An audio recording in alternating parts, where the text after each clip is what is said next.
Hello, everyone, and thank you for joining me for another restful episode of true, scary stories to help you fall asleep.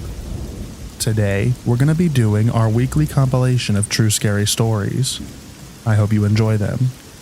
So without further ado, lay back, relax, and enjoy these true, scary stories.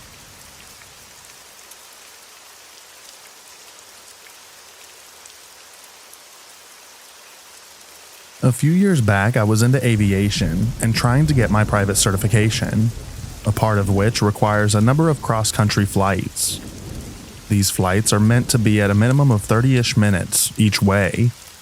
I forget the exact numbers, but being the hyper-involved student that I was, I hadn't planned for my first one to be at night. It was most lovely on the way there, with the sun setting and very calm weather.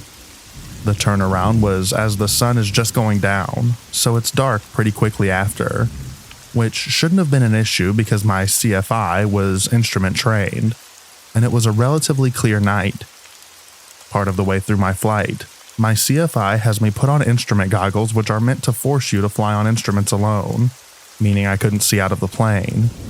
So I don't know what first happened, or where it came from, but out of nowhere, and quite uncharacteristically, my CFI claims controls and tells me to look out my window, which I oblige, expecting to see fireworks as he thinks that's what it is. Looking out the window, I don't see fireworks though. It was a flashing light flying towards our plane, and quickly. It had to have had both forward and sideways momentum to come at us the way it did, but it just kept getting closer and closer, until it was maybe an arm's length from the wing on the side it was coming from, and it blinked out. To this day, I have no idea what it was or why it happened, but I know that I wasn't the only one who saw it, because my CFI and I talked about it in our debrief. I definitely thought the plane was about to get hit with something, and that we'd have to take an emergency landing, or worse.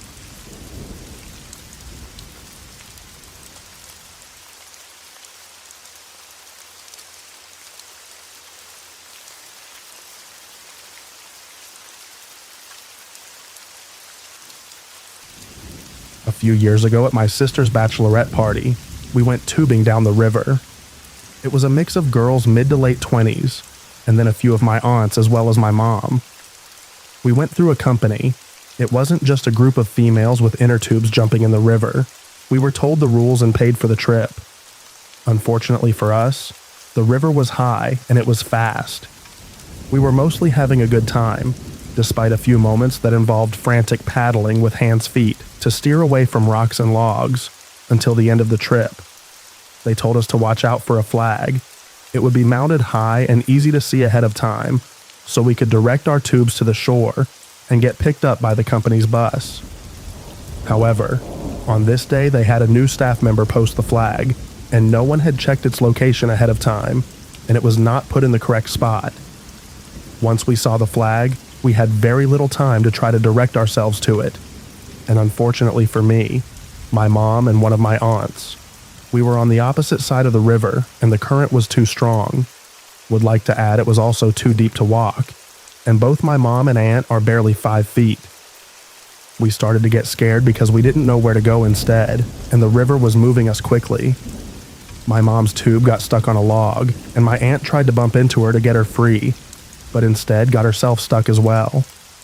They're both in their 60s, and while in good health, they're not as strong as they once were, and neither are good swimmers. The current was so fast it was crashing over their tubes, and was going to knock them off and into the water. I could tell my mom was scared. I decided to jump off my tube and swim to them, while dragging mine behind me. We had to pay if we lost our tubes, and for some reason this mattered to me a lot in the moment. I grabbed onto my mom's tube, told her to hold onto mine and my aunt to hold onto the other handle on mine. I swam perpendicular to the river current to bring us to the shoreline. It wasn't much of a shore, just the bottom edge of a steep cliff that the river cut through. That swim was the scariest thing I've ever done. There were moments I genuinely thought I was going to drown and likely die, but I couldn't give up before my mom was safe. I finally got to a point where I could touch, and I pulled my mom/Dom aunt up to the shore. We eventually flagged down a police boat and they got us back to the pickup site. I'd like to add that I am not an athletic person. I'm a relatively strong swimmer, but only because I grew up around water. I'm overweight and out of shape, but that incident pulled something out of me I didn't know was there. I had never been so convinced that I wasn't going to see another day, but I'm glad I found the strength to get not only myself, but 2 other people out of the water that day.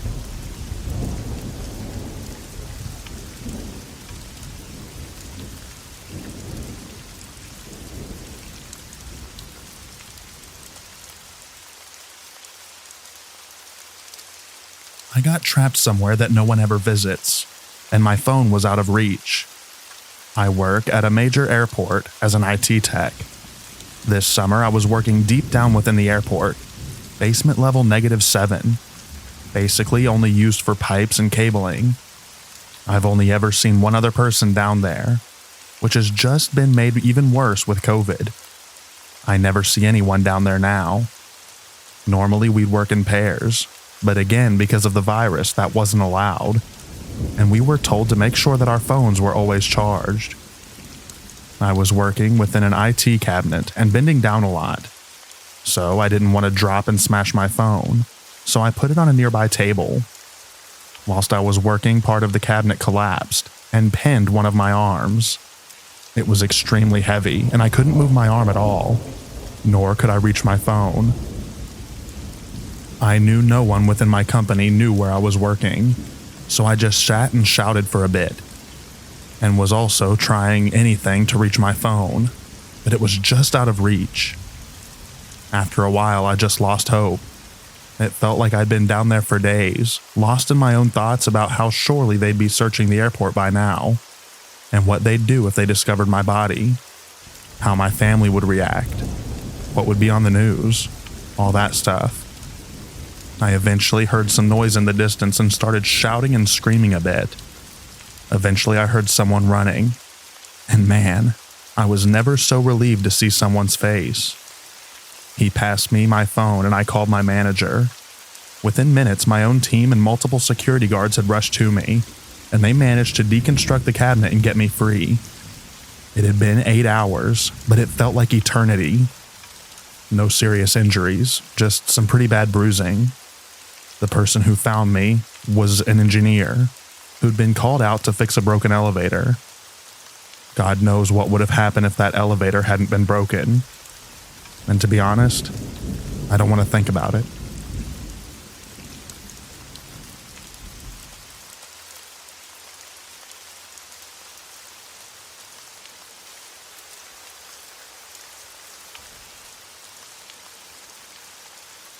I was 7 months pregnant with our first child and not sleeping well at night. I was laying in bed trying to find a comfortable position when I hear something that sounds like glasses tinkling together. I give my husband a shove and tell him what I heard. He grunts that it's probably one of our cats, rolls over and continues snoring. I still lay there. Then I hear men's voices. My heart felt like it stopped. I shove my husband hard and whisper that I hear people talking. He begrudgingly gets up. I tell him to get the gun just in case. He waves me off and heads to our bedroom door. I see his hand pause on the handle, and then he locks our door and runs to his bedside table, getting the gun and telling me to call 911 because he hears guys in our house. We both go into our bathroom, shut the door. I'm in the closet calling 911, and he's halfway in the closet doorway and halfway crouching behind our dresser with the gun pointed at the door. We're both shaking. I tell the 911 operator what's going on and our address. They say that police are en route. While waiting, both my husband and I have the same thought. Earlier in the day, I had been on his computer. He's a gamer and has several monitors, working on lesson plans for when I went on my maternity leave on one monitor and watching the show Supernatural on the other. When my husband got home from work, I just paused the show and hung out with him. So now we are hiding in the closet with a gun and wondering if one of our cats jumped on the desk and accidentally stepped on the keyboard and unpaused it. I tell the 911 operator all of this. and my husband decides to go listen at the door again.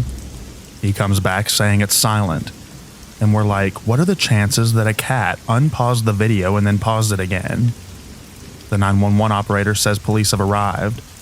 Put our gun away and meet them at the front door. As soon as we leave the bedroom, we see my giant Maine Coon straight up laying across the keyboard like a fat little butthole. Yeah, we got the crap scared out of us, and 5 cop cars showed up at our house because my cat unpaused the computer. My husband now refers to that night as the night of the naked gun.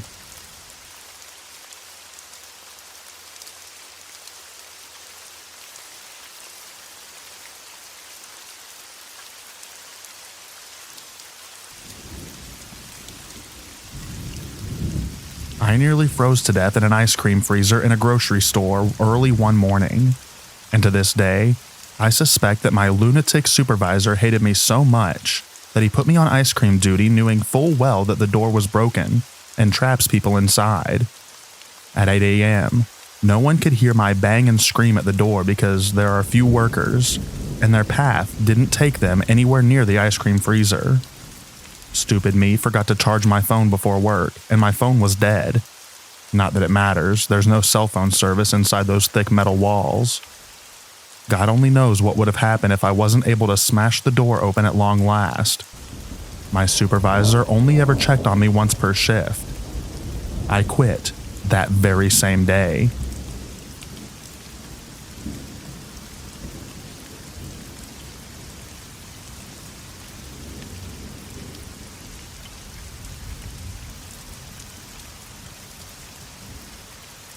In 2012, I worked for a retail store as a manager. One morning, half asleep from working 60 to 70-hour weeks, I arrived early to count the monies and prepare the deposit before opening. And as I turned around to lock the front door behind me, a guy is running full speed at me. It took me about 5 seconds to realize what was happening, as he grabbed the front door and we fought. Me to pull it closed and lock it, him to open it and apparently rob me. Well, he was bigger, stronger, and most important, heavier than me. He had the advantage of pushing rather than pulling the door, so he used his weight against the door, pushing with a bigger body and probably 30-50 pounds on me. He won, pushed inside, pulled a gun, and pressed it into my right lower rib cage. I froze and put my hands up.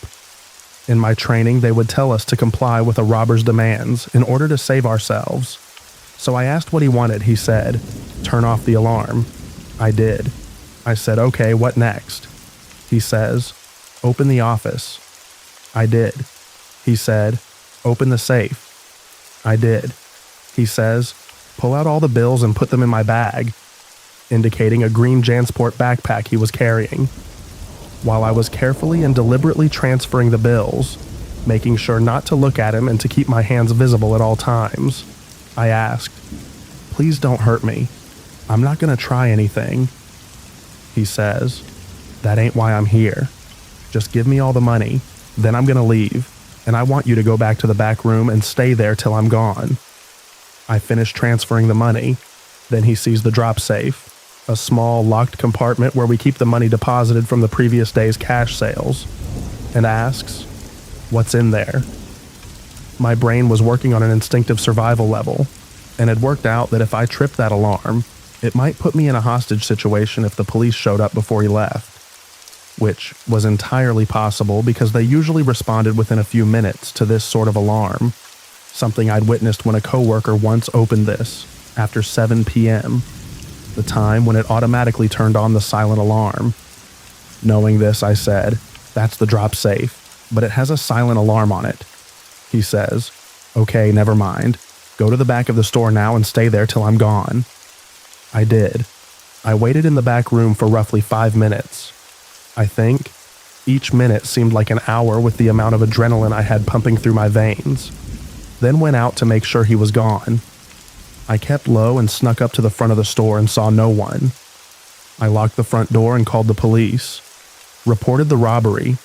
Gave a description of the robber, which wasn't detailed because I didn't look at him, fearing he'd hit me or something.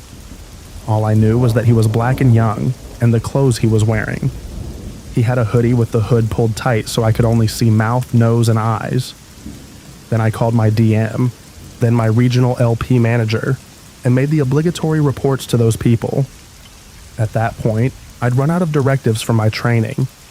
I sat in the office in a daze until my DM sent over someone to relieve me. After that, he told me to call someone to pick me up. I called my best friend who picked me up and brought me home. He stayed with me until my wife got home. My DM told me to take the next 3 days off and call him if I needed any kind of counseling therapy. Some people have panic attacks or cry, freak out in some way, but I didn't. I just felt numb and shocked. Later that evening, the whole experience began to replay in my mind, over and over like a bloody movie. That was the thing that really freaked me out. PTSD, I guess. It continued for 3-4 weeks, paired with some nightmares, but eventually it got better.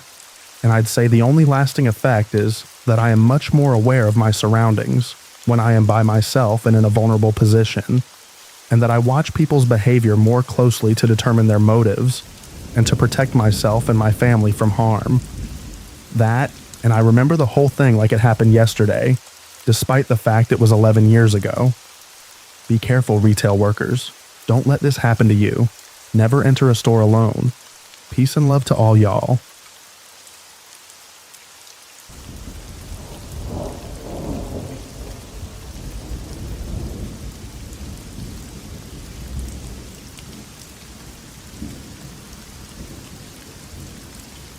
We were having a meeting in a windowless conference room. There were about 7 of us. Suddenly, we felt our chairs jolt. The room went black, and we heard a huge 4-second muffled roar of an explosion. We filed out of the room and to the brighter office to look out of the narrow floor-to-ceiling windows. The power was out.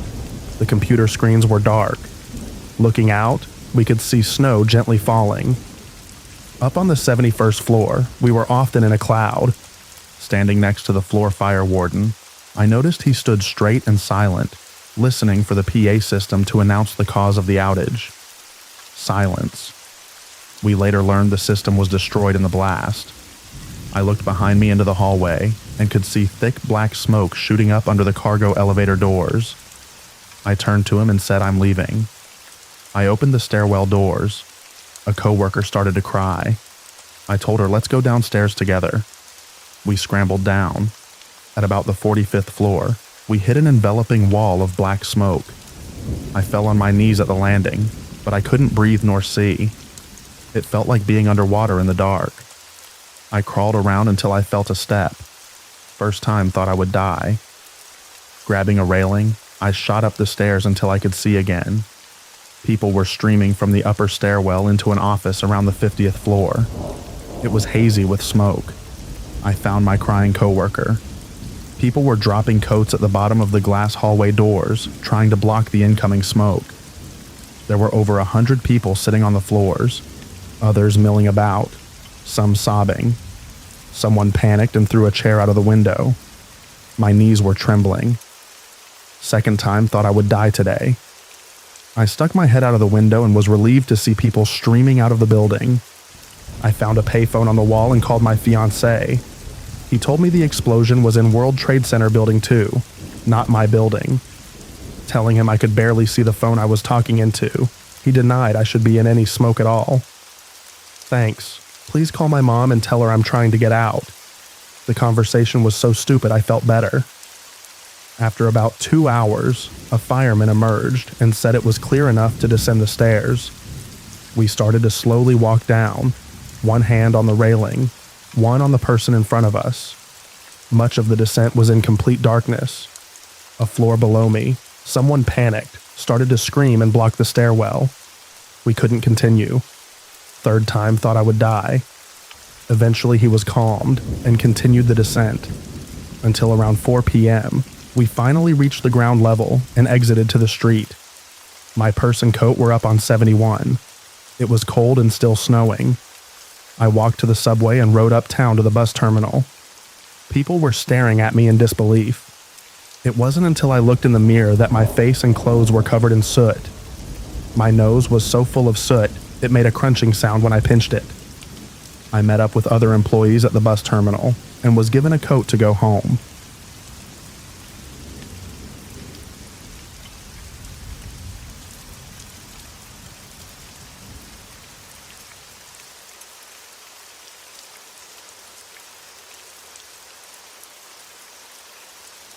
We'd gone to an island for Christmas. It was the day before my daughter's second birthday, and we, plus my wife's sister and her husband and child, decided to visit one of the spectacular waterfalls. A proper, welded-together Mad Max truck took us halfway up the mountain, with us having to walk the rest of the way. My almost 2-year-old had to be carried, so I picked her up and walked up the trail. It wasn't far before I lost my footing on the damp leaves, fell, and, still holding my girl, began to slide. I had no real concerns. After all, I've fallen plenty. But I began to slide. Holding my daughter's head with one hand, I grabbed at everything I could with the other, but carried on sliding relentlessly. I glanced over my shoulder to see a drop just meters away. A big drop. An unsurvivable drop with nothing to stop us from falling. I rolled onto my back with my daughter, crying on my chest, holding her tight with the hope that she, at least, would be okay, when at the very edge, I managed to push my foot into the vegetation that grew there. We stopped sliding. My wife and brother-in-law were scrambling down towards us and took my daughter from my arms and carried her away. I stayed there, entangled in the bushes, and smoked 2 cigarettes silently, with one leg dangling over the cliff. I didn't speak at all for the rest of the day. When we visited the temple for her birthday the next morning, we meant it.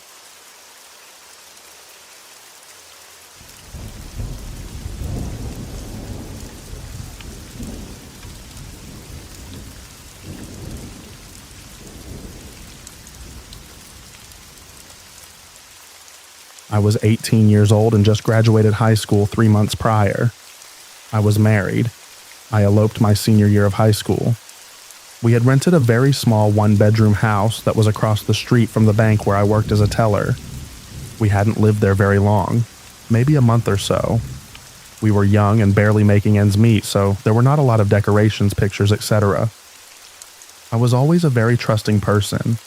I was raised in the country, and in times where you could leave your windows open and your doors unlocked. I was always taught to see the good in people. I had come down with a cold and taken cold medicine one night and went to bed early. At this point, I had only been married for less than 6 months. I remember in my sleep feeling someone messing with me. In my half-asleep cold medicine bogged down head, I started reacting and thinking it was my husband. Then I roused up and opened my eyes. It was around 2 in the morning. I looked over at my husband kind of laughing and said, "What are you doing?"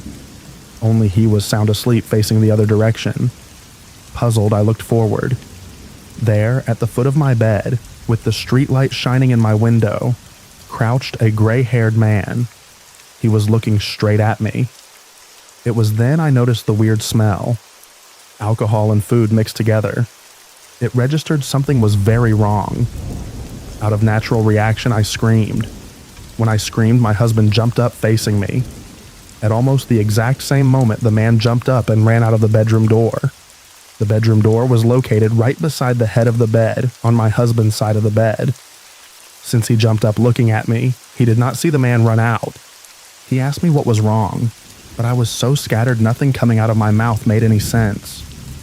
He kept saying it was okay, and I just had a bad dream and everything was just fine. I can't describe the panic I felt inside. I refused to lay back down. I got up from the bed and walked into the next room, living room, and my husband followed me.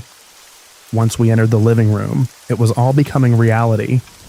The front door to the house was propped open with a brick. The rocking chair we had was moved out of the way of the doorway to the bedroom. My assumption is he was making sure he had a clear shot of the house. Laid all over the floor was the contents of my purse. Only a few dollars was missing. My social security card, a change purse, and a photo. Seeing as how we were young and broke, we didn't have a home phone. Cell phones were not a thing at this time. We were trying to get pants and shoes on to go call the cops when we heard a car door shut. I started screaming, "Oh my God, he is going to steal our car." My husband went to the door to see a female officer walking towards our house. I immediately started rambling how there was a man. He was in my house. He messed with me. He touched me, and I needed help.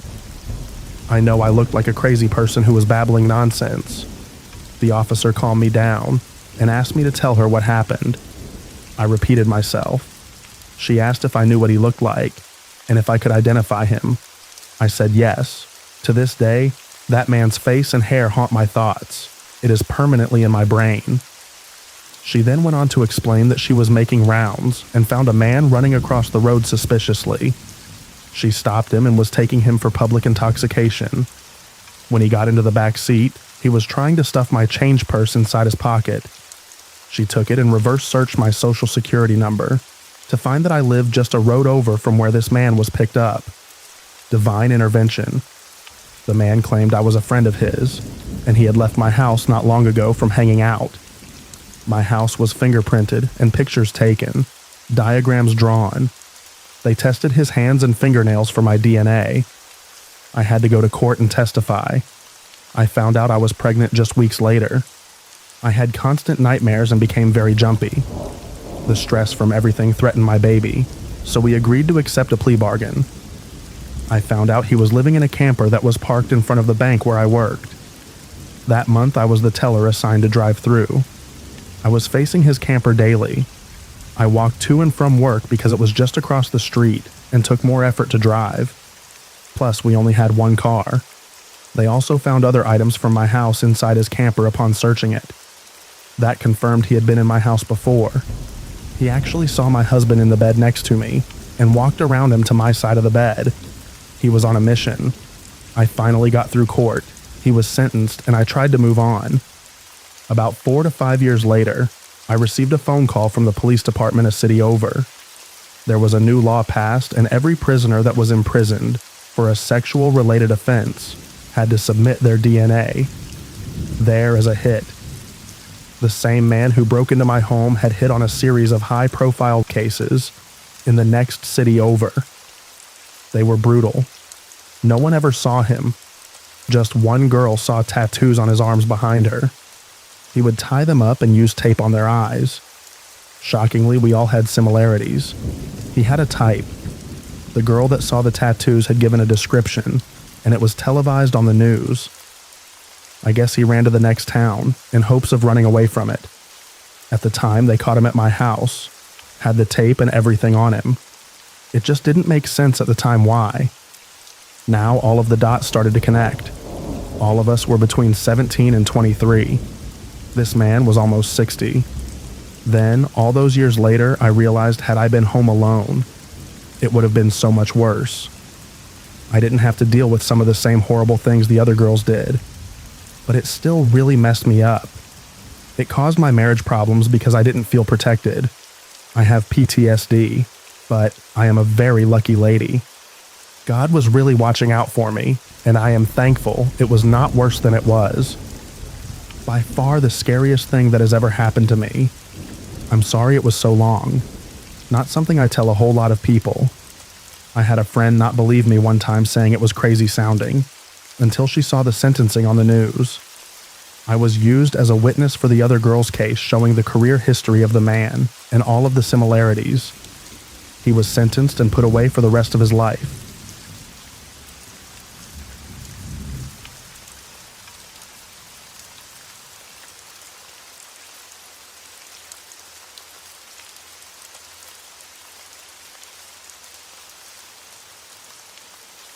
It's amazing that I have lived to tell this. My husband and I were on vacation at a fancy all-inclusive resort in Cancun, Mexico. We were young. We dressed up and brought all of our best jewelry. He, a gold Rolex, gold chain and bracelet. Me, my new diamond bracelet and beautiful engagement ring. Everyone was so nice our first morning in paradise, and at breakfast we met a nice young lady who took the time to stop and chat a while. Later that evening, we went downtown to the shopping areas and loved it. It was getting quite dark, and as we were starting to head back to our resort, the same super friendly young lady appeared and offered us a ride back, as she was going there anyway. This was fantastic. Yes. We hopped in her van and she told us that she had one quick stop. Was it okay? Of course. We pulled up to an insanely loud night spot with a home connected to it right next door. A locked iron gate surrounded the courtyard. Come on in." She smiled and beckoned. We jumped out of the van and stood beside her, suddenly shaking uncontrollably as she unlocked the gate. We went in. She shakily locked it. We got to the front door, and as she opened it and ushered us in, we were speechless to see a giant room. All the walls were white tiles to the ceiling. Along the wall, giant sink, hoses. The floors were also solid white with huge drain holes in the area. Super well lit up. We were standing with her, shaking more than ever. Innocent, young and confused, we stood silently as she called up the stairs, "Julio, Julio, Julio." When she had no response, she hysterically ran up the stairs only to find that one door locked. She said, "Let's go," and we obediently followed her out to the van. Her whole demeanor changed. She was mean and wild. She drove crazily away from the blasting music next door, speeding away for what seemed like forever. She came to a screeching halt and said, "Get out." In the pitch black, middle of nowhere. We did again as we were told. It was then that we realized our stupidity. Our lives had been spared from the slaughterhouse. The sinks, the noise to cover our screams, the drains in the floors, all for our jewelry. Julio the butcher was nowhere to be found that lucky night. We walked until we saw streets, took a taxi back to our resort in complete silence, locked every piece of jewelry in our safe, and thanked God for us being spared. We never saw her again, but I will never, ever forget her.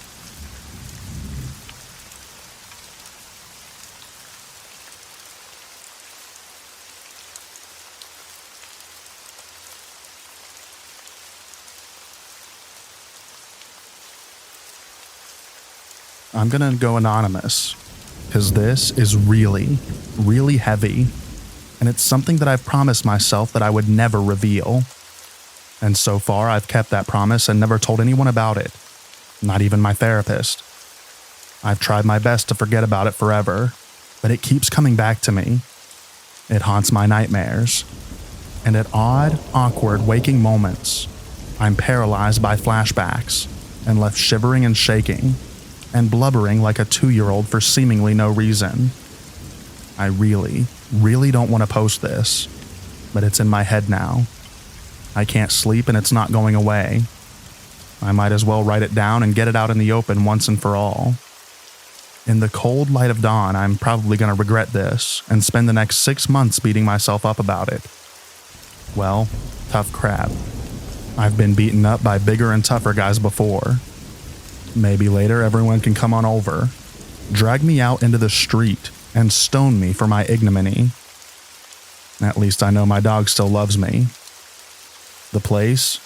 Silverton, Pretoria, South Africa. The year? 1986. Friday, 4th of July.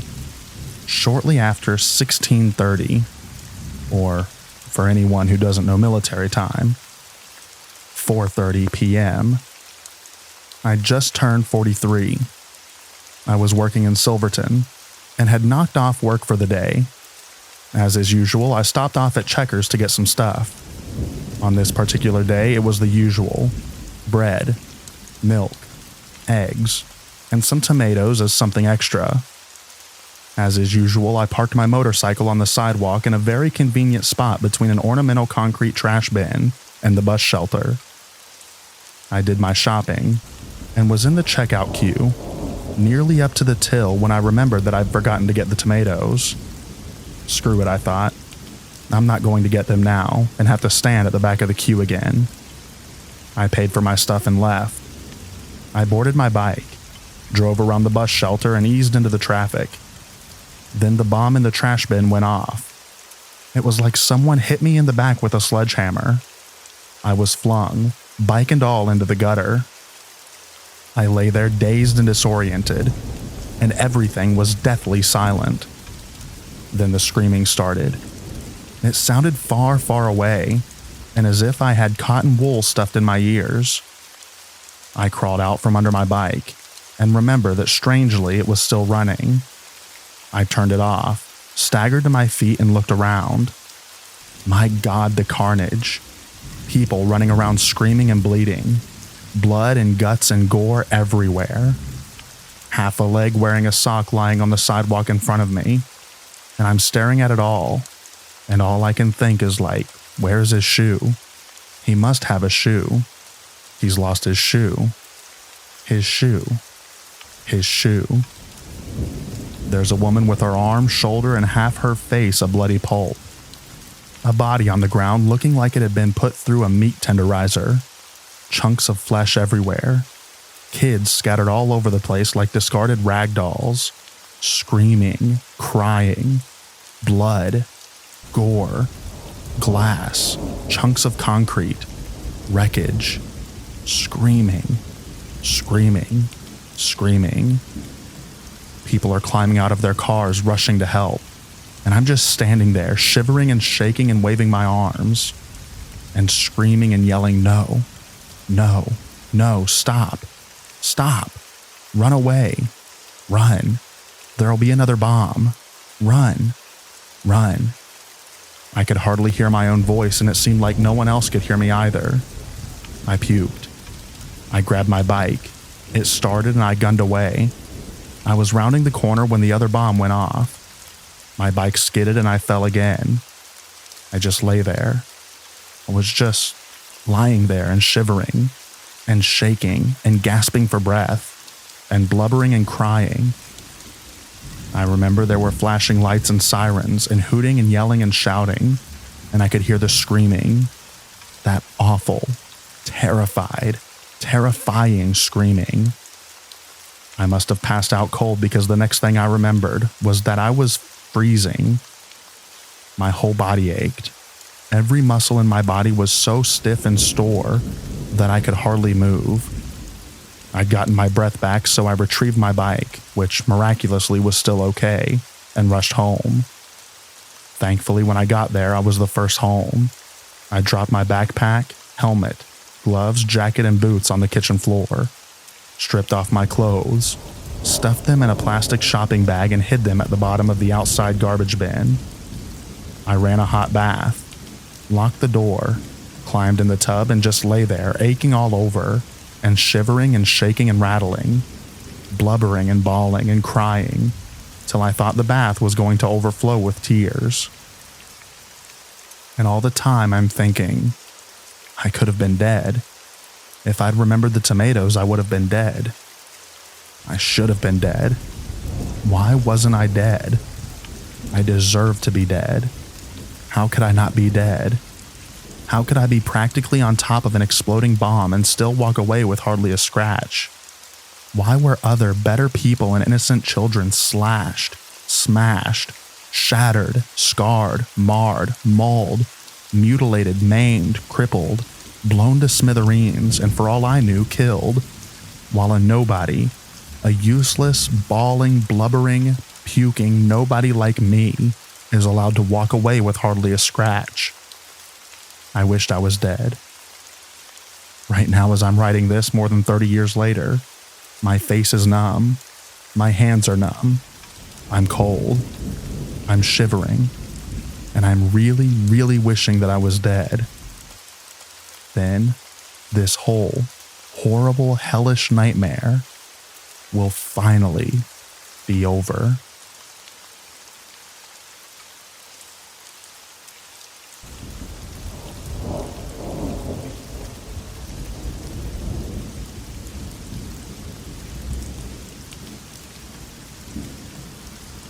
Well, one of the more disturbing things I've seen was when I visited London in 1991. I was walking down a busy street when I suddenly came across a dead body. An old lady had jumped from her balcony just seconds before I turned the corner, and I nearly stepped on her because I was looking at a tourist map while walking. It was a very sad sight. She was lying face down on the pavement, arms stretched out, and one of her legs was at a weird angle, having probably been broken by the fall. She looked to be at least 80 or 90 years old, and she was dressed in a woolly jumper and had a nice old-fashioned skirt on, just a regular grandma. Other people quickly gathered to watch, but nobody did anything. This was in the days prior to cell phones, so somebody would have to run off somewhere and make a call, but nobody did. I thought of doing it myself, as did probably most of us, but I was 14 at the time and too stunned to move. I'd never seen a dead person before, and to my great shame, I just stood there. Not everyone had the same reaction, however.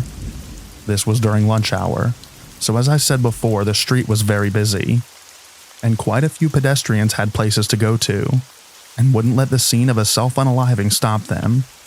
So they simply stepped over the body and went on their own way with an "oh dear, what a shame." Some of them hardly even looked up from their newspapers. Too busy checking the stock market, I suppose. It made me sick. Eventually, somebody must have alerted the authorities because the police and ambulance arrived quickly, and the area was cordoned off. We were all ushered away. But even today, nearly 30 years later, I can picture her lying there, and I wonder what made her do it. Did she have nothing left to live for? Was she in pain and unable to pay the hospital bills? Had her relatives died and left her alone?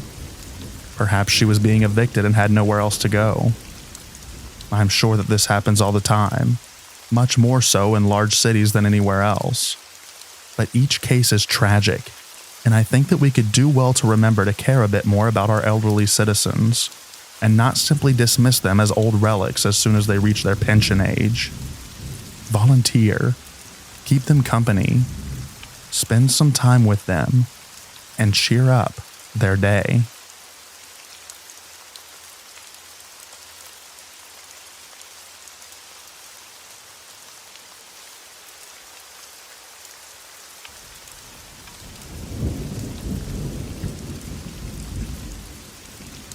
A few years ago, I owned a home and business cleaning and auto detailing business. I started working for a woman with whom I'd gone to high school. Her sister has been one of my closest friends throughout our adulthood, and therefore, I was somewhat familiar with the goings-on in that family. They had 4 kids, 3 girls and a boy, and the father was abusive, primarily to the teenage son. But I think most people in the house got a taste of it. The house was always a disaster. You couldn't tell I had ever been there from one time to the next. My biggest problem was with the guns, though. There were guns everywhere. There would be a massive pile of laundry on the couch, and as I began to fold it, I would find a gun. There were handguns in the kitchen cupboards. There were rifles propped up in the corner of the kitchen. I'm not handy with firearms. I don't know how to check to see whether or not it's loaded. I don't know how to check the safety. Therefore, I was very uncomfortable with all of these guns laying around. Not to mention the fact that there were 4 kids, ranging in age from 3-16 at the time, and the ammo was in a low, unlocked kitchen cupboard. I told my client that until the guns were locked away, I wouldn't be coming back. She agreed to put them away, and for a while things were okay. One morning I walked in to find a pistol on the kitchen table, with a loaded clip right next to it. I asked her why it was there, and almost in a manner of laughing it off, she said that her husband, who owns a cement company, had gotten upset with one of his employees, came home and loaded the gun. I guess when he cooled down, he took the clip out of the gun and laid them both on the table.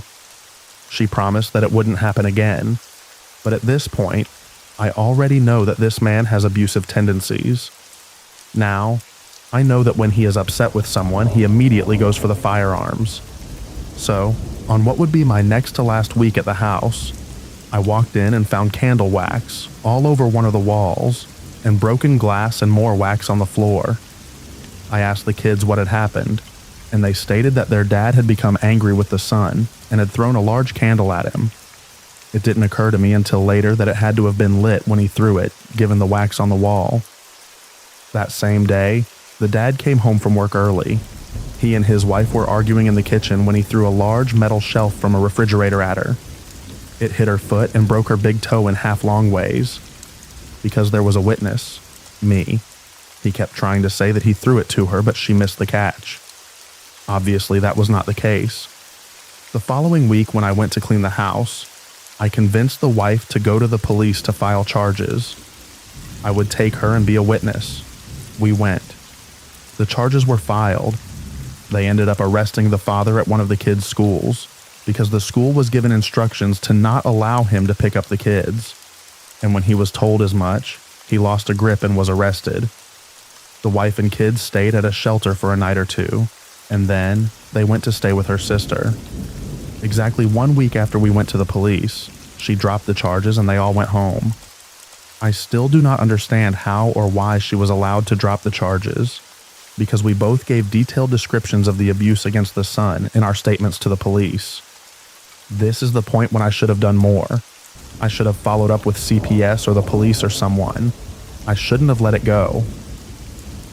In late October of 2019, I got a call from my friend, the sister of my client, and she was hysterical.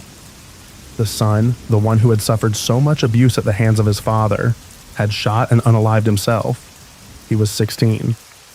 At the time, I thought I had done what I could. Thinking back, I should have pressed so much harder. I'm truly sorry that I didn't do more to save you, NSS.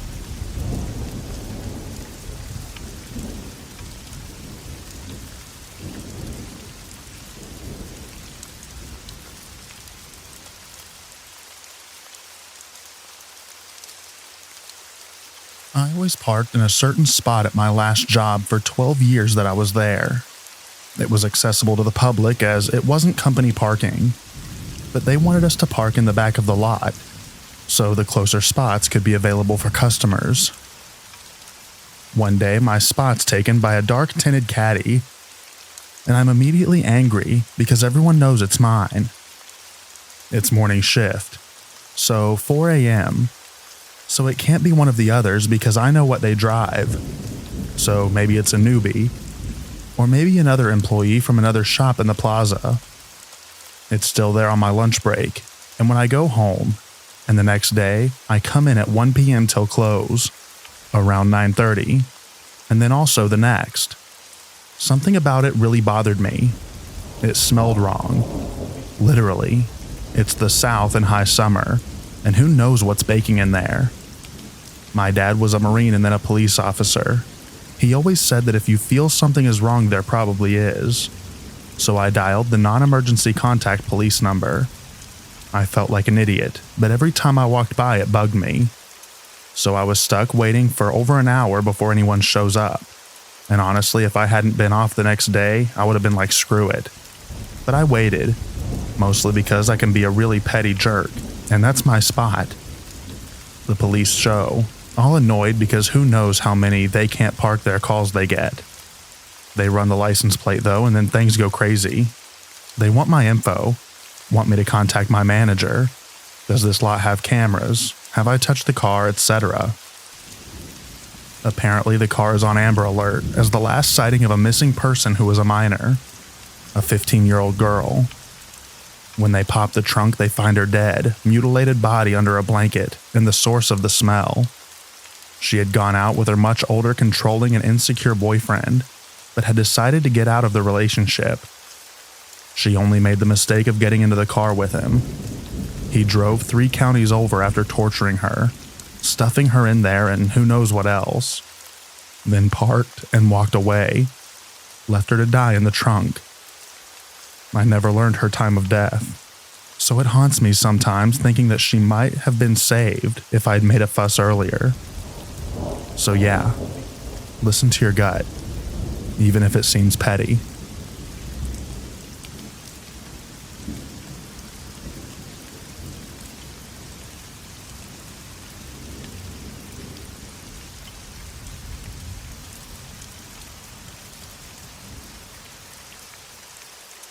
When I was really young, we were crossing a massive bridge. I remember the sudden traffic and my family talking about what it could be about. We finally got to the point on the bridge where we saw what's happening. I'll never, ever forget the way the sunbeams went through the clouds, just like a movie. A woman in big black sunglasses, blonde hair, smiling, and on the other side of the bridge. My grandfather said it was an angel, and I truly believed that for a long time. It wasn't until I was showering when I was way older and randomly thought of that time and realized that she was going to jump. It's disturbing how happy she was, but probably in so much pain. I remember her stretching her arms out while holding the railing to really extend herself over the edge. She was ready for it.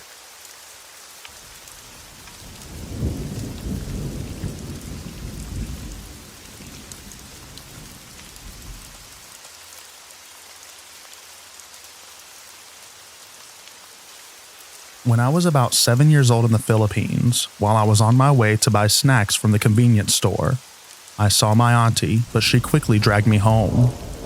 Everyone on the street seemed to be running for their lives. It turns out a murder just occurred and the killer was on the loose. I peeked outside to see the killer shirtless and bloody all over. His eyes were wide open and he was carrying a machete. He was walking down the street and it was a pretty horrific thing for 7-year-old me to see.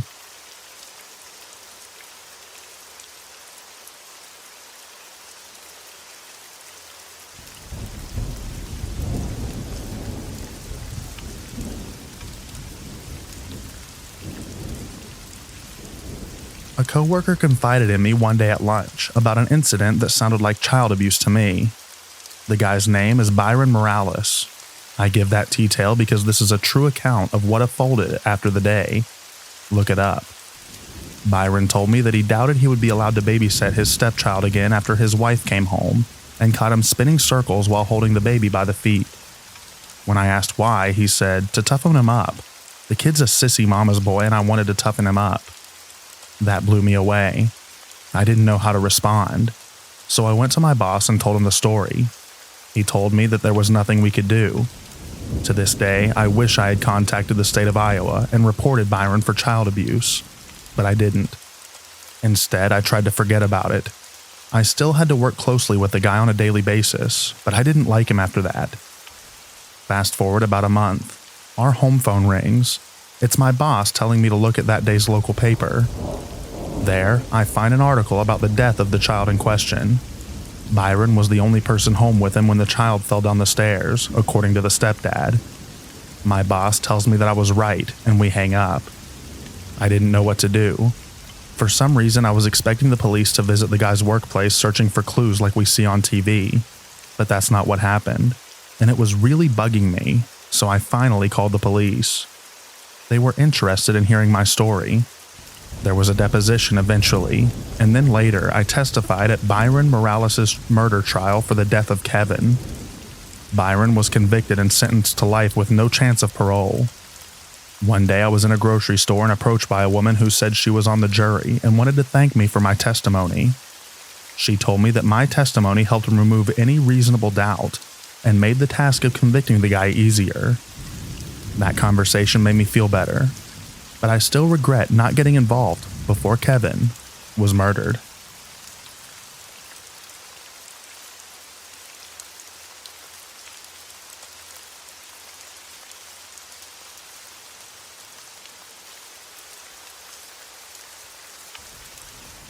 I grew up in Maine, and I always loved swimming in the big waves that come just before the summer thunderstorm. I had been a lifeguard in college and was always healthy and physically fit, and was a good swimmer. On this particular occasion, I was 33 years old, and it was late summer at Long Sands Beach in York, Maine. This particular day, there were only surfers out there, and the waves were huge, but I went in anyway, without a wetsuit, without anything except for me. Unbeknownst to me, there was an enormous rip current that sucked me maybe a mile out. I went way out past the surfers, out into the deep ocean, where it was quiet, and I just had the clouds above me. I tried zigzagging against the current back and forth like I've been trained to do to get back, but it didn't work. I tried swimming against the current, but that didn't work. I tried doing nothing, but it didn't work. I just got further and further out. I was so tired. I had been swimming for about an hour, trying to get out of it. Finally, I just tried swimming and swimming and swimming against the current. I got extremely exhausted, my arms completely cramped up, and I could do nothing but flail. I gave up, starting to sink, knowing that I was about to die. Suddenly, an enormous force came into me and thrust me through the rip current toward the shore. It was unbelievable. It defied the current, transporting me through it for several minutes. It pushed me all the way up to the shore, where I collapsed and lay until having the strength to stand and walk to the car.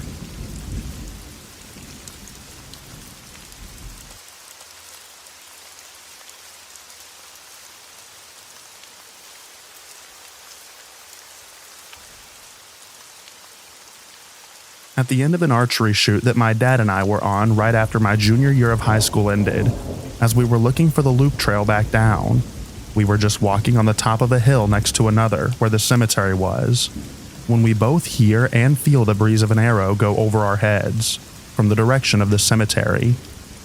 We get behind a tree and start yelling to make sure that they didn't mistake us for an animal. No, they were actually trying to kill us, and we couldn't see them. Afterwards, we ran off the hill, which thankfully was basically a plateau with a roughly 60-degree hill of the edge that we could slide down, while another arrow nearly hit me in the back of my head. After we got down the hill, we found out that law enforcement was nowhere nearby, at least an hour away, and there was no cell service. We left immediately, reported the events, and never been back there since. The shooters have never been identified. That unfortunately put an end to my archery for a while, as I was immensely paranoid of something similar happening, although maybe not on purpose. I did become far more appreciative of things around me, though. I was legitimately in danger of not existing anymore in an instant. I started talking more. I got more involved with school in the fall, etc. That moment helped me appreciate my life all the more.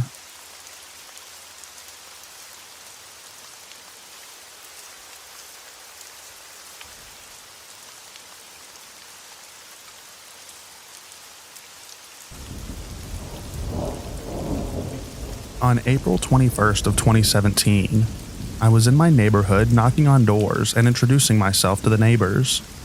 I was a first-year realtor trying to get my business going. Toward the end of a 4-hour day of door knocking, I approached a door and rang the bell. Almost immediately I felt nauseous, and I knew that I was about to pass out. I wake up to the sound of a lady speaking to 911. She was spelling my name to the 911 operator. I always wear my name badge when out. As I came to, she asked if I wanted an ambulance. I said no, I'm just dehydrated. The lovely lady was a retired RN in her late 60s or early 70s. She had her husband drive me 3 blocks back home. I began drinking water, but passed out a couple of more times. I called my girlfriend and asked her to come over as soon as she got off work. Not wanting to fall down again, I went to my bedroom to lay down. She arrived with Gatorade, and I drank part of one before throwing it back up. I passed out a few more times. I live with my older sister who was returning from a business trip that evening. When she got home, I spoke with her about passing out multiple times that afternoon. My sister insisted that we go to the ER. We all piled into my truck and my sister drove. I passed out again during the 2.5-mile drive to the hospital. The ER nurse got me on a table after checking me in. By this point, I was feeling very hungry, having missed lunch, and it was now well after 10 p.m. I explained to the staff that I had passed out at least 10 to 12 times by then. The medical staff went into the hall to discuss my case and possible treatment. I felt the nausea again, and told my sister that it was starting again. She had not witnessed me passing out yet. She ran to the door and called the medical staff. When she turned around, I had flatlined. The ER staff immediately performed CPR, including shocking me with a defibrillator. When I came to, I looked at the nurse and said, "It happened again, right?" She asked if this is what has been experiencing all afternoon. I confirmed it before passing out yet again. The episodes continued for the next several hours. When they finally got me awake again, the cardiologist explained that my heart was stopping because of my vagus nerve. They decided that the best course of action would be a pacemaker. I crashed one more time as they moved me from the ER to the ICU. I remember waking up in the hall. They explained that when a patient crashes like that, they have to stop transport and get me stable again. I can only imagine the pain and fear that my family went through that evening. My part was pretty easy. Heart stops, pass out, CPR, and wake back up. Later on, I explained to my friends that I no longer fear death, having experienced it more than 30 times in one day. I am now living with my pacemaker and learning to enjoy life again. I recently started running again, and I will run a 5K this weekend for my 57th birthday.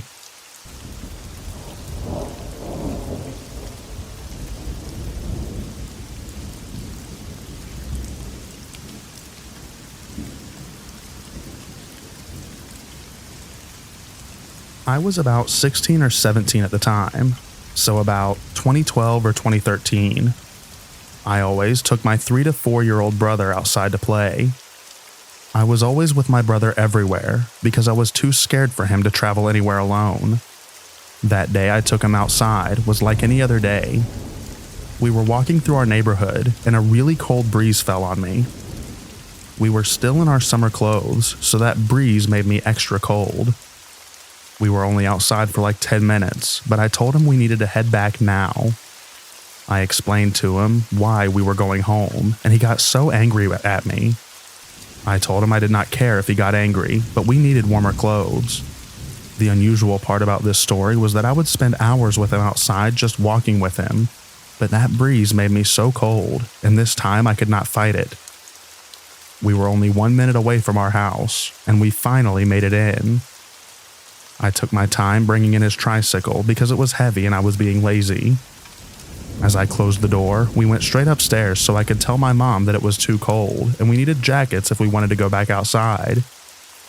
As I was telling her, we heard a boom. I was confused and looked out the window. It was a man shooting a gun at someone. He was so close to our house, I could see the shells falling out as he kept shooting. Boom, boom, boom. We were so scared, and my brother hid under his blanket. I just stayed with my mom on her bed, scared. When it finally felt safe, we called the police, and I went downstairs to see the aftermath. I opened the door, and there was one of our neighborhood friends 2 or 3 feet away from my doorsteps. All I saw was blood gushing from his head. Most of the neighbors were outside at this point, and his girlfriend of the time was crying over his body because she lived in the same neighborhood. All my mom could do was cry because she said just a minute too late and we would have been outside when the man started shooting. It was pretty hard to forget because the whole neighborhood put a memorial 2 feet from our house. We saw it every day we left or came back home. To this day, I always think of that cold breeze, and if it was a higher power telling me to go back home.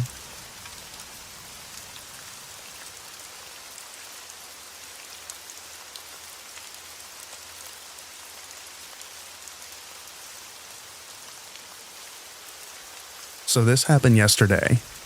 It was an evening in Bangalore, wherein the drizzling rain curtained the roads beautifully, making it slippery. I left my office around 6, riding my Suzuki Access 125 scooter. Looking at the mesmerizing sights the roads had, I was totally immersed. I never realized the raindrops beautifully dripping inside my brakes, which was causing them to lose their stopping power. I then had to take a turn to a road that had quite good traffic. That road had a downward slope, hence I eventually increased my speed. That caused the tires to lose traction, and I was slamming on my brakes. I noticed that my brakes were not doing their job. The scooter couldn't balance it, and then I slipped off the scooter and fell on the road. A huge bus, which was coming behind me, just couldn't stop at that second. Yet the driver took a slight curve as soon as possible. I was left there on the road by only a few millimeters from the bus tires to crush me down. I was in shock, subconscious of what just happened. People gathered around me, held me up, brought me back to my senses, and gave me some water to drink. Fortunately, I didn't have many physical injuries. Yet, that experience really scared me.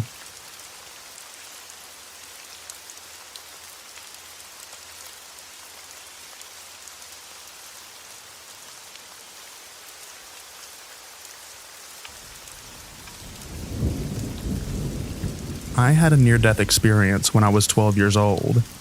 I got into a pretty violent fight with my older stepbrother. He threw me off the couch. As I was laying on the floor, he decided to point and laughed at me. I kicked him in the face 3 times, knocking out his 2 front teeth. He jumped on top of me and started choking me. My last memory is of my mom trying to beat him off of him with a broom. When I blacked out, I felt peace, like I was home. No pain or worries. Then I heard a booming voice. "I'm not ready for you yet, David." Then I was slammed back into my body. My next memory is my stepfather with his mouth over mine, my ribs hurting and pain when I took a deep breath. There was blood all over my face, but it wasn't mine. I learned that death is nothing to fear. It's a glorious release from the pain and chains of this world. I think I developed a calm within myself, knowing that I am not as in control of things that I think I am. Learning to lean on God to overcome the difficulties of life rather than using vices. I have always yearned to go back home. I don't call it heaven, I call it home, because that's what it feels like. A place of eternal peace and love. This world I have always struggled to fit in. I don't feel like I belong here. I don't feel like it is my world. Yet, I know the consequences of trying to leave before it is my time. We are here to learn lessons, to grow. Your spirit has a mission to complete. You will not leave this world until you have completed that mission and learned the lessons you were sent here to learn. If you try to leave by your own hand, your lessons become harder and more difficult to learn with each life. Your lessons will always be the same, just more difficult to learn, before you can finally be at rest and in peace.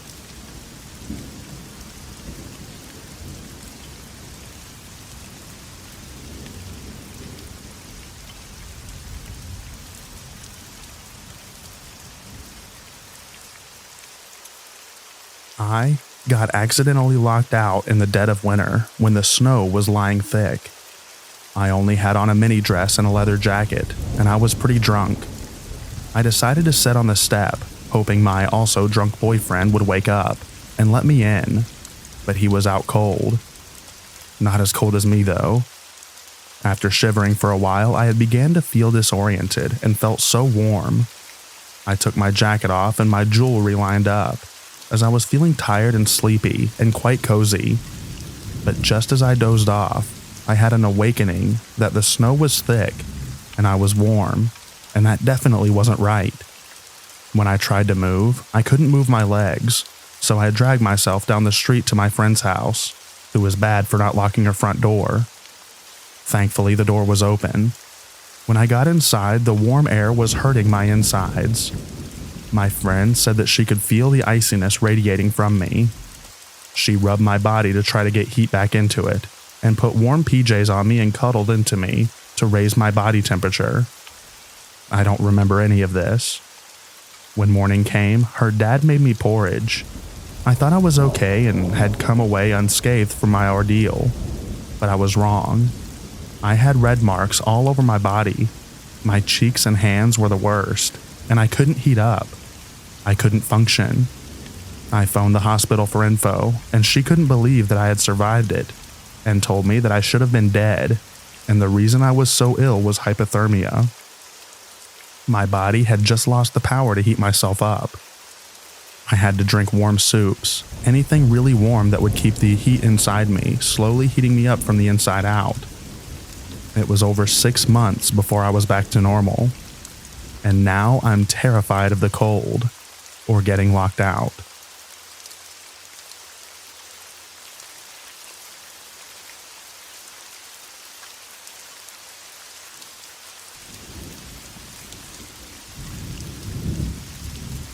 I was about 8 years old, and as we had in those times, a lot of freedom. I'm 74.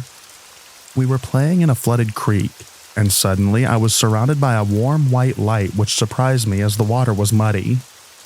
Next thing I remembered was some kids had laid me on the grass, face down, and a waterfall of muddy brown water was coming out of my mouth. It was much later, likely the 1970s, when conversations around near-death experiences became a subject. This is the first time I have shared this experience. I do remember the name of one of the older boys who was pushing my back. This is one of the very few vivid childhood memories that I have.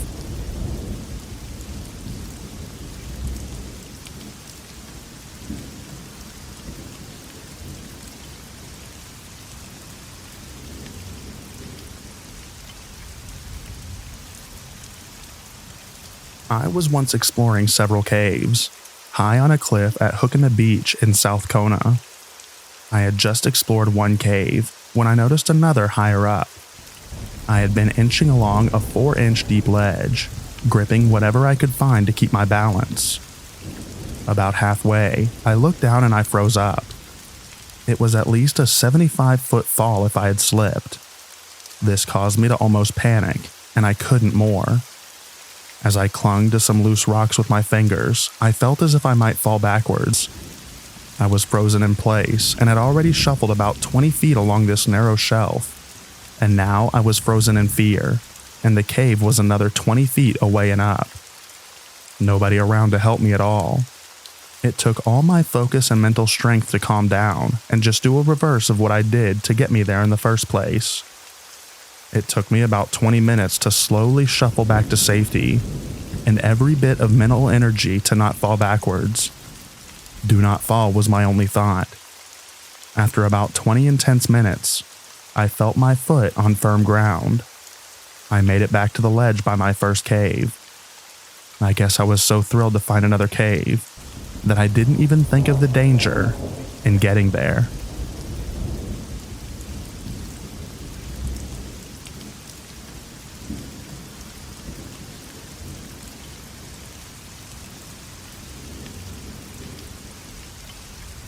I was on holiday in France with my girlfriend. We went swimming in the ocean near Biscarrosse. First time there, and I did not realize that we should swim between the marked dune flags, as the waters were under surveillance by the lifeguards. A riptide caught us both and pulled us out and down the coast, into an area where the waves collapsed onto sandbars. It was like being in a drum washing machine. The breaking waves kept pushing us under. I knew we were in deep trouble. I tried to get my girlfriend to lie on her back and stop fighting the current. She was rapidly running out of energy. She would not do so. I told her that we would both drown if she didn't listen to me, but nothing I said could make her do as I asked. I tried supporting her, but both of us kept going under, pounded by the waves. The game was up. I could do nothing else for her, and resolved to stay with her until the inevitable happened. I decided that when she went, I would strike for the shore with everything that I had left in me. The word meld came into my mind. I knew we would meld with the ocean.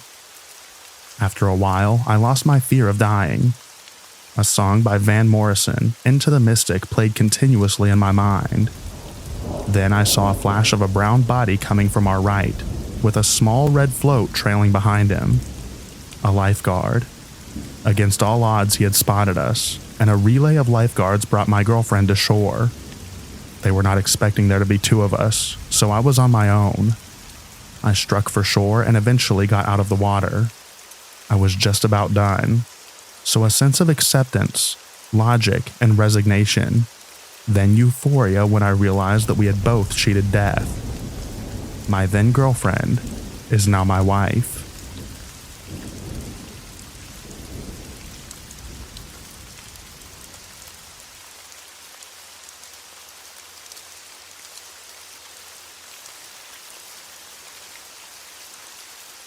We went whitewater rafting in the mountains. There had been unusually large amounts of rain recently, and the Class 3 rapids had been upgraded to Class 4. It was chilly, in the low 40s, and shortly after getting on the river, it began raining furiously. I had thought the faster rapids would be a lot of fun, but actually it became somewhat painful. I kept adjusting my position to be more secure in the raft, but it was a losing battle.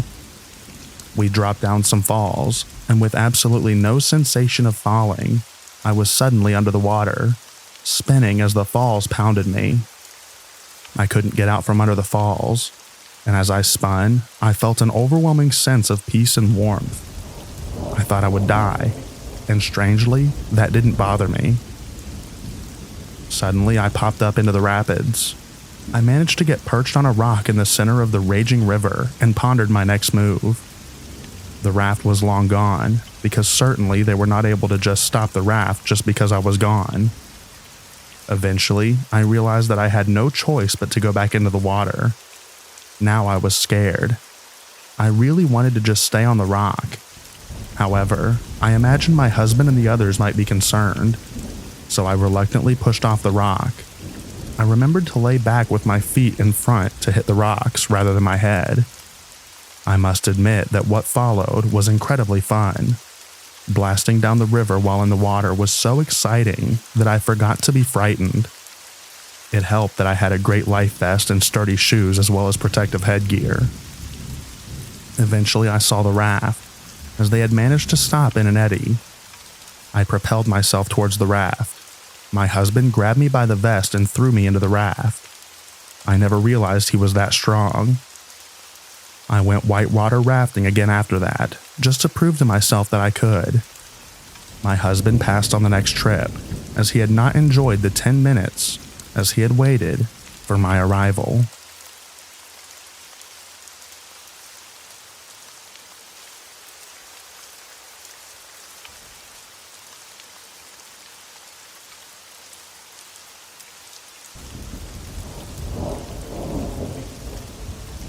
I died from a cardiac arrest in 2011. I was down for a long time. My husband was working a midnight shift. It happened really early on a Sunday. He used to have breakfast with the guys on Sundays.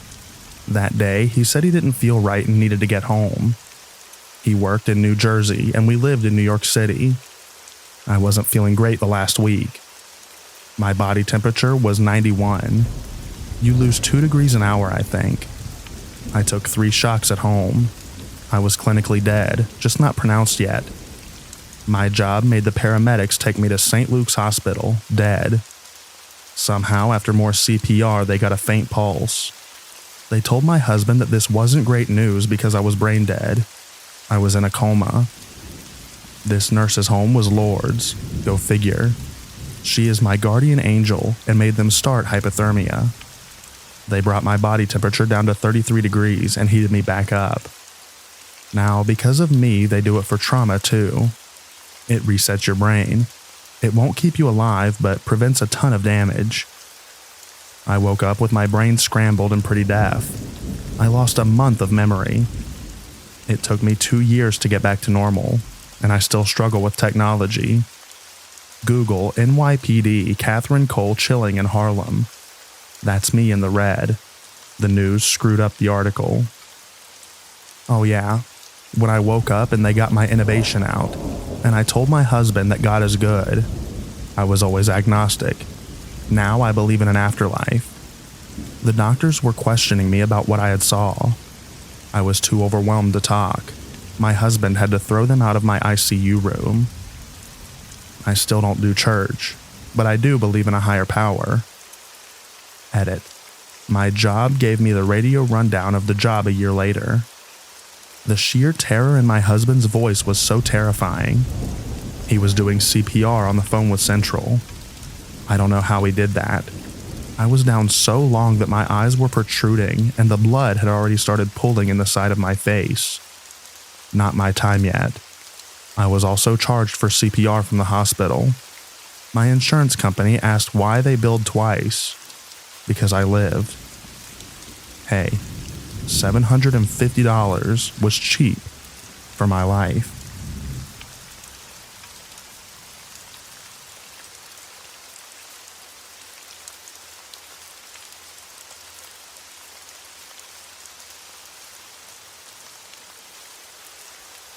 I think I was 4 or 5 years old and living in a war-torn country. When the bombing happens, we hide. When it stops, we go out and do business as usual. On one such day, Mom and I were out, and suddenly there were sirens. and in the moment you said cookie, the streets were cleared. Everyone hid. We were left in the middle of the street, not sure of where to go. So my mom pulled me behind one building, and we lay in a whole field of nettles. Mom covered my head with something. I could hear bombs hitting the roof of the building. Pieces of it were falling all over. I heard them, but I didn't see them. I was not afraid, but more like I made peace that I was going to die. Then I saw a leaf caught in a cobweb, and I asked my mom to fetch it for me. There was a spider there as well, so I was afraid to do it myself. My mom gave me the leaf. Poor spider ended up hanging from it. I watched it climb back up and resting on the leaf. Silly thing, I know. I don't remember how long we were lying there. I don't remember how we got out. I remember that I saw photos of that building later, and on one side of the building, the one behind me and my mom's back had collapsed. I also remember my legs were red and full of blisters from the nettles.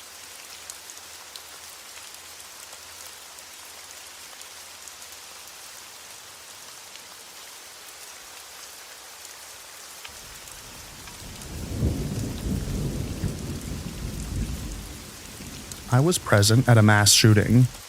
I was on a first date at a bar in the hip district of my hometown. We were sitting on the patio that faces the busy street, and we were people watching. It was almost 1 a.m. on a Saturday night. The date was going well, so I just went for it and gave the girl a kiss. We were both getting hungry, so I asked her if she'd like to grab some tacos at the cart that was directly across the street from us. She looked me in the eye and said, "Let's get out of here and just go back to your place." In that moment, that's all I needed to hear, so I went inside and paid quickly. My receipt said 1:02 a.m. We left and started walking down the street to my car. Heartbreakingly, at 1:06 a.m., a gunman covered in body armor with a semi-automatic weapon emerged from a nearby alleyway and opened fire on a group of people. The people waiting in line at the taco cart. In under 2 minutes, he killed 8 and injured 26 people. We saw it happen, and I pulled my date into a little alley alcove, which is outdoor seating for another restaurant, and we hid under the table until the police, who regularly walk and patrol that street on the weekends, shot and killed the shooter. We saw people die. Bullets came our way, but luckily didn't hit us. The whole thing was over in about 90 seconds. It's been a few years, but I still get nervous in large crowds. That part of town was such a safe space for me, and it never felt like something like this could happen. But it does. And sadly, it happens a lot.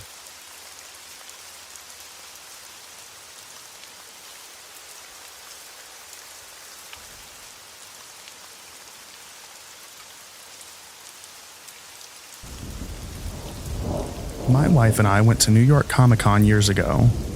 We were outside to find a street vendor and got some halal kebabs. I ended up choking on a piece of lamb, completely blocked my airways so that I couldn't even make a sound. I did the sign for choking to my wife, but she froze. It was a crowded city street, but let me tell you, I've never felt so isolated in my life. Fortunately, the vendor noticed and did the Heimlich on me, saving my life.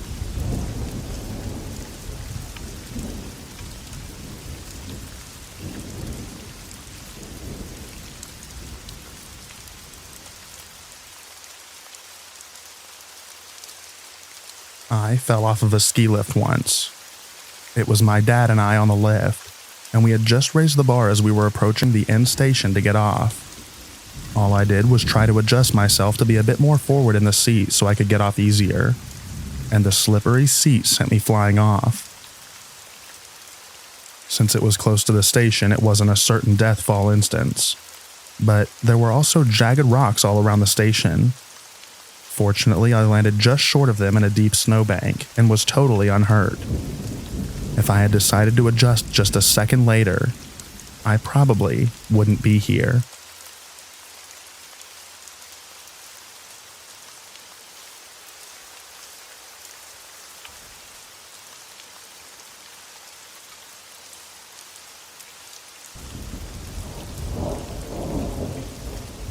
I was a lab tech at an industrial waste disposal company.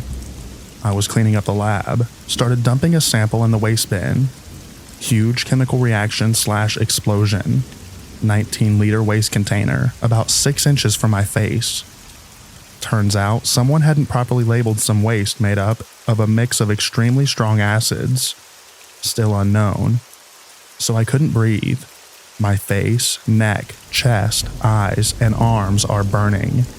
My gloves disintegrated. Fortunately, the other lab worker had clocked out, but hadn't left yet, because I wasn't strong enough to pull the emergency shower switch. To this day, I still struggle with PTSD.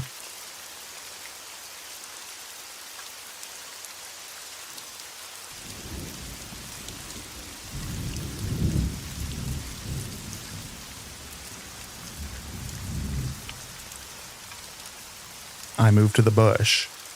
We were heating with firewood only, and underestimated the amount. So little old me goes out alone to just look if there were any dead trees to cut. I see one not far from the house. It was about negative 34 degrees Celsius, so I was moving as fast as possible. Lots of snow. Well, that snow was frozen like ice. I wasn't breaking through. Suddenly, that changed snow had bridged a very small gully no more than 3 feet long. But the way that I went in brought all the snow down over me. I passed out pretty fast. I came to about 7 feet from there, half my hair torn out and my GSD soaking down my face. I mostly crawled home with her logical boosting me the whole way. Family was suiting up when I reached the house. Sheba had just started freaking out. They opened the door. I wouldn't be here if it weren't for Ashrak's Miss Sheba, 1993 to 1999.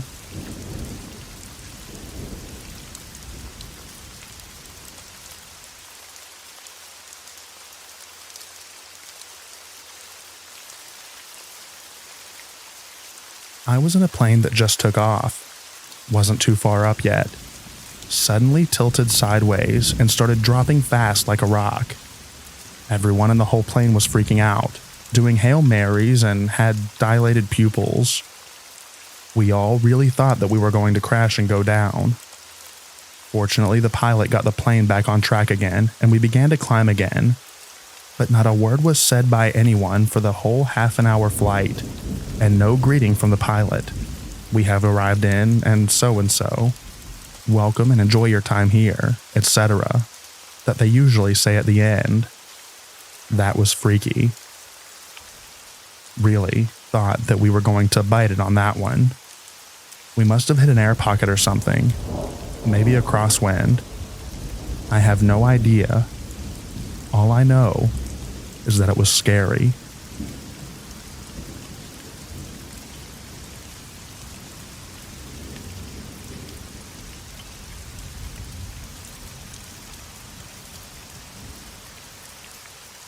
When I was 19 years old and a student at FIT in New York City, my dorm roommates and I took a small apartment on the Lower East Side. We felt independent and very grown up to be actually living in our own, albeit decrepit and somewhat unsafe apartment. Of course, we had no laundry facilities in the building, so we would gather our laundry weekly and go together to a laundromat 2 blocks away. A weekly shared ritual that we enjoyed. We would have coffee and pastries at a nearby cafe while we waited for wash and dry cycles. We often chatted with strangers here and made quite a few new friends while doing laundry. Normal people with normal lives. Our new neighbors. We'd been in the neighborhood about a month and were together at the laundromat. It was about 11 a.m. somehow. Unusually, we were alone in the laundromat. A white guy with a long, straggly beard and rough clothes came in with a single small bag of laundry. We noticed him because he immediately introduced himself to us and asked if we wanted to smoke pot with him. We found this approach very humorous, as young black girls would. Who is this dirty white boy trying to kick it to us? Do we look like we want to smoke his bushweed with him? So we decline, gracefully. He insists on sharing his rags to Hopeful Rich's story of starting a commune in Oregon for fellow pot smokers and growers. We would be perfect residents because we are young and beautiful, and we should come back to his place just around the corner so he can show us the plans and property he is imagining. He goes on and on, ranting but civil, about this great utopia commune and how his community will change the world. Okay. Again, we politely decline. At this point, he lights up a joint in the laundromat and offers us a puff. This is 1990. You can't smoke weed legally or publicly. And we look at each other and silently agree to make haste out of the laundromat. We head for the door, and he follows us to the cafe. We aren't even responding anymore. He gets a little visibly agitated and starts yelling that our generation is apathetic and weak.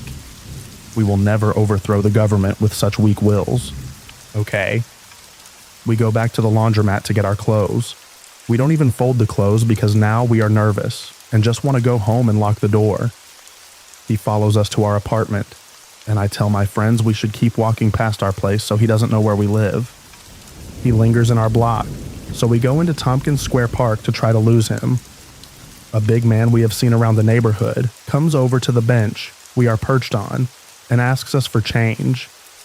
We tell him we will give him $10 to distract that hairy white guy so we can escape. We point him out. The guy says, "Oh, that's Daniel. Watch out for him. He says he killed his girlfriend." Our savior goes over to him and starts to talk. He manages to distract him until his back is turned to us, and we literally run out of the park, run home, and stay inside for the rest of the day. The very next day there, Daniel is on the front page of all the New York rags. Suspected murderer. Killed his ballerina girlfriend. Chopped her up and boiled her body for soup he allegedly served to the homeless in Tompkins Square Park. The photo is unmistakably him. The accompanying story is eerie and horrific.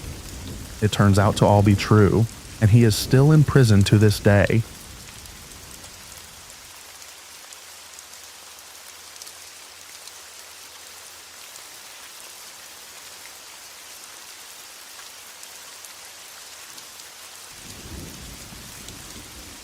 I got rear-ended at an intersection a few years back. I stepped out to see that the street signal was lying on the floor. Looked straight ahead and saw two vehicles destroyed at the intersection. Dude who rear-ended us was destroyed too. I was confused. I reasoned that the vehicle that was most damaged had caused this. It was on the opposite side of the street facing us, which was a good distance away. I went over there when someone opened the driver's side door and the guy flops out, dead. Turns out that the dude decided to unalive himself at 150 miles per hour on the surface street. He careened into the vehicle behind us, and the guy's car goes airborne, knocking down the signal light and landing on top of another vehicle that was making a left turn. I stared at the vehicle behind us in total shock, because his back seats were completely gone like a slinky dink. That could have been me. I was sitting in the back. The vehicle behind us saved us. Only fatality was the one deserved.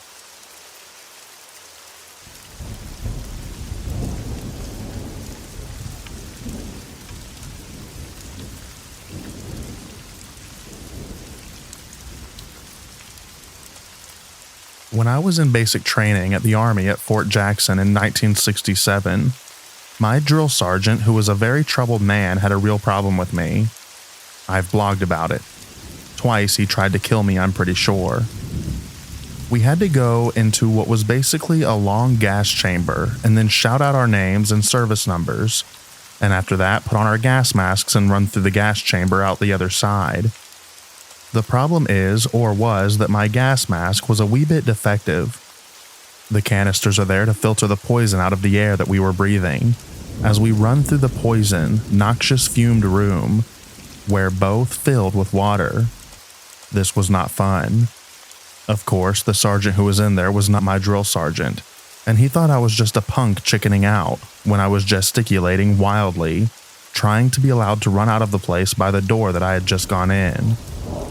I don't even remember how clearly how it was resolved, except that I did escape, and I'm still here 51 years later. My drill sergeant's second attempt, and I'm pretty sure it was deliberate.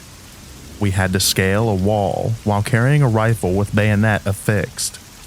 Now, I had never done this before, and I have to trust my sergeant and his instructions on how to do this.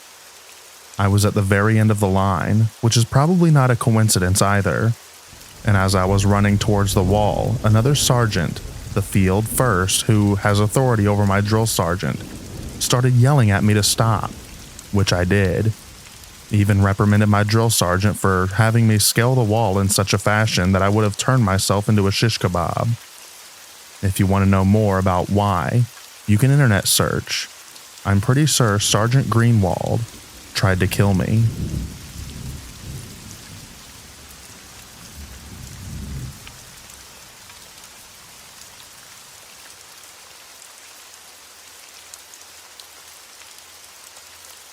Gives me chills to remember it even 40 years later. My friends and I were driving from college in Iowa to an American Chemical Society meeting over spring break in New Orleans. We didn't have much money, so we drove straight through. I got the midnight to 4 a.m. shift for driving. At about 2 a.m., I decided to stop at a gas station for coffee to keep me awake. We all went in. I walked up to the counter with my hands in my pockets of my old, bulky army jacket to ask for a cup of coffee. The clerk took out a loaded gun and pointed at me from 12 inches away. He said, and I quote directly as adrenaline enhances memory, "Boy, take your hands out of your pockets real slow." I calmly did just as I was asked, and then inquired if they did or did not wish to sell me a cup of coffee.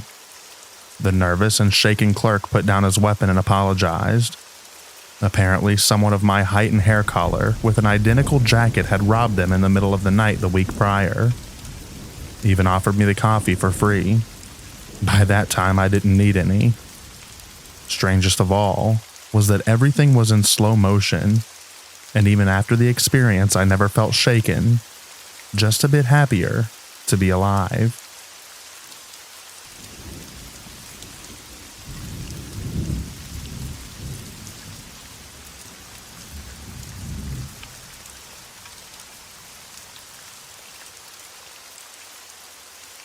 When I was about 30 minutes old, I was almost murdered by a 4-year-old. It was the day of my birth, and my mother was resting on the bed because childbirth is hard. I think my dad was out of the room or something, and there was this other family member in the room. I was in the room all fresh and new after the doctors cleaned me up, and apparently ready for the taking. The woman of the other family, I don't actually know who she is and my mom never told me, but that woman is the reason that I almost died.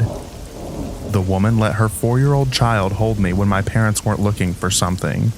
I'm not sure. This child, this 4-year-old child, I have left this lifelong grudge on the child.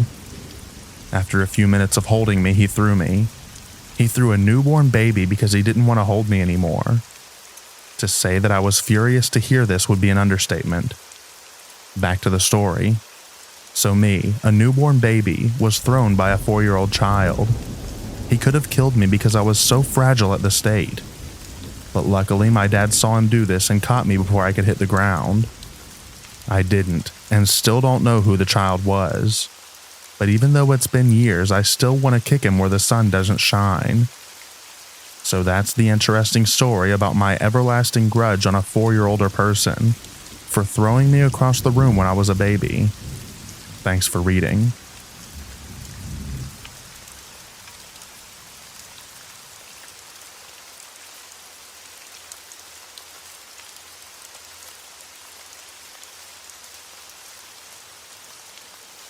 When I was 19, I had an affair with a 30-something-year-old married woman.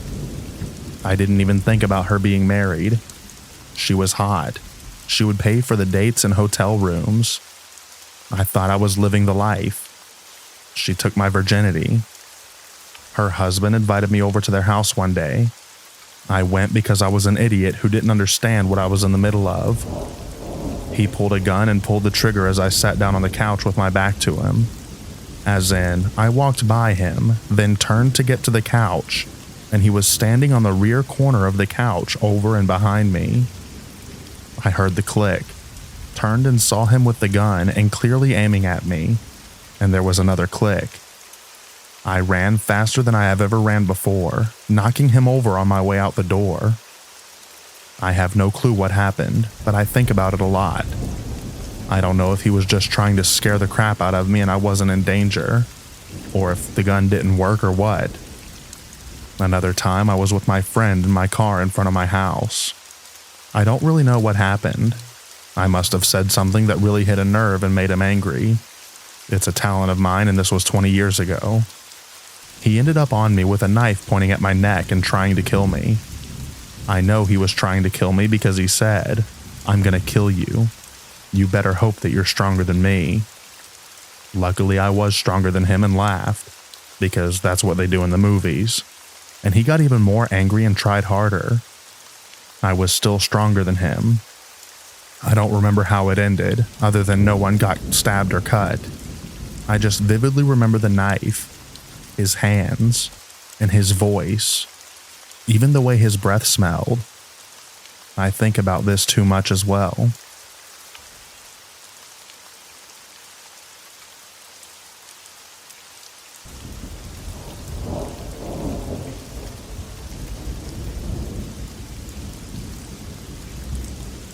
I had a truly crazy partner for a while. I won't say what the incident was, but there was an accident. He thought I had caused it intentionally. As I was starting to clean up from the incident, which did not, by the way, directly affect him, he just didn't like it. He was behind me. My daughter, who has a key to my house, happened in on this scene. Things got finished, and partner eventually left. Just after that, my kid told me something I had not known. While my back was to him and she was just opening the door, he had a baseball bat raised over me. She's a CCWL holder, is armed, and he knew this. She patted her purse with her free hand, and he apparently got the hint and put the bat down. Made me kind of glad that I had taken her to the range with me a year or so before that.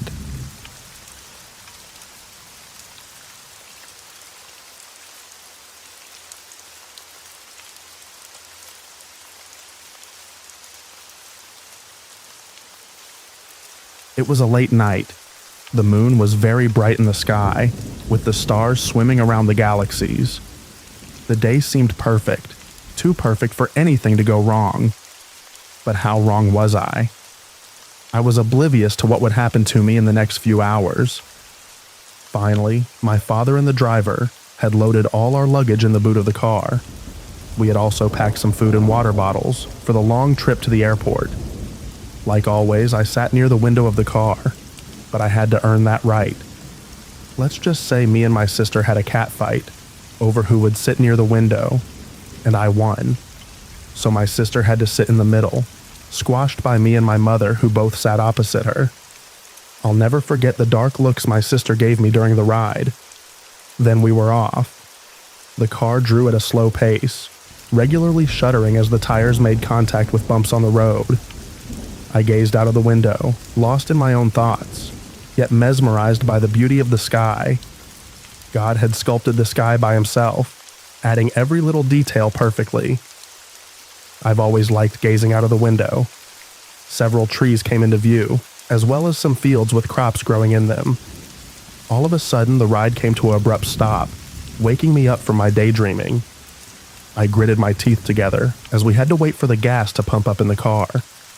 Then the car started moving again, and I mentally said goodbye to the gas station. I had lost counts of how many roads we had made past, all of which were bumpy. I was lost in my own reality, my own world. It happened too quickly.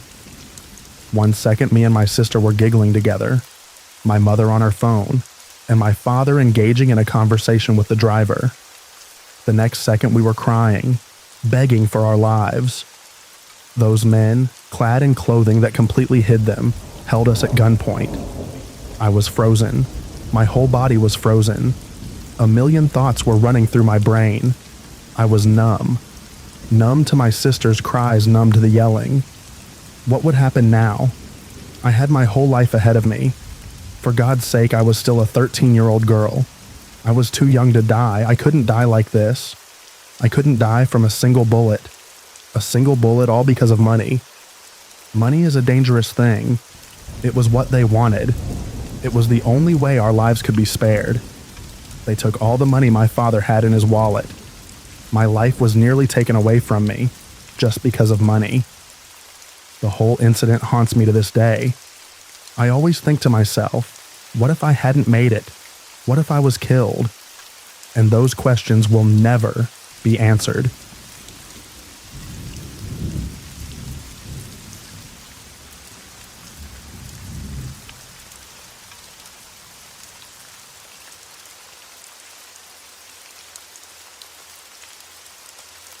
I don't know whether or not he intended to murder me, but I saw enough fury to feel convinced that he did, and I was threatened, whilst held tightly by the neck. The first time I was 17 and I felt terrified. It was my stepdad. He had just left prison for manslaughter, and crying was my natural first reaction. No, please. Had the reaction of causing him to be angrier and more threatening. He accused me of pretending to be frightened by faking tears. I was nothing but terrified. When I thought I was faced with the end, I knew ferociously that I wanted to live. I felt a surge of fury. Come on then. And how dare you do this? I think the come on then part of it did the job. It made him recoil and feel his own loss of control in the face of my furious indignation. He was frothing at the mouth, but that somehow made him step back and away from the situation. He'd ripped my bedroom door off its hinges and threw my TV at me across the room. But the real terror was when he grabbed my clothing, when I was squatted and backed into a corner. I did think that I was going to die, because I'd never seen such anger, and he had form for it.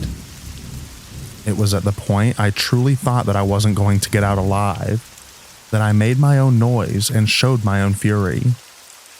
He walked downstairs like a little naughty kid, and as I flung open the front door so that I could flee, he poked his head from around the door and asked, "Do you want a cup of tea?" The door slammed. I ran.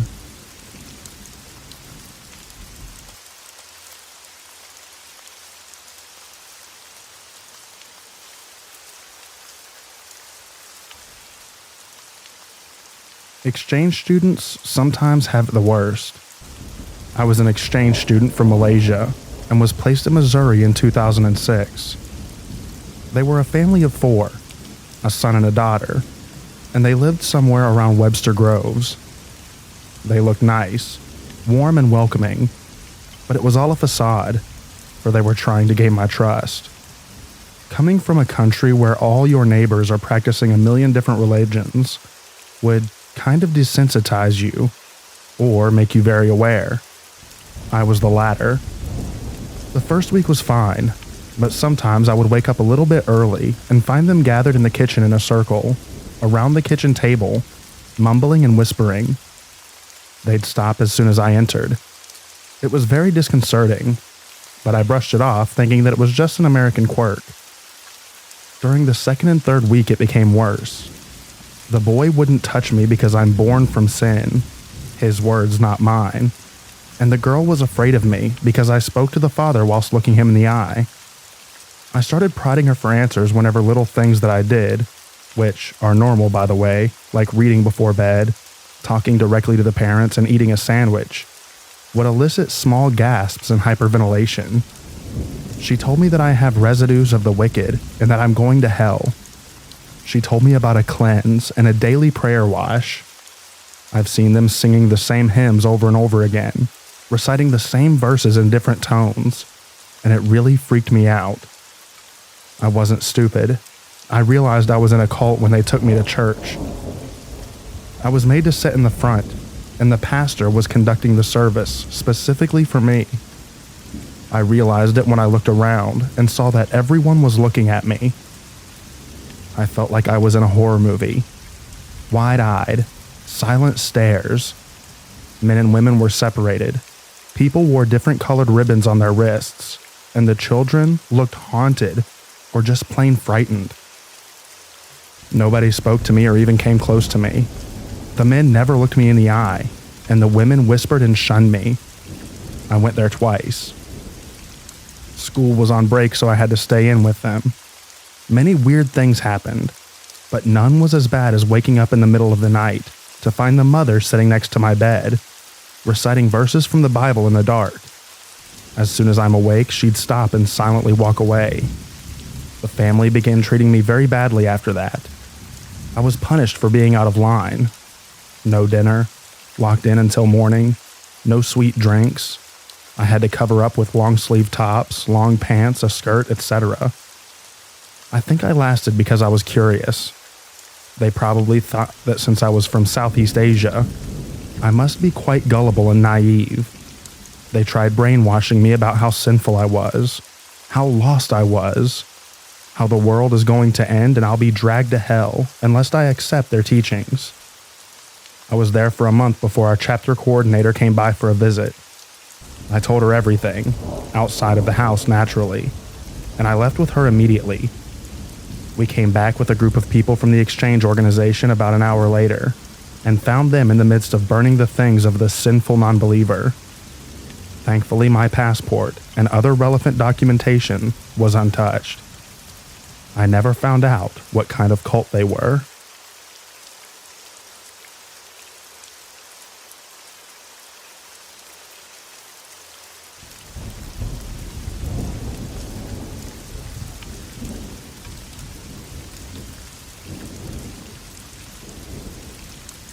I was raised in cult teachings in an isolated homeschool environment, and then my family moved to the cult later.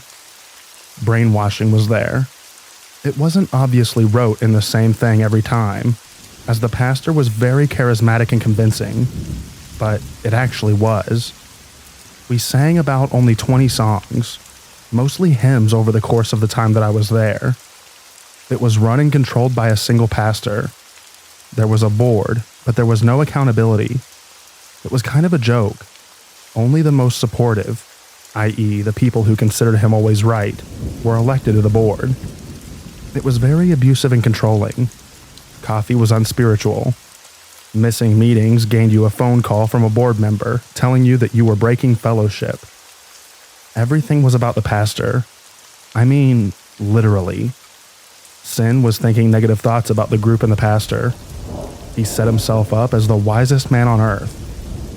For the girls, they had it worse. He would convince each one that they had a problem, i.e. idolatry, and he would proceed to abuse them. The cult was less than 30 people. As for why he's not in jail, settlements. My experience was awful. I had some serious depersonalization, and the effects on me are awful. Living in fear, anxiety, intense emotional pain, constant flashbacks. It's really bad. My parents are still in it, and relationships with them are probably impossible. Talking about anything will get me verbal abuse. Child abuse is really bad. I left this last year, so I'm still processing a lot.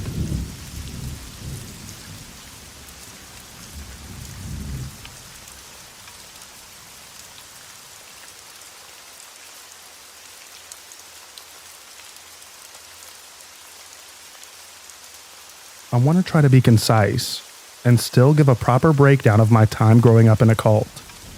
I'm going to start by breaking down the ideology. The second coming of Christ. They believe the second coming is and was alive. He was a Korean man who went by the name of Reverend Sun Myung Moon. He was given the mission by Jesus in a vision when he was 16 years old on a mountaintop, and it is his purpose to create an example of the ideal family, so all may shape their families in its likeness and create an ideal world. Restoration of the fall. Jesus forgives your sins, but what about restoring humanity to what it was before the fall, by paying spiritual indemnities and cleansing humanity of those sins in the first place? Their idea of indemnity is almost like paying karma forward. You can put yourself through misery, to either pay for past mistakes of humanity or to ensure that good things will happen in the future. You can pay indemnity by 1. Living in a van for years and years on one of their task forces, fundraising by selling candles or wind chimes, sometimes more than 14 hours a day. 2. Getting an arranged marriage after abstaining from absolutely any contact with the opposite sex all of your life by the Reverend himself, or now your parents, thereby overcoming the temptation of the fall by denying your desires and obeying the church completely. Actually, this is the most important aspect to the church, that you get matched and blessed their word for marriage. It is the only thing that will eventually restore humanity. 3.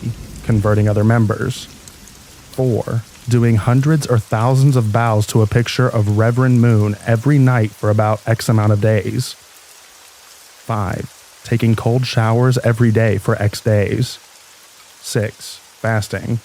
You can drink water for a provincial number of days, either 3, 7, 21, or 40. Note, you must do a 7-day fast before you get married. 7. Giving money offerings to the church.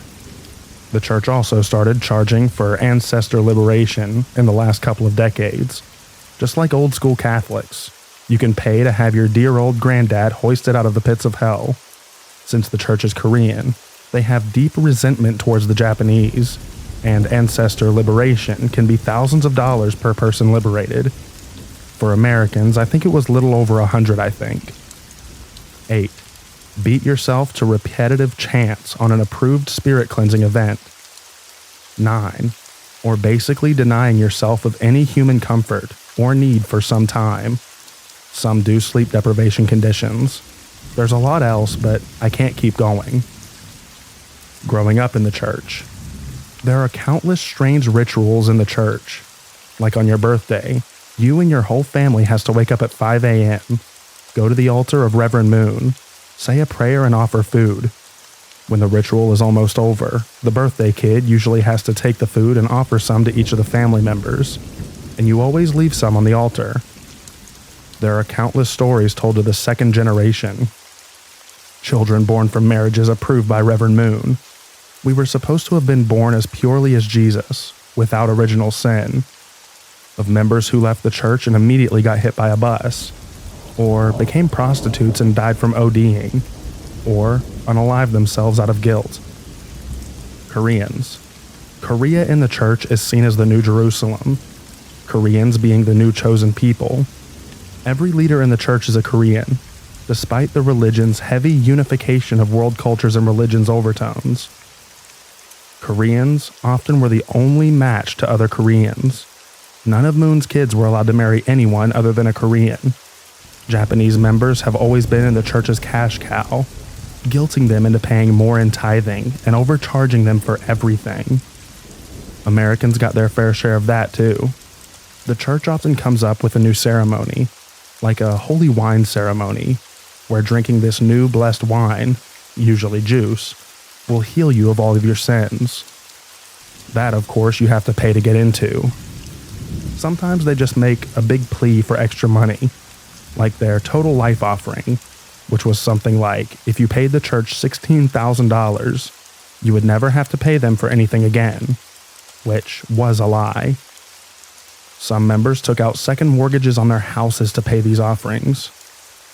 My wrists are seriously hurting from typing this much, so I'll leave some space for questions.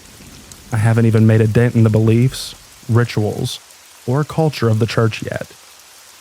Update. I will say, in response to people in this thread who ask how someone could fall for this, and how people could stay in for so long, cults like this never approach it like, hey, a Korean guy is the Messiah. You want to join?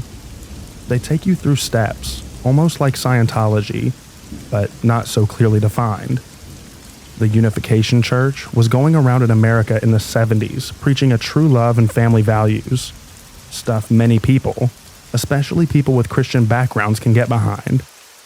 The church does have heavy Christian influence, so much of the language is the same, but they'll start discussing these things with you, like the evils of the world. If Jesus restored the world, then why would there need to be a second coming? We should prepare ourselves for the next Messiah. A Messiah is exactly what we need. How else can we right the wrongs of this world? Once you get them going on that, you just pump them up with all of the same religious feel-good stuff. God is our Father. God is watching out for you. He wants the best for you. God hurts when you don't do what's right. And eventually, God becomes some kind of emotionally sensitive dude that you have to coddle and take care of. Then, once your members are pumped, they're living in vans, they're trying to recruit other people. That's when you start with the deeper stuff. You know the Messiah is here. The tension has been building to this moment for literally years. The members are overjoyed and can't wait to do anything that this guy says so that they can be like Jesus' first disciples. No one thinks they're a victim. They think they're literally saving the world. It appealed to a lot of people who were raised Christian, but were dissatisfied with the contradictions or shortcomings of their parents' religions. Anyways, sorry for the block of text. I'm done. For now.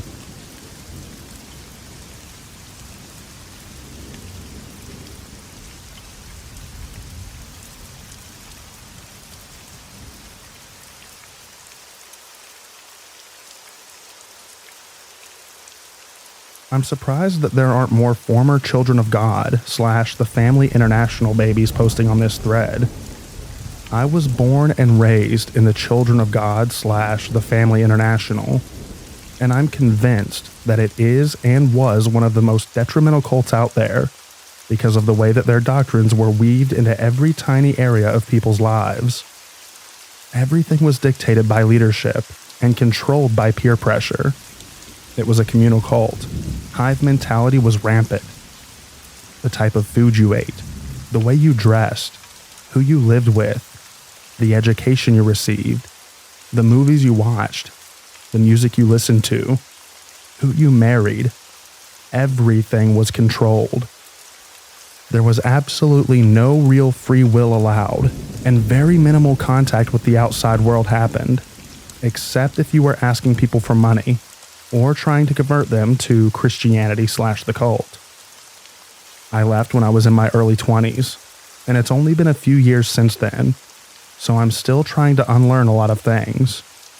I decided to go to college and get an education, and I'm so miserable because basic things like how to study for an exam, or how to interact with your professor, are completely foreign concepts to me.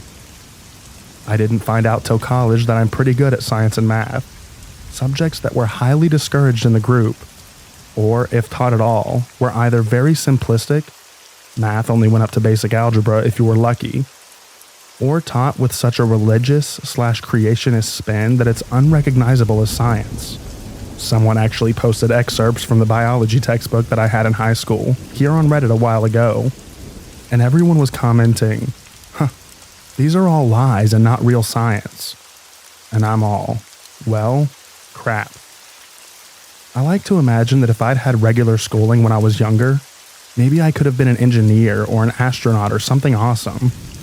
People are probably going to counter with that statement with, it's never too late to try, platitude. And I'd just say, shut up. You don't know what you're talking about. Forget dating. I have more knowledge and experience under my belt than most people my age, and I don't have a clue what normal dating looks like. Passionate hugging is synonymous with intimacy, and that's synonymous with control. I am terrified of getting into a relationship because I know that it would be so ridiculously easy for someone to abuse their power over me. When you're raised to always say yes, you have no idea what a struggle it is to say no. When people find out about this cult, the thing that usually gets focused on the most is the sexual aspect of it. It was literally that kind of cult.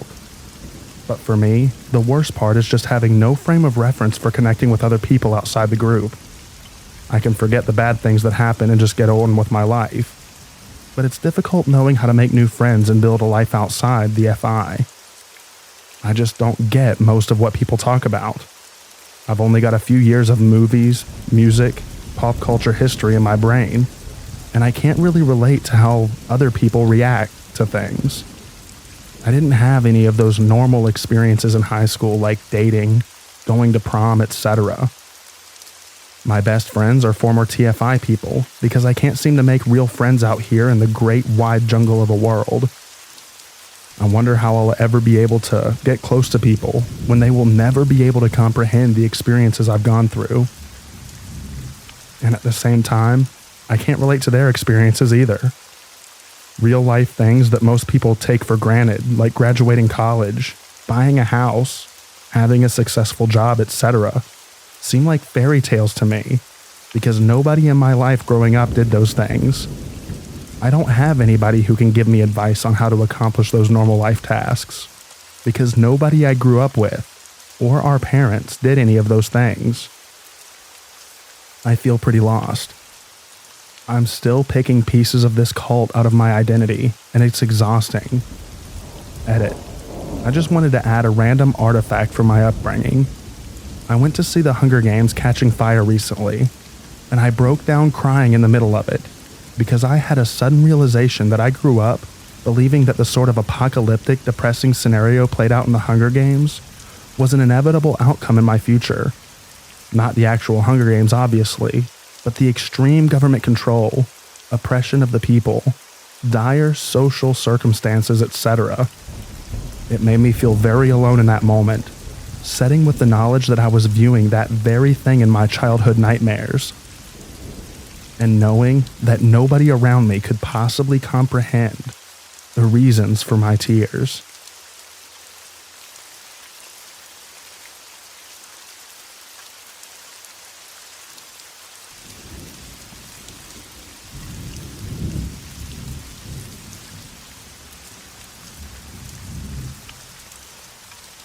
I was raised in a cult. Both of my parents were members of the Children of God, nowadays called the Family International. We traveled all over Europe from city to city and performed music on the streets and passed out leaflets to convert people. I have many brothers and sisters, mostly from different dads, as the philosophy of the sect was kind of rooted in the free love hippie movement. There are some pretty serious and I think conclusive accusations of child abuse within the sect. But thankfully, my parents didn't do that. My stepdad, however, physically and verbally abused us, as corporal punishment was very encouraged. He never got caught, although we frequently showed overt signs of abuse. But since we weren't ever in one place for more than a couple of days, well, you get the picture. We were, of course, all homeschooled too, which I hated, since that was also a constant source of abuse. My stepdad taught me timetables by asking me repeatedly, what's X times Y? And if I'd get the result wrong, I'd get slapped on the fingers with a cooking spoon, as many times as the result was. Thankfully, my parents got out of the sect by the time that I was about 13 years old. My stepdad didn't give up his habits though, which continued until I was old enough to fight back. Settling into regular school was very difficult, as I was constantly and heavily bullied for wearing secondhand clothes, not speaking German very well, and just being completely different. After a couple of years though, I went from worst in the class to best, and being kind of accepted. Nowadays, I still have some lingering issues, which I'm not sure if they'll ever be fixable. One of them is trust issues, which has also prevented me so far from seeking therapy. It's all a very long time ago too, and I've pretty much made my peace with all of it already. I think my parents got out of the sect before it got really crazy.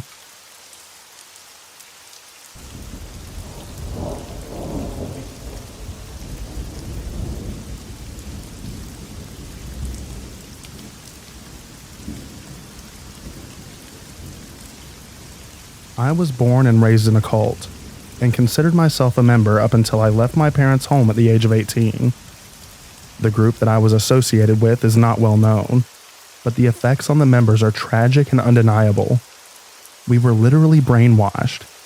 We had weekly services with a set program: 3 hymns, prayer, sermonette, hymn, announcements, main message, hymn, and prayer.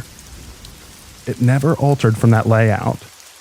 As well, The messages that we would hear were often videotaped sermons from maybe 5 main people at headquarters. The topics were extremely narrow: prophecy / the end is coming, self-improvement / all of you suck and you should hate yourselves, setting ourselves apart / don't talk to worldly people, they will taint you. There were many ways in which we were indirectly encouraged to harm ourselves. Many people looked down upon modern medicine and felt that using it was a way of turning away from God, slapping him in the face, making it clear that he wasn't needed. I personally knew people who died for their faith, waiting for God to heal them. On the other hand, when any of the main leaders fell ill, they were immediately rushed off to receive medical care. They controlled our diet. We pretty much were kosher, though they denied all influence or association from / with the Jews. There were annual days of fasting, and whenever the leadership would scare up enough drama within the members, they would declare a church-wide fast, so we could all get closer to God and resolve our issues. We fasted when the church's income was said to be dropping. We fasted when leaders were ill. We fasted when people died. We had our own personal fasts just for the heck of it, or when we felt especially guilty and out of touch with God. Parents were encouraged to get their children involved as young as possible. My parents tell me that I started observing the annual fast when I was 3 years old. I remember one year when my brother was 2 or 3. At one point during the day, he just broke down sobbing because he was so thirsty. Oh yeah, we abstained from food and drink. We got obscenely dehydrated every time. Looking back, I just don't understand how a parent can behave that way. They were so negative. I can't even describe it. We spent so much time and energy frantically thinking that we can't think about the opposite sex, that it was all we thought about. It was evil, dirty, wrong, and it would hurt if we weren't married. I literally built up so much fear over it that when I finally did, as an unmarried adult, that I had developed a pain condition. The cause is often psychological. In my case, being so afraid of it hurting that it hurt, which further fed into my fear. There was actually an entire message once where one of the leaders took on the subject, "Are we a cult?" And he actually went through a checklist for us. His conclusion was that we were a cult, but that it was a good thing. We should be proud. Only not. Pride is a sin. We should be pleased. You had to be baptized before a minister would marry you. You couldn't be baptized and marry someone else who wasn't. You couldn't marry outside the church. Some ministers wouldn't baptize you if they thought your only incentive was to get married. There were rampant cases of abuse from the leadership, but we were always too fearful to report it. Always taught that it must have in some way been our fault. Traditional gender roles were enforced, i.e. women stay home, pop out babies, cook and clean. Men were to work and support the home. Having children, and lots of them, was strongly encouraged. Be fruitful and multiply and all that stuff. Adoption was frowned upon, even for those who were unable to have their own children. So many families were living in poverty because there were just too many children to take care of. God forbade that any of them have a medical condition that required constant treatment. We were robbed on a regular basis. They called it tithing. Not only did we give 10% of our entire income, but we were also to a set second 10% aside to be used at a 7-day religious convention of sorts every year. And on every third year, we would give an additional 10% to the church. Imagine losing 20% of your income every year and 30% every third year. Imagine being poor to begin with. Imagine being told that you are poor because you have been literally stealing from God by not diligently paying your tithes. I could go on forever. There is so much.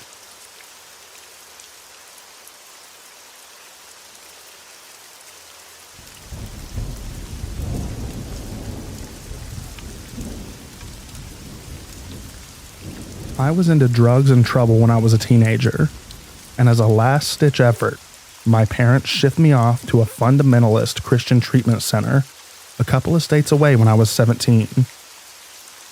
While I did actually end up turning my life around as a result of the whole thing, it sort of ended up being an out of the frying pan and into the fire experience, in that once I'd completed the program, which was over a year long, I ended up moving in with a guy who worked there and becoming involved in a church youth group that, unbeknownst to me, of course, was a cult in its initial embryonic stages.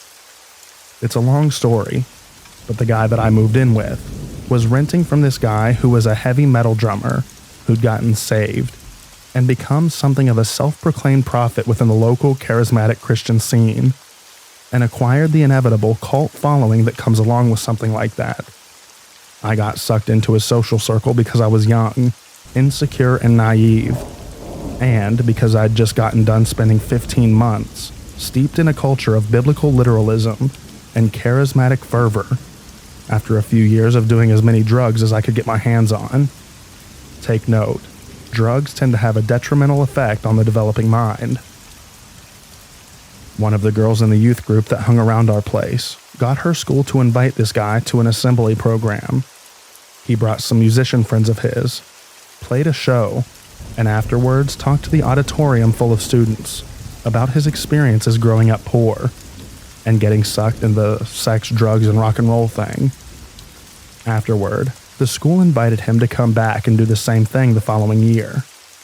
Long story short, this guy was already kind of a megalomaniac and an ego-driven butthole, and being in a stage in front of all of those kids turned into his new favorite drug.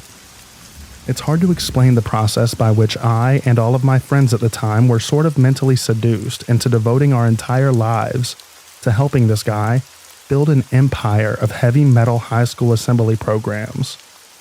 But within a year, we were all raising money doing car washes, grocery baggings, and soon manning tables of merch that just straight up soliciting donations to funnel straight into this guy's pockets.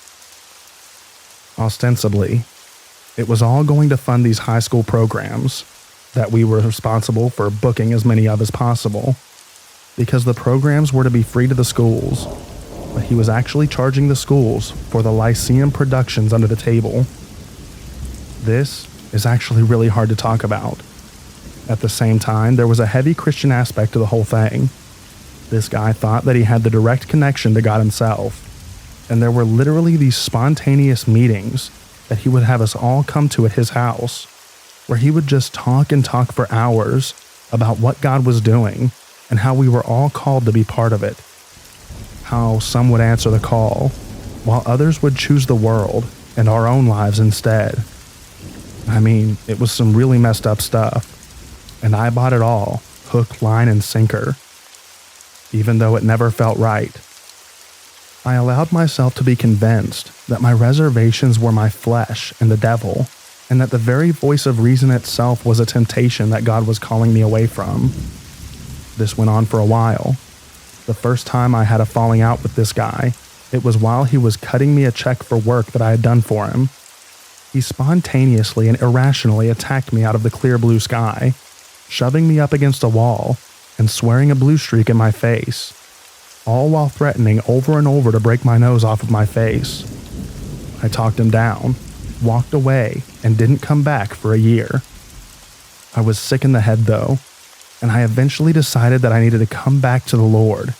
And of course, the way to do that was to track this guy and his team of minions down and give them hundreds of dollars. Suddenly, we were best friends again. The culture of fraud and manipulation had gotten even deeper and weirder while I'd been away. There was now quite a bit of money being raised, not just by soliciting donations at public events, but through high-level investors as well. And everybody was doing the fundraising thing full-time and just stockpiling guns. The leader and his wife would routinely disappear for weeks at a time, and I came to find out that what they were doing was going to Florida and Hawaii a lot. Because, dangling that carrot is a lot of work. What I'm describing is really a pretty incomplete picture of the whole thing, because I'm really rushing through the story. Shortly after coming back to the group, I realized that I couldn't stand to live like that anymore, and I moved away, back to the state where I grew up, and started my own youth outreach program, But literally the day I moved away, this guy called me and started working on me to get me to come back into the fold. After 7 months, I folded. No pun intended. Sorry, that was terrible. And came back when he offered me some ridiculous amount of money to run the church that he'd started, while him and his ministry team were on the road, where they spent most of their time in those days. Again, to abbreviate things, I will just say that when I moved back, I found myself in circumstances severely different than what he described. And the money, to put it bluntly, never happened. He just swindled me again. Thoroughly disillusioned, I left again, this time for good, and never went back.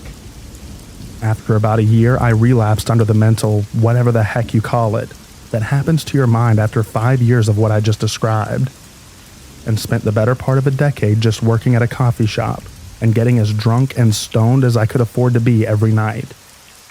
Something I didn't bring up, though, was that when I first got out of treatment as a teenager and got involved with that youth group, I'd started seeing a girl, and after a year we'd gotten married. She'd been with me the whole time throughout this experience, and after leaving that group for good and spending years and years drunk off my butt, she finally convinced me to get some help, which I did. I went into treatment again and got cleaned up, and then went to college and earned an AAS, and I actually just got my first job in the field this week. Well, 99% sure, just waiting on a phone call here. So the story does have sort of a happy ending. Well, the best part of it is that within the past couple of years, literally every one of my friends from back in the day that were involved with this guy finally walked out on him and blew the whistle on the whole fraud thing. So it looks like he's probably up the creek. A local news media outlet has been following the story for the last couple of years now, but I don't think that I'm supposed to post a link to any of that, since it would reveal personal information and stuff. But yeah, the whole thing was just a huge nightmare.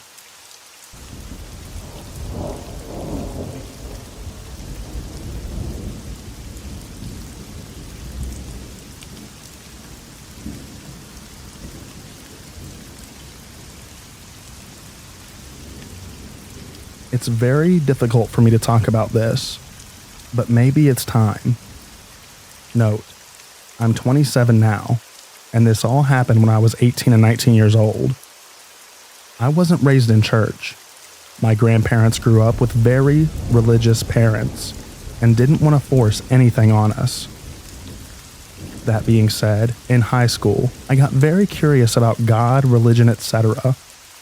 I started dating a guy when I was in the 9th grade who took me to church with him. He was a Southern Baptist, so I kept going. We broke up, but that's important because that was my first experience with church. I just wanted to do the right thing. That isn't what this story is about. It's just a little bit of background. Fast forward to my senior year. I started dating a guy in my grade. He was always popular and pretty mysterious. Everyone knew that he was religious, but didn't know what kind. They knew because his mom would attend our choir concerts, always wearing long skirts, no jewelry or makeup, and had her hair in a bun. His best friend didn't even know what church he went to, but told me that they didn't have a TV and weren't allowed to watch movies. I was very nervous to ask him what church he went to, even though we were dating, and I figured after 3 months I should know.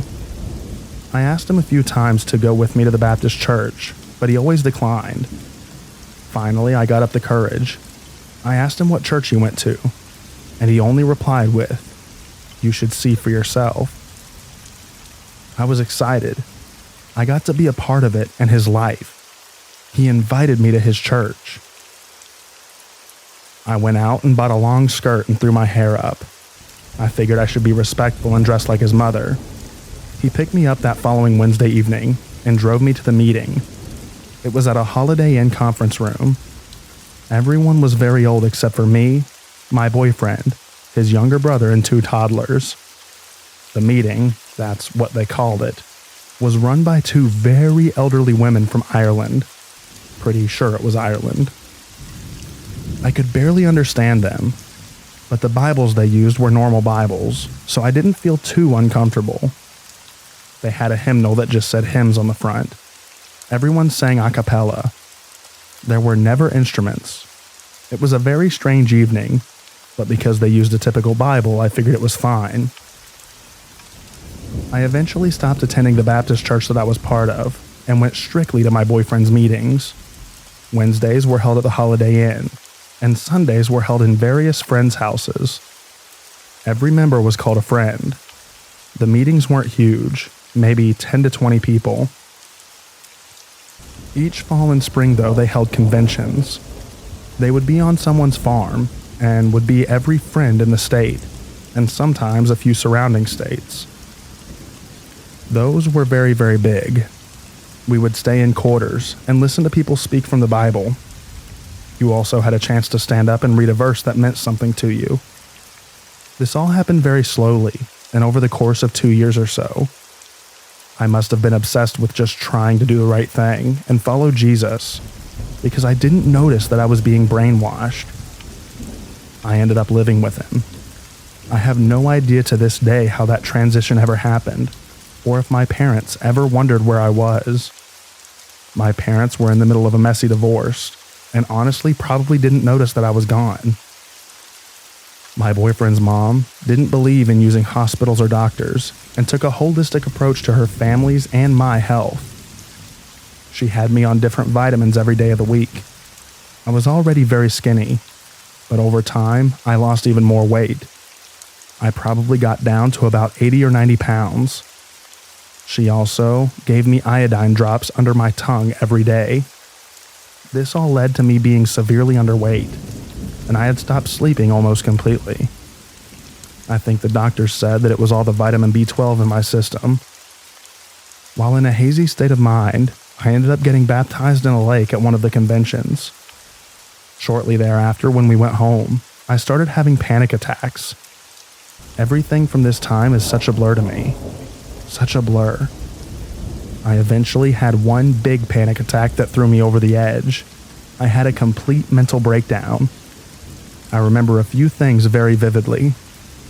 I tried to read the Bible to calm down, and I couldn't read anymore. Everything was just shapes and blobs. This led to more crying. My dad remarried 2 weeks after the divorce, and married a woman named Nikki. I was convinced that they were both Satan because of this. I tried to jump off of a very high hill near my house that I was staying at. I would have at the very least broken many bones if not died. I thought I was already dead and was convinced that their house was a coffin, and they were burying me outside, and my soul was just overhearing it all. I guess they realized that something was wrong and probably didn't want to be liable because they found my dad's number and told him to come get me. I fought going and cried and screamed, but my dad took me back to his house. I didn't sleep that night again and thought that his house was the Twin Towers, and I was stuck inside as they were falling down. I started seeing small rainbows everywhere.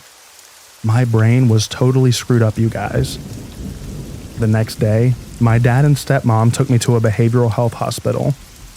I remember that it was the day that Steve Irwin died, because my dad told me in the waiting room, and I thought for sure that he murdered Steve Irwin, and that's how he knew that he was dead. But it was on the news in the waiting room. Either way, I stayed in an acute wing of the hospital for 2 weeks. They took my vitals several times a day and night. I had to go to group therapy sessions and drink inshore all day until I was finally up to a healthy weight. That man and his family really messed me up. I hope that I never see them again. It's almost 10 years later, and I still have nightmares about them. I had one last night, actually. They're mostly just present in the dream. I had the courage to finally try and Google the name of their cult. It took some digging, but they're called 2x2s. Sorry that this was so long. So much happened to me. This is just all I can remember.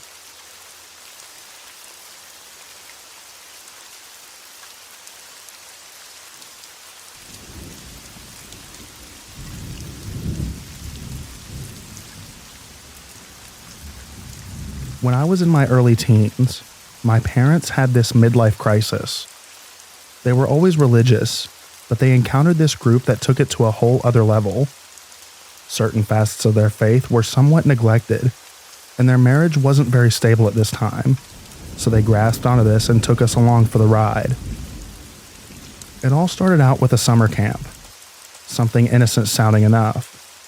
There were about 35 other boys going to it from all over the country.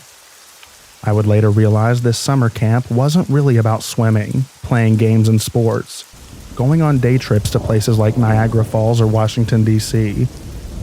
It was the first stage of their recruitment to join. Most of the children there were from larger families that were intimately familiar with the group. A lot of their older or younger brothers were attending the camp. Most of them had gone for years because the purpose of the program was to draw in boys to their boarding school. In fact, the camp took place at the boarding school campus. After the summer program was over, my brother wanted to go there for high school instead of local public school. I had really no desire to go to the public school after the absolutely horribly 8th grade year that I had at the middle school next door. So that, coupled with the pressure of my parents and brother, had me going to the boarding school that September. Things started off decently. There wasn't much pressure, but it was a very religious school. Prayers several times a day. There was the option to go to church every morning, and instruction was completely from their unique Catholic perspective in every way. I would attend this school for 3 years, 2 on, 1 off, and my graduate year. The school really served as the second stage to their organizational recruitment. Not everyone who attended joined or was expected to join, but those who showed enough fervor or interest were groomed to becoming full-time members. When I was 16, I knew full well that I wasn't ever going to join the group, but my brother did. I'm not sure if my brother just never had much luck with girls, but he decided to forgo all of that for the cause and joined right after he completed high school. For the most part, I never really realized how far out this organization was until years later, when I had a crisis in my own religious faith and became a non-believer and saw how they treated the many people who left the group over time. Most, if not all, who leave the group don't lose their faith, but there is a lot of ostracizing. While in the school, we did a lot of things with the rest of the group, including protesting campaigns for things that we didn't fully understand, attended some of their Saturday meetings at their headquarters, events, conferences, marches, etc. Their methods were not extreme, but they fostered a severe us versus the world mentality. Rock music was satanic. Anyone who didn't embrace our version of belief and morals was a monster and horrible person. Everything was seen in black and white, and they couldn't comprehend how somebody could disagree on one thing with them, yet agree in many other things. At their meetings, they did a lot of patting themselves on the back by talking of their campaigns and the supposed success of them, how they were going to bring the world back to order, which according to them meant their version of Catholicism. Most of them didn't even like the Pope at the time, because he wasn't fire and brimstone enough. Speaking of that, a lesser talked about subject publicly, but strongly believed and discussed privately, was that the world was going to enter this period of death, destruction, and end times that would last many years. Even they prepared for it in some ways, by building a sort of bomb shelter in one of the buildings. This would then be followed by a 1,000-year reign of Mary, in which they would lead the world back to religion, and it would be happy times and glory to be had for all. My brother even bought into this stuff a lot when he was younger, mocking me for my interest in technology, because it isn't going to do you any good when the nukes fall and there is no electricity. That was probably just a harmless tease on his part, but it always irritated me that he actually thought living like a hermit was the best, most productive use of our lives, or that foregoing technology was wise, because you might have to live without it at some point. As it is, my parents still like the group. I see my brother once, maybe twice a year, and I don't really communicate with anyone there anymore. For years, though, my brother didn't want to visit us. He was always terrible about planning it and acted like it was unimportant. It did bother my parents that he had separated himself from us to such an extent, but now that they are more religious than ever, they see it as a good thing that he is doing there.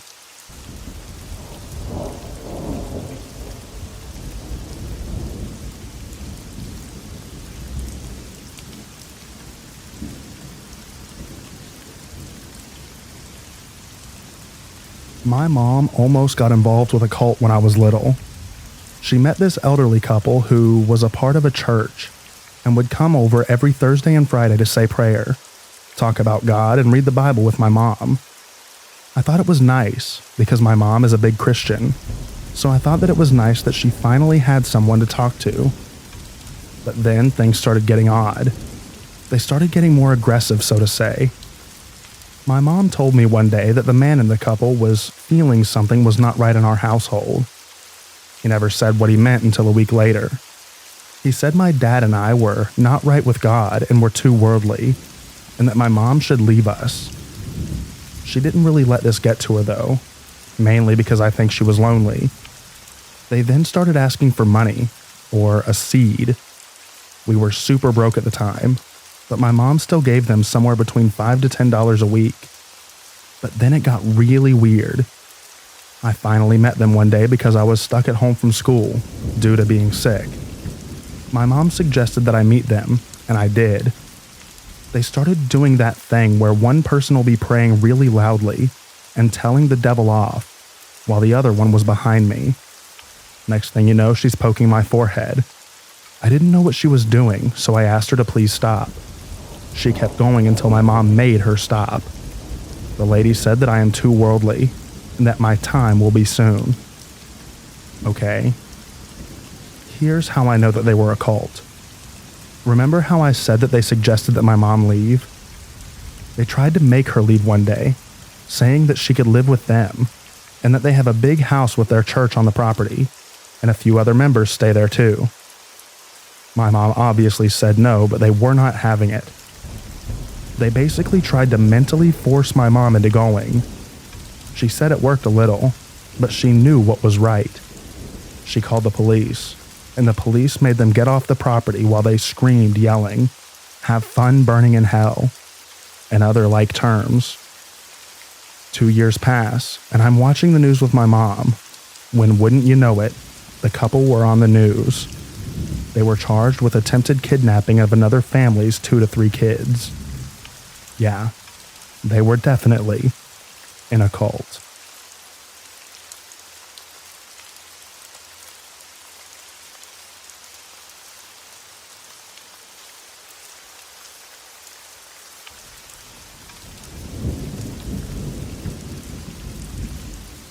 This isn't my story, but my dad's.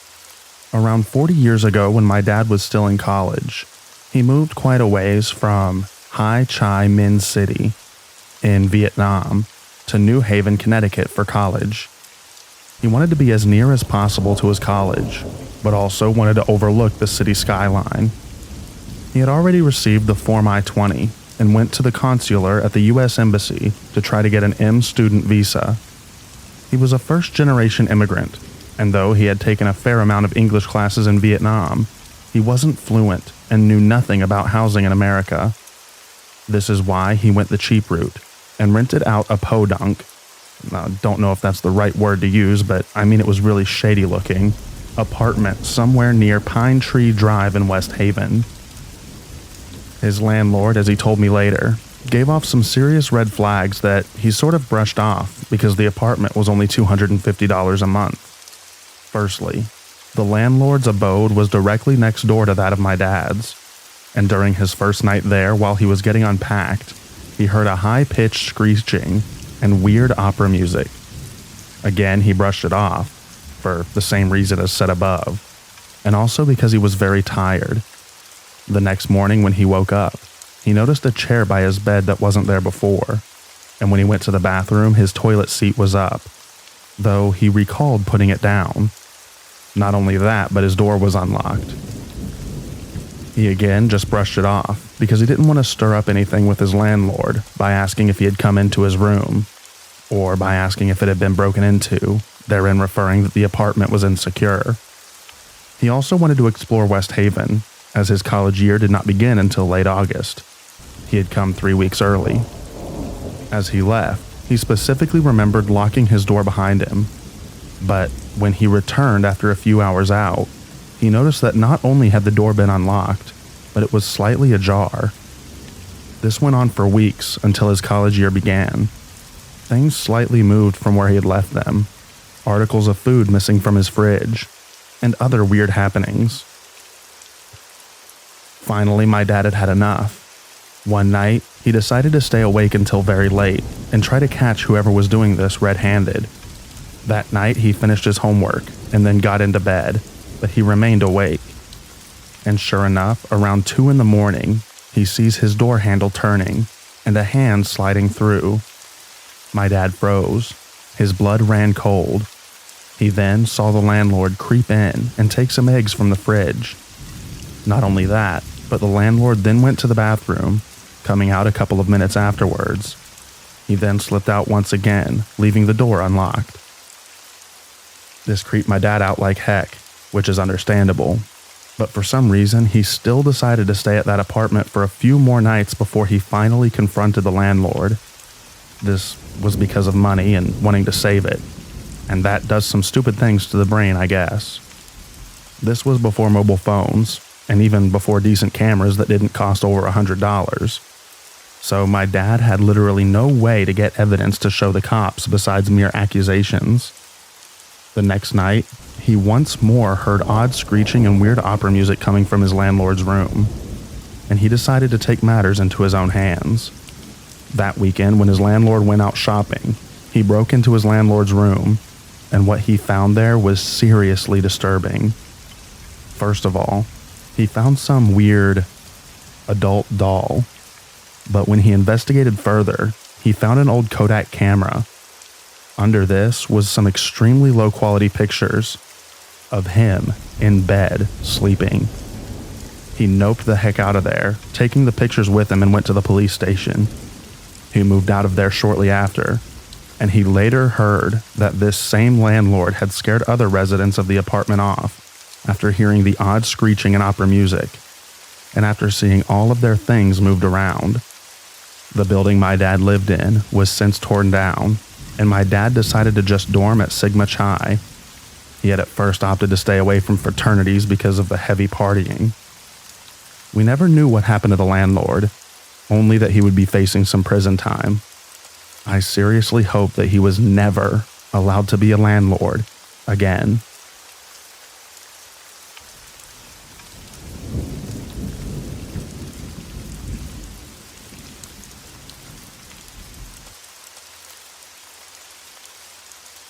My boyfriend and I applied to and moved into an apartment a few months back.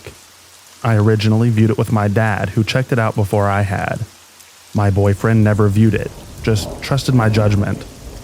I didn't mention my boyfriend to my landlord when we looked because it didn't cross my mind, and I figured that my dad probably noted it already.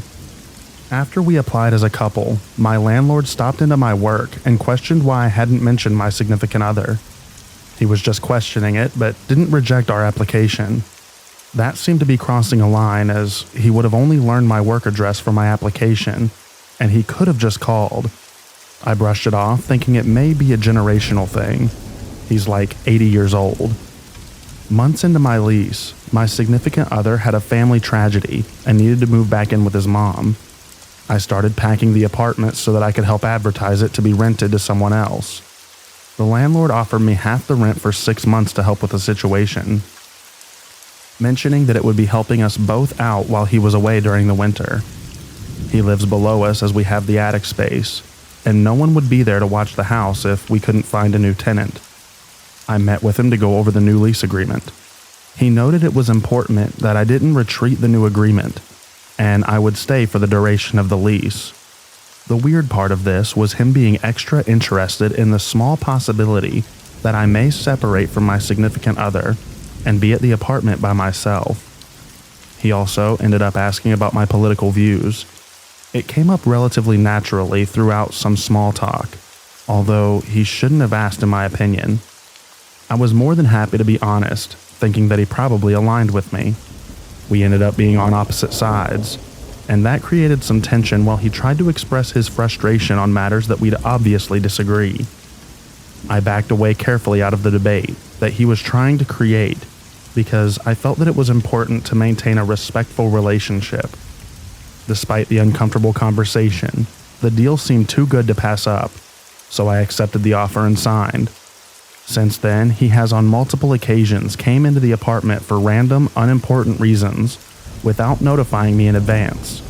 He's left messages asking me to attend a local event, mainly circulated on political issues with him. He's run out of his side door in his robe while I'm trying to leave to ask me menial questions, as if he's always listening for me to be home. He comes into my work to drop off the flyers for the traveling speaker I mentioned, where he also sits and stares at me. I work in a coffee shop. And just today, I noticed that he installed a motion detecting chime that notifies him when I'm on the landing leading to my door. The chime is quiet enough for me to know that it's coming from inside the house on his floor. The last time he came into my work, I all but had a panic attack and started sobbing in front of all of my coworkers. It seems reasonable for me to be upset, despite what he might think is acceptable contact. It feels like he's holding this lease term over my head, in a way.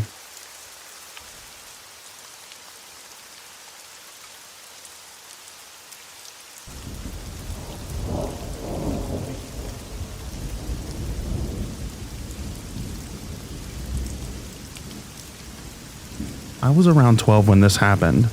It was a Saturday morning, and my parents were going out of town for the weekend.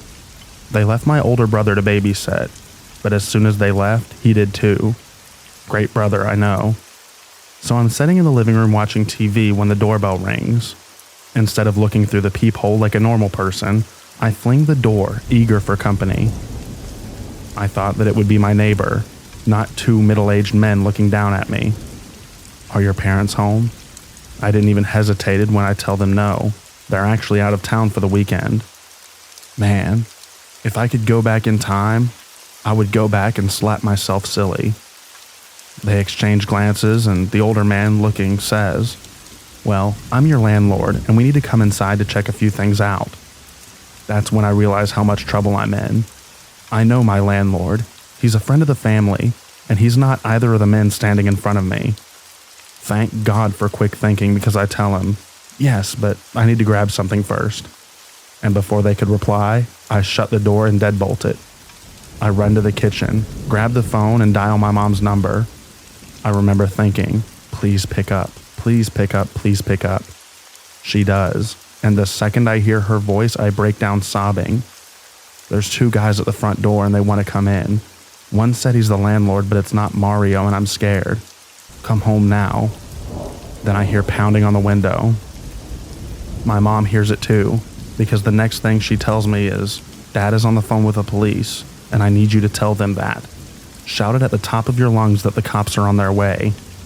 They know you're home alone, and they need to know that you won't be for long. I'll be there in 20 minutes. My parents are an hour away, and how they made it home as fast as they did, I'll never know. But through my tears, I yell as loud as I can. The cops are on their way. Hey, we weren't gonna hurt you. No need to cry. It's okay, we'll leave." Then silence. It seemed like a lifetime, but was no less than 10 minutes when the police arrived. I will always remember the female officer who spoke with me.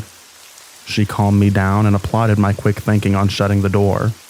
She told me to never open the front door again unless it was someone that I knew, and even then not to do it if I was home alone, which I wasn't for a very long time after that. My parents pulled into the driveway like a bat out of heck, and my mom hugged me tighter than she ever had before. I was crying. She was crying. I got a lecture on opening the door for strangers and how lucky I was to be alive, and my brother got yelled at and grounded.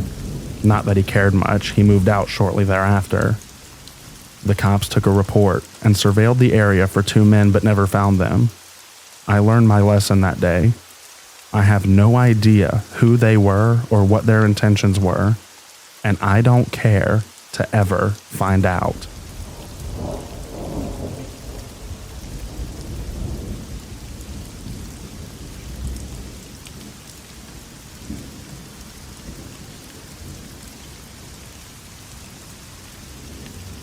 So my boyfriend rents a master bedroom in a couple's house. It's a pretty nice space, big, roomy, private bathroom, fairly tidy house, and he's allowed to use the kitchen anytime. His landlord is the only downside. He tends to yell at his wife, drinks too much, and falls asleep on the couch most nights after drinking and watching sports. I've barely ever seen the landlord or spoken to him. Usually when I come by after work, he's already passed out on the couch. This weekend I was at my boyfriend's, and we were making lunch in the kitchen. Landlord comes around the corner and gives me a very long, creepy stare. I look back and say hi just to be friendly. Landlord keeps staring and then says, "If you're gonna be in the house, you could at least say hi." My boyfriend stops what he's doing and says, "She did just say hi, I heard her." The landlord scowls and shuffles off. An hour later, landlord sends my boyfriend a message. He says I'm not allowed to come over anymore because I give off an unfriendly vibe. The dog doesn't like me, and they don't feel comfortable with me there. For the record, the dog has bitten the landlord several times and has no problem with me. Anyway, the upshot is that we'll be hanging out at my place for a while instead. And yes, my boyfriend is looking to move out stat. Thankfully, he's on month-to-month rent there.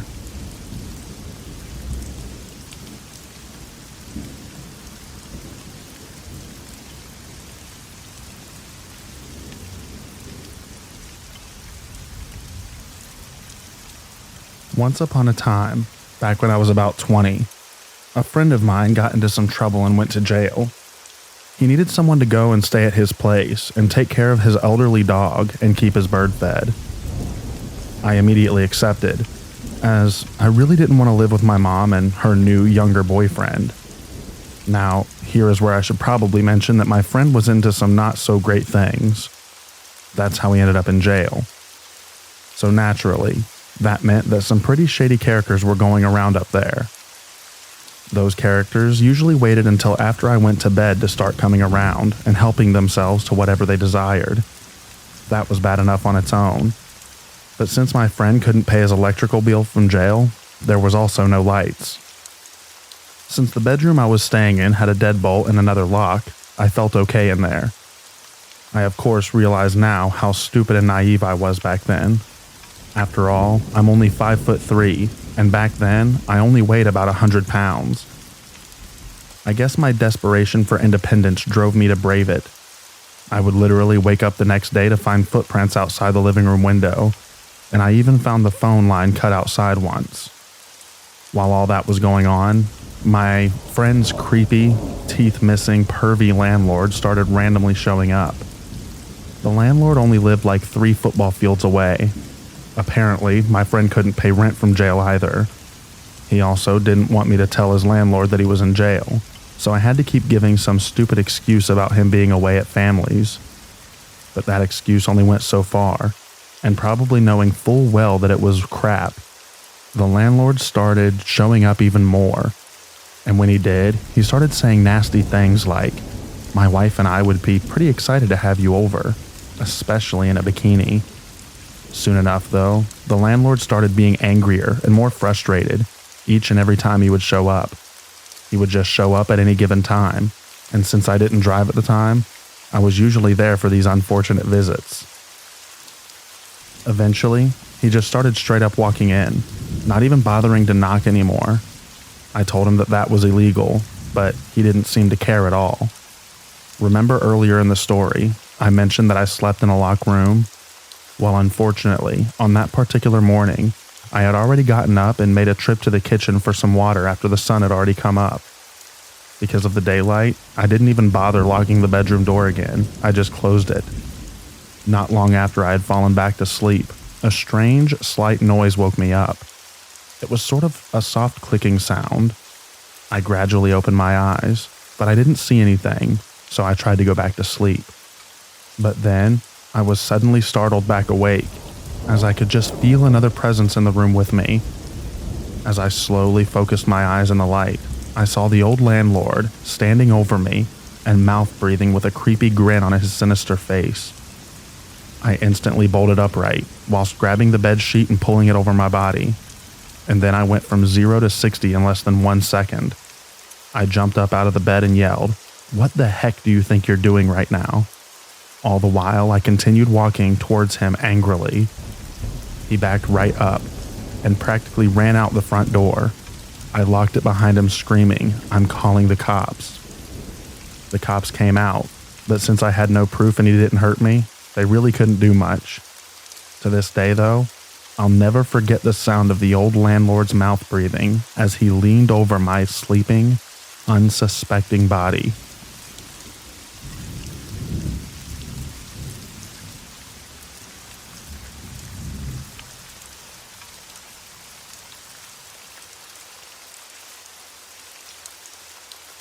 This happened to me last year when I was looking to move house. For the record, I'm a single female. I had been looking on a room renting website and found a couple of places that fit my requirements. One being a multiple occupancy student type shared house. Not ideal, but cheap.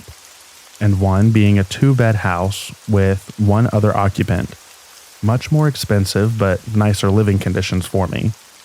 These 2 properties also happened to be directly next door to each other on the same street. So I arranged to see both one evening after work. Shared house first, 2-bed, place immediately after. I had messaged the landlord of both places to set up a time, and the first guy seemed perfectly normal. And in fact, he was the whole time that he was showing me around the place. He was a skinny, middle-aged, slightly balding, and unremarkable guy who worked in IT in another city. Quite chatty about his personal life, obviously telling me what he did for a living, asking me questions about my hobbies, etc. Nothing too out of the ordinary. The only thing that seemed off was when I first arrived and knocked on the door, I was greeted by one of the tenants, who told me the landlord was upstairs so I should just go up. I did so, and followed the sound of voices to one of the rooms where the door was open. As I approached, I saw a man and a woman stood together on one side of the bed, and this guy on the other side. They all turned to look towards me as I walked towards the door, and it was a bit awkward as it seemed like I'd interrupted their conversation. But I guess they took it as an opportunity to wrap up as the couple said their thanks and left. The other guy introduced himself as the landlord, and I apologized for arriving early/butting in, but that the tenant had told me to come straight up. He said no problem, and that he didn't mind since he didn't want to rent to couples anyway. Fair enough. As we were roaming the house and chatting, he introduced me to the other tenants who were hanging out in the kitchen cooking, and he asked me what my interests were and if we all had anything in common. I told them that I was into the arts, movies, comic books, and a bit of a nerd. And he asked me if I watched The Big Bang Theory. I said sometimes, and made a joke that I actually tell most people the main characters are what my general friend group is like. He looked me up and down and said, "Yeah, you do kind of remind me of a weird hybrid of Penny and Leonard," then smiled a slow little smile. I was like, that's a weird comment, but okay. I guess I have a similar facial structure to Kaylee Cuoco, the short pixie hair like hers in the later seasons. But I was also dressed in baggy jeans, sneakers, and a boxy khaki military jacket with no makeup on. So I could kind of see what he was aiming at. As I was wrapping up to leave, he was asking me if I had any other questions for him. So I took the opportunity to clarify the deposit and rent amount again.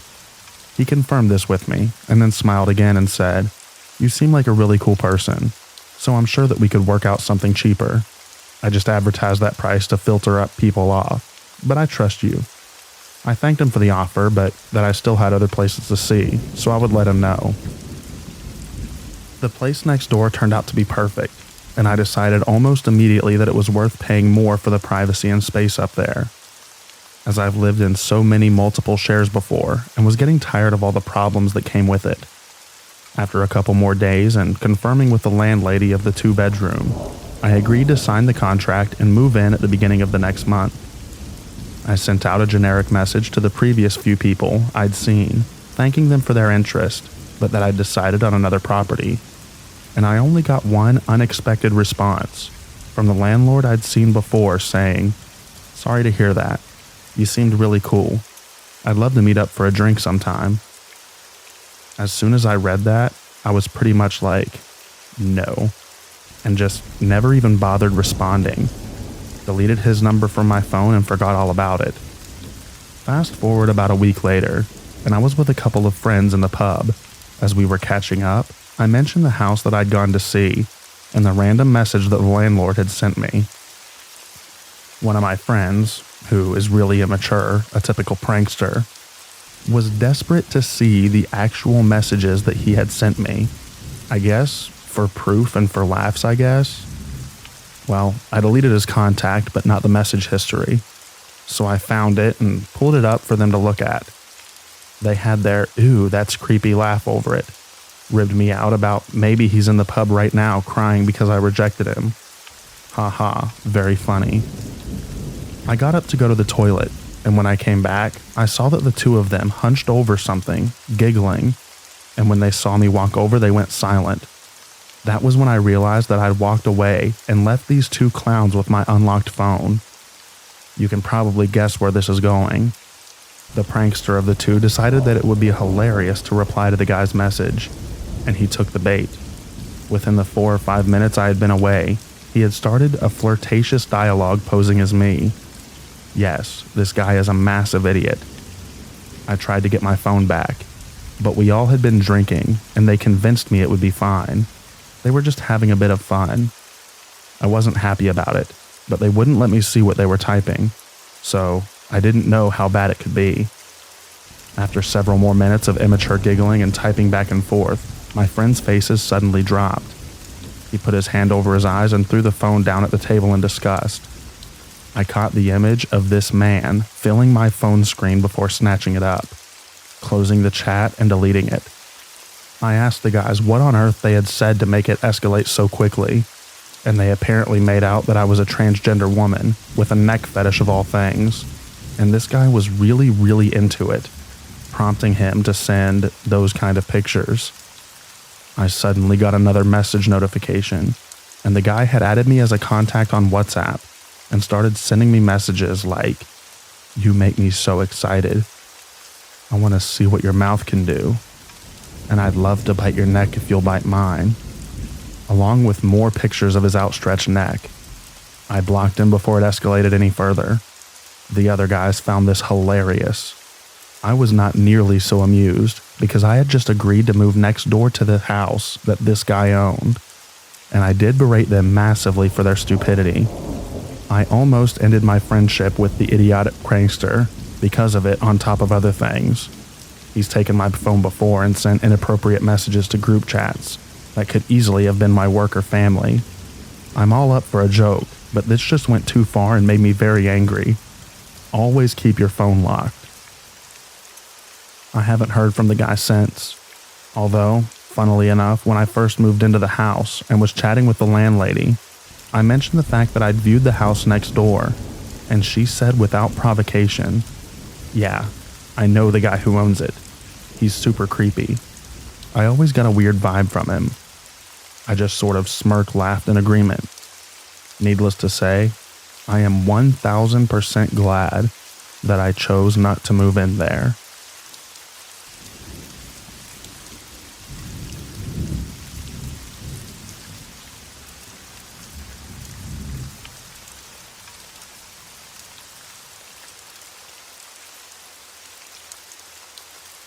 A couple of weeks ago, someone had dropped groceries at my door with 2 coffees. The groceries were very odd. Lubricant, lollipops, not your normal grocery shop. I thought it was delivered to the wrong apartment, and as there was no receipt on confirmation in the bag, I left it in the lobby, but no one claimed it. A week later, a letter was slipped under my door with $200 in it. The letter was by a man talking about his recent hardship and how he'd like to talk to me and hear my voice. Again, I was a little naive, so I took the note to my building manager, thinking it was for someone else. He thought it was strange, so called the number on the letter, and it turns out it was a man in the building next door saying he wanted to be my friend. The buildings are really close together, and you can see into the apartments if the blinds are open. My building manager told him to leave me alone and to stay out of the building. I thought it was over, but today I heard someone pacing in the hallway outside my apartment for a couple of minutes. I went to leave an hour later, and there was a coin in front of my door, dead center, like it had been placed there. The only way it would get there is if it was placed, or if my neighbor had dropped it, as my neighbor should be the only other person that walks past my door. But based on where I found it, it makes me feel like it was deliberately placed.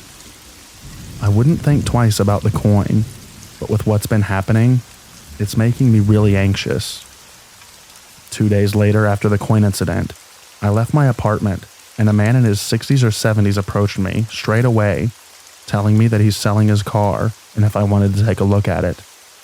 So I have a number plate, and I'm reporting it to the police.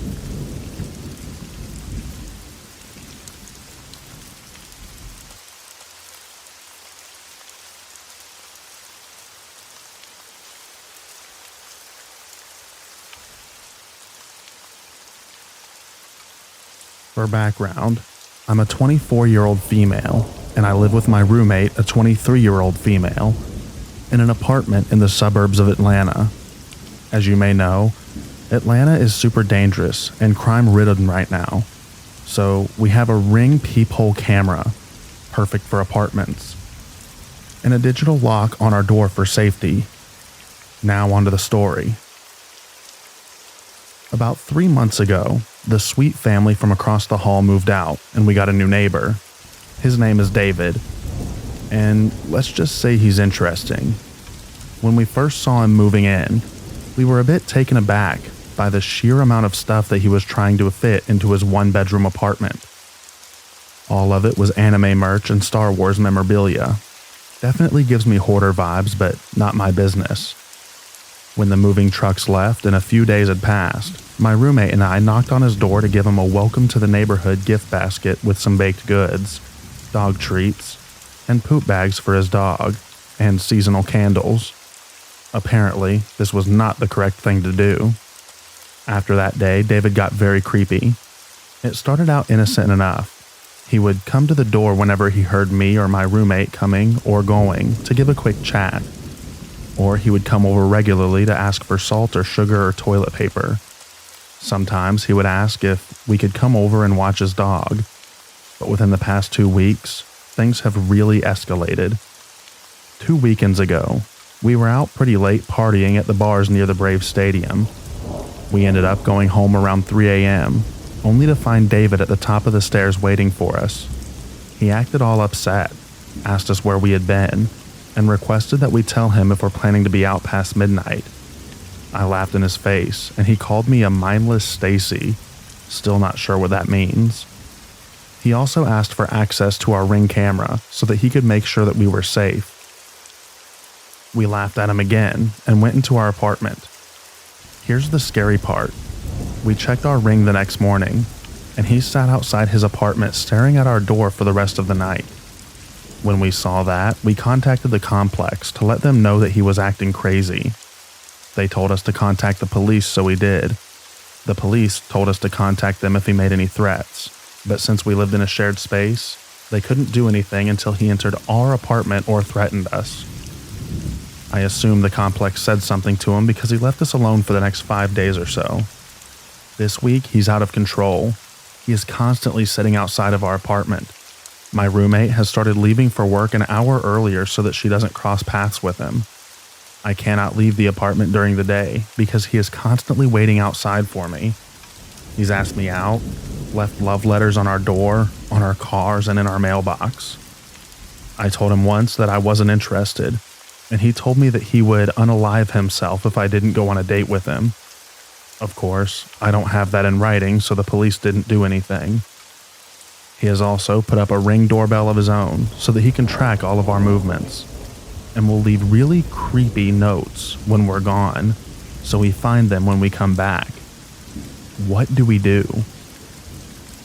Edit. For now, my brother is spending the night on my couch for the next few nights, until we can have a sit-down meeting with my landlord.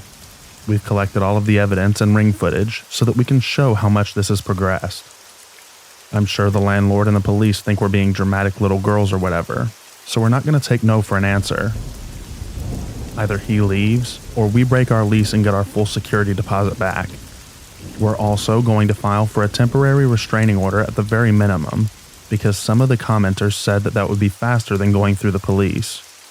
Again, thank you all so much for all of the advice. I'll update if anything crazy goes down. Edit. Thank you so much to everyone who replied in this thread and sent me direct messages. I really appreciate all of the kind words, advice, and support. Here are some updates. 1. We met with our landlord last week. Unfortunately, they aren't willing to work with us as much as we expected. They will not remove him from his unit. Since we didn't want to spend a ton of money to move, we asked if we could move units within the complex. The landlord offered us a 1-bedroom unit on the terrace level, so my roommate and I would have to share a room in what is basically the basement of our building. Not ideal. 2. We spoke to the police. They said that the notes and letters weren't enough to get someone on stalking or harassment, especially since he lives literally 3 feet away from us. He probably just thinks that you're cute, they said. They did keep the ring videos and said that they would contact us sometime this week after they reviewed all the footage. 3. We've moved in with my parents for the time being. Shout out to them for being incredible parents.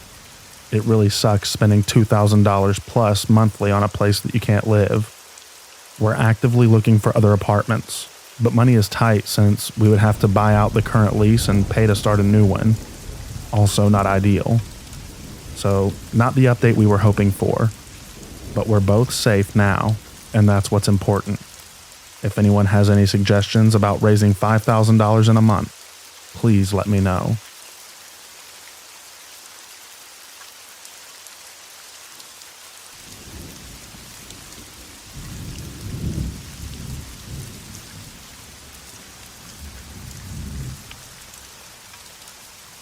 When I, a 38-year-old female, was 18, I lived in a detached garage apartment that had a second apartment upstairs. My apartment was an efficiency and only had walls without doors to separate the rooms. The second floor was being renovated and no one rented it. At night, I would hear footsteps, and it sounded like it came from upstairs. I could hear someone going up and down the stairs outside at night. One time, I had put my St. Bernard on a tie-out to party, and I went outside, and I heard scratching on the steps to find her wrapped around the stairs in a way that she couldn't have done by herself. I started having friends stay over because I thought that I was imagining things, since it was my first time living alone. One night, I was laying in bed and I heard a noise that woke me up. I looked up half awake and saw a shadowy figure at the foot of my bed. I could see the outline of what looked like a thin man or woman with shaggy hair and a top hat. I told myself I was just being paranoid and imagining things. I grabbed a hold of my dog and covered us with a blanket, telling myself it wasn't real. A few weeks later, my car had a baseball thrown through the window. I was out taping up my window, and my neighbor came out to talk to me. A young couple rented the house on the same lot. I asked her if she knew if our landlord had either been working on the upstairs unit or maybe rented it out because I kept hearing noises. She told me no, and offered to have her husband go take a look upstairs in the unit. While he was inspecting, she started telling me to be aware of homeless man who was seen in the alley behind us. I asked her to describe him, and she tells me that he's thin, tall, dirty long hair, and always wearing a funny hat, kind of like the Mad Hatter. Her husband comes back and tells me that the door was unlocked, but the floor isn't done in the upstairs apartment, and there's no possible way someone could be up there because there was no place to step. I called my mom and she helped me move. While I was loading the U-Haul, I found 3 house keys in random places in my yard. All of them went to my door. I'm pretty sure that this dude was just living with me, and I had no idea.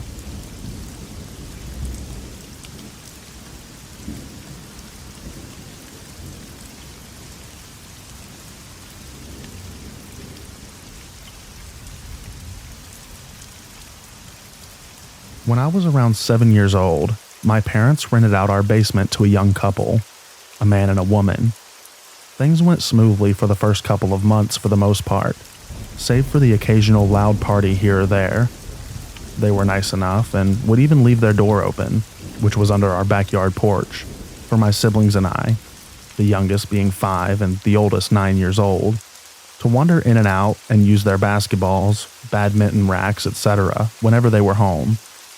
They would let us come and go as we pleased, although we didn't do so very often, because my parents weren't very comfortable with the idea, of course. As time went on, they started getting a bit out of hand, throwing loud parties until all hours of the night and disturbing the neighbors, sketchy people coming in and out, and my parents suspecting that they were growing marijuana in the basement, as the house constantly smelled like weed all throughout. My parents did end up finding a plant being grown in the closet under a lamp and evicted them immediately.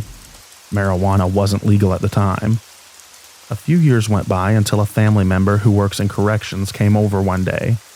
They began talking to my mom about our former tenants and asked if we ever knew where they ended up, and she said that she didn't. The family member then told us that a man was brought into the facility that they worked at, who looked and sounded familiar, but they weren't able to place him. They suspected that the man may be our ex-tenant, who is actually being held on charges of SA and murder, but they weren't sure if it was him or not. Eventually, my mom was able to confirm the identity of the man as being our ex-tenant. He was arrested for R-wording and murdering his ex-girlfriend with his father. My parents didn't tell us until years later, but it was pretty wild news considering how many times he invited my siblings and I, without hesitation, into the basement, whenever we were out playing in the yard.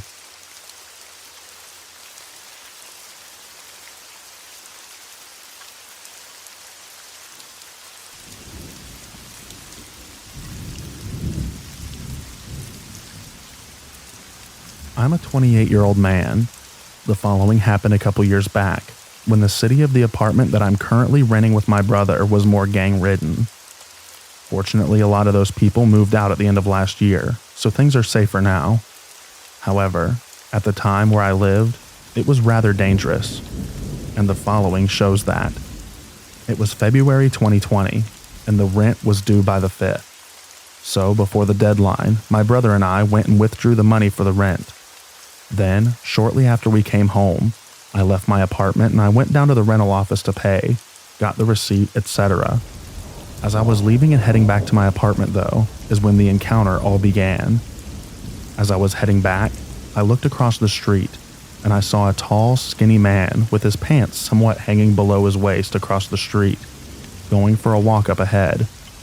I merely glanced at him, sort of like how people can merely glance at someone when they're going for a walk, and they see someone across the street. However, as soon as the guy noticed me glance, he started screaming at me viciously. "Hey, ain't nobody talking to you. Ain't nobody thinking about you, man." I was pretty taken aback and kind of shocked.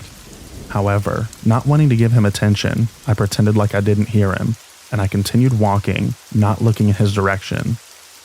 However, as I continued walking back to my apartment, he started screaming profanities and more at me. Then he started to cross the street to where I was going. However, because he was ahead of me, on the opposite street, when we decided to cross, instead of heading directly towards me, he did the following.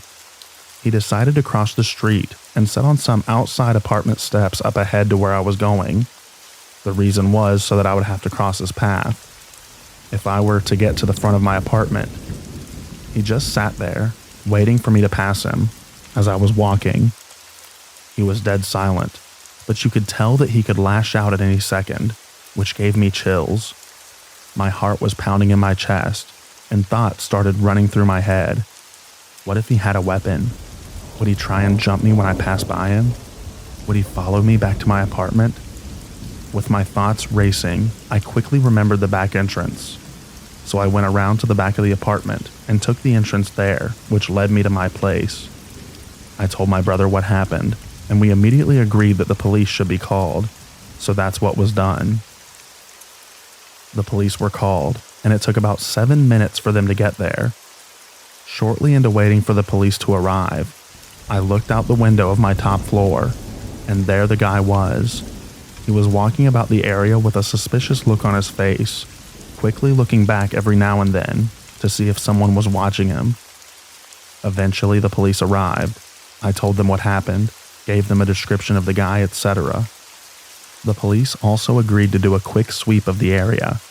However, the man was nowhere to be found, though they said that they would keep an eye out, even though nothing came up again.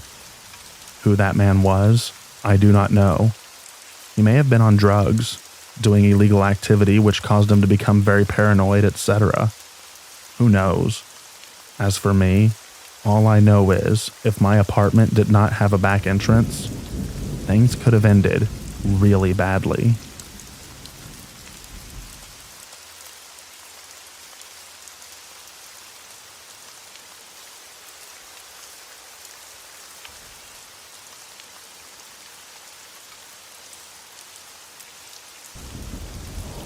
This happened a few years ago. I was going through a difficult time, so I was looking for a new place to live without big commitments until I figured life out. I met this guy through a Craigslist posting. He said he had an apartment and was looking for a roommate. I got his name and number, called him, set up a meeting at a public place for a meet and greet. Everything went seemingly fine, and he agreed to show me the place. He seemed super nice and helpful. He was easy to get along with, was neat and low maintenance. It didn't bother me that he was a guy. We agreed on no drugs, no partiness, no craziness terms. We agreed on monthly payments, and I moved in a few weeks later. So it was after 2 weeks. One day he comes in early from work, has this very upset voice and claims that we need to talk. He says that I've been acting very inappropriately by having my boyfriend stop by on occasion. Not even stay or spend the night or anything like that. To see me for like 10 minutes every now and then. I began questioning him, and he just said that made him feel uncomfortable because everyone at the apartment complex thought that I was his romantic partner. I was so furious and couldn't believe this. It then escalated to a point that he said that the entire time he had known me, which is like for 2 weeks of very minimal interaction, plus the fact that I worked night shift, so he was by himself most of the time when he was home. He was convinced that, "I believe you are possessed. I can see it in your eyes." I knew at this point that this stuff had totally hit the fan, and that I needed to get as far away from this guy as I could. He acted all calm then, saying that I could take my time looking for a new place, and that our arrangement would not work. Yeah, no duh. So I told my boyfriend what had happened. I found an apartment I could move into, and had planned to do it the very next day. I told the insane roommate. The next day of my moving out comes, and I walk into the apartment to get my stuff. There's this wooden cross above my room's doorframe with this cliché Jesus figure on it, which was pretty offensive since I'm a Christian, and this lunatic had decided that I'm possessed. I walk into my room, and there are these creepy candles all lit. I packed up all of my belongings and left. He sent a message to me later, with of course something that had to do with God and how he was hoping that I would face my sins in darkness. I blocked this creep's number after that. I do trust people a lot less, and would never have a roommate. And this was the first time ever in my life that I had had one. Yeah, for 2 weeks.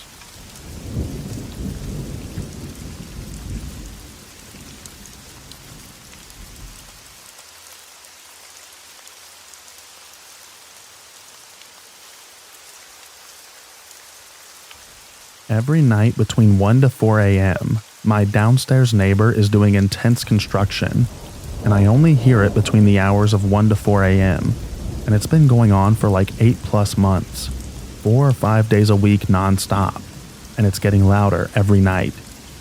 It keeps me up now, and it never used to.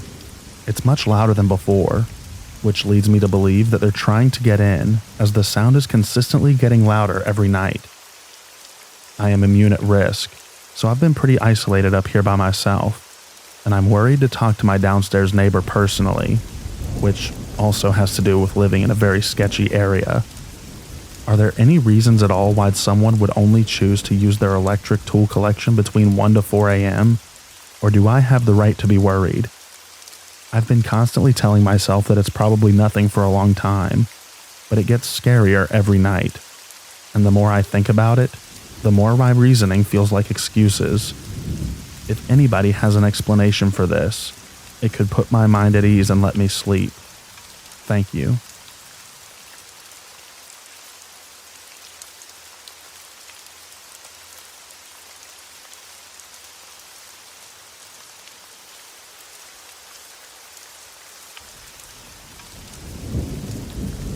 I'm a 21-year-old male, and my girlfriend is a 20-year-old female, and we rented an apartment for a month. The area was secluded, and after dark, everyone would mind their own business. Neighbors would hardly talk to each other or even be outside in the evening. Our apartment was in a building with 4 floors, and each floor had a single apartment. All the apartments were very compact and built to be rented to students. The night we moved in, our taps ran out of water, so I went upstairs hoping to borrow some from the people living upstairs. I realized that 2 out of the 4 apartments were vacant and locked. The apartment on the 4th floor was lit from the inside, so I decided to ring the bell, but to my disappointment, nobody answered. Over the next week, we used to hear the sound of someone whacking a rod or some sort of metal on maybe the floor or some other object. This would start late at night, after 1:30 a.m., and continue for hours. Initially, we didn't care about it, but after some time, it got us intrigued. The sound was clearly from one of the apartments above us, but as I already mentioned, 2 of the 3 were vacant for sure, and the 3rd one seemed vacant but was lit from inside. I knocked on its door many times, but no one answered. The whacking sound was a daily occurrence, and on some very late nights, we could hear someone climbing the building stairs. It seemed as if we were the only ones living in this building, especially during the day, and until the very late nights. We made up theories to convince ourselves that it was nothing, but the pattern of whacking was too irregular for it to be made by wind or something other than a person. It would start almost daily at around the same time. We asked people around, but didn't get any satisfactory answer. No one knew if anyone lived there. Towards the end of our stay, I saw a shady-looking man going upstairs one day, during the day. I asked him if he was the owner of the apartments upstairs. He said he was, also including the one on the 4th floor.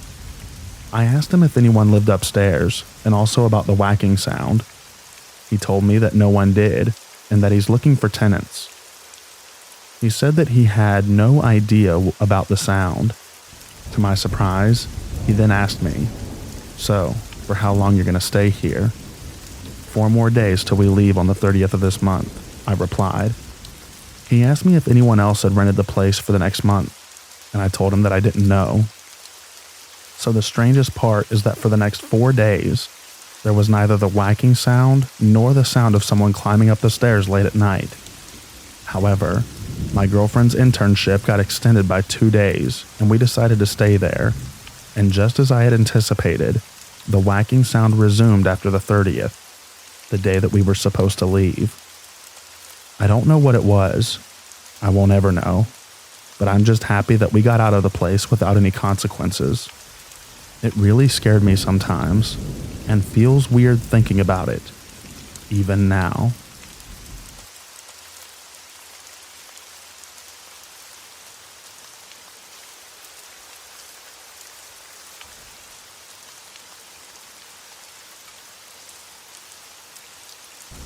So this was about 3.5 years ago, but I still think about it every day. I'll start by saying that I was not being very smart.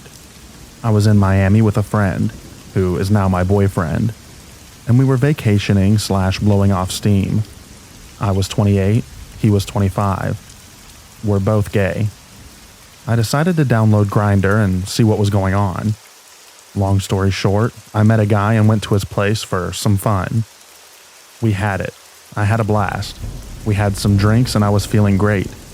It was about 11 p.m. at night and time to wrap up and head back out to the hotel. I saw that it was about a mile walk, literally straight down the road, so I head out. Well, I had taken some Adderall and was feeling a little more reckless than I normally am, and decided that maybe I would hook up with someone else. I know, stupid idea. So I log back onto Grindr and instantly connect with such a hot guy. He invites me over, gives me his address, and also says that he could come pick me up. So I'm like standing on the edge of this sidewalk, wondering if I'm going to get picked up or call an Uber to this location, or just go home. And someone pulls up in a truck and says that they're here to pick me up. I'm like, oh wow, you came. That's so nice. I literally remember looking at the picture and at the guy and feeling very confident that they were the same person. So I hopped in the truck. Instantly, I had the weirdest feeling. The truck smelled weird, first of all. I don't know how to describe it. Like the taste of licking iron. I was instantly turned off and felt so weird. He starts driving. Thankfully, I did not close out of the Grindr app when he pulled up, because it was so abrupt. Because I looked down and literally noticed that I'm getting further away from the guy that I was talking to. They were not the same person. I remember that I just started texting and talking, being like, I really like your blonde hair. Your gray truck is really cool. Is this a 2014 Chevy Silverado? I just told my friends about you and have to be home by 12 p.m. just for your information. We can go to my hotel. They'd love to meet you. Trying to make it seem like I have people waiting on me, that I disclosed part of his identity, anything. This lasted about 2 to 3 minutes until he pulled over and said that he wasn't feeling like hanging out. To this day, I think I was picked up by someone who saw an easy target, but thankfully, I was slightly resourceful in the moment.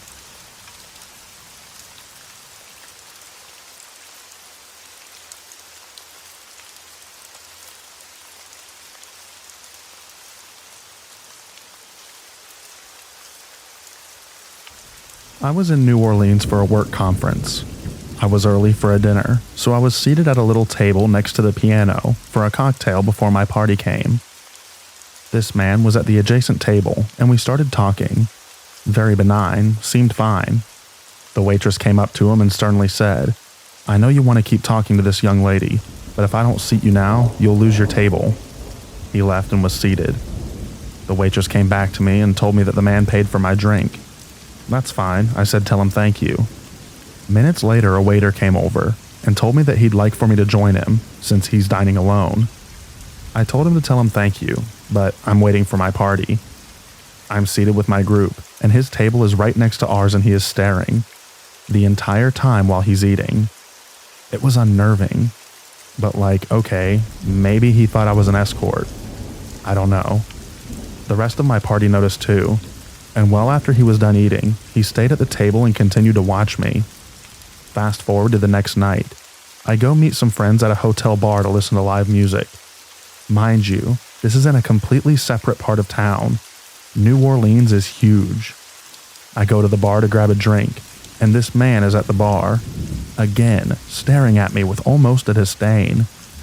I've had maybe 3 other occurrences in my life where I've felt this deep, unsettling feeling. Was he following me? What are the odds that we would be in the same place? I had a terrible dream last night that I was stuck in an elevator with this man, but I didn't know it was him, and he found out where I lived and tried to break in. It felt like a psychic attack, a deep, unnerving, violating feeling. I've dealt with plenty of creeps, but this one was different.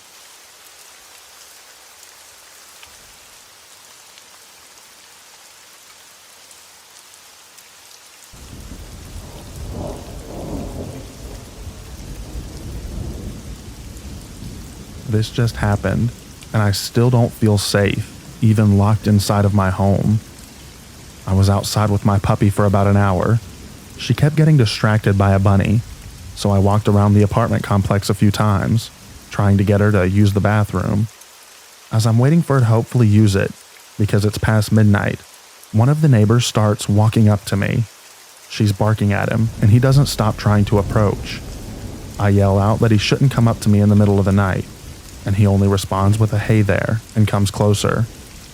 I tell him to leave me alone, and he asks if my dog will bite, which I lie and say yes, and to leave. Even when I quickly walked away, taking the longer way to loop around to my apartment because I need to put as much distance from him and I, he stood where I was moments ago watching me. I looked back every few seconds, and he was still watching me. This isn't the first weird encounter with him. He's tried to approach me before while I was with my sister, and then my father. But this is the first time I was alone in the middle of the night.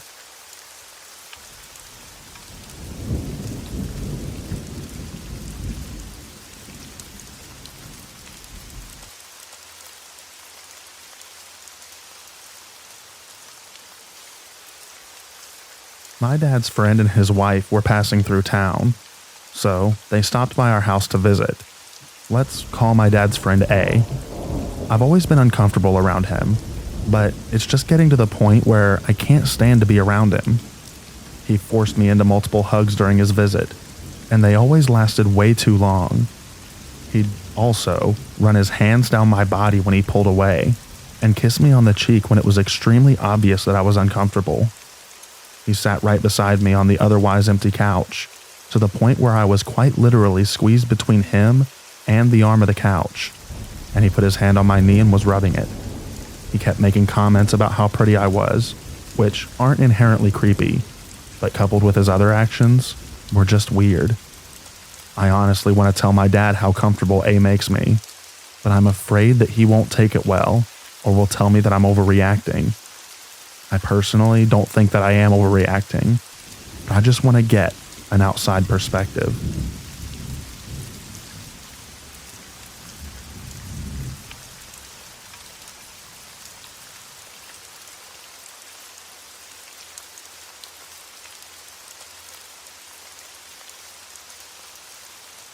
I'm sure I'll sound crazy, but I'm super creeped out from a recent interaction at a grocery store.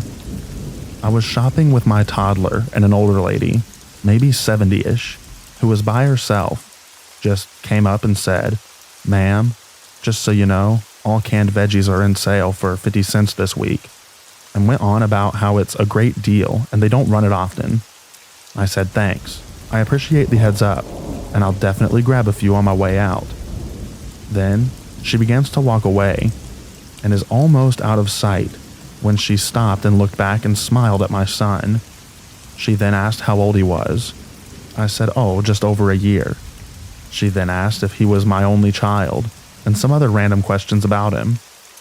She then goes, "Hey, I just remembered I have some clothes in my trunk, all boys stuff in the 2T to 3T range," and asked if I wanted it.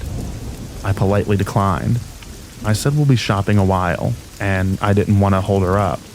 She then proceeds to say, "Oh, it's not a problem. I'll just wait outside and then I can come back in and find you before you leave. Are you a single mom? Would you need them?" I got this gut feeling that something was off about this lady, and I just said nope. Not a single mom, and we have all the clothes that we need, and then thanked her for the offer. She tried a few more times, saying things like, "I just don't know what to do with them. If you could use them, I'd be happy to give them all to you." At this point, it really felt like she was trying to lure me and my son to her car. I continued to decline the offer and then walked away. I did a few more laps around the store, looking for things that I needed, and at one point I saw her standing in an aisle in the center of the store with a younger man just people watching. I could just be super paranoid, and she was just a sweet old lady trying to be nice. But something in my gut just told me to get out of the conversation as quickly as possible. I feel like parents will know that having a small child with you makes strangers talk to you all the time and make small talk about your sweet kiddos. But this conversation did not feel the same as others that I've had while out and about with my son. Has anyone else ever had a similar experience?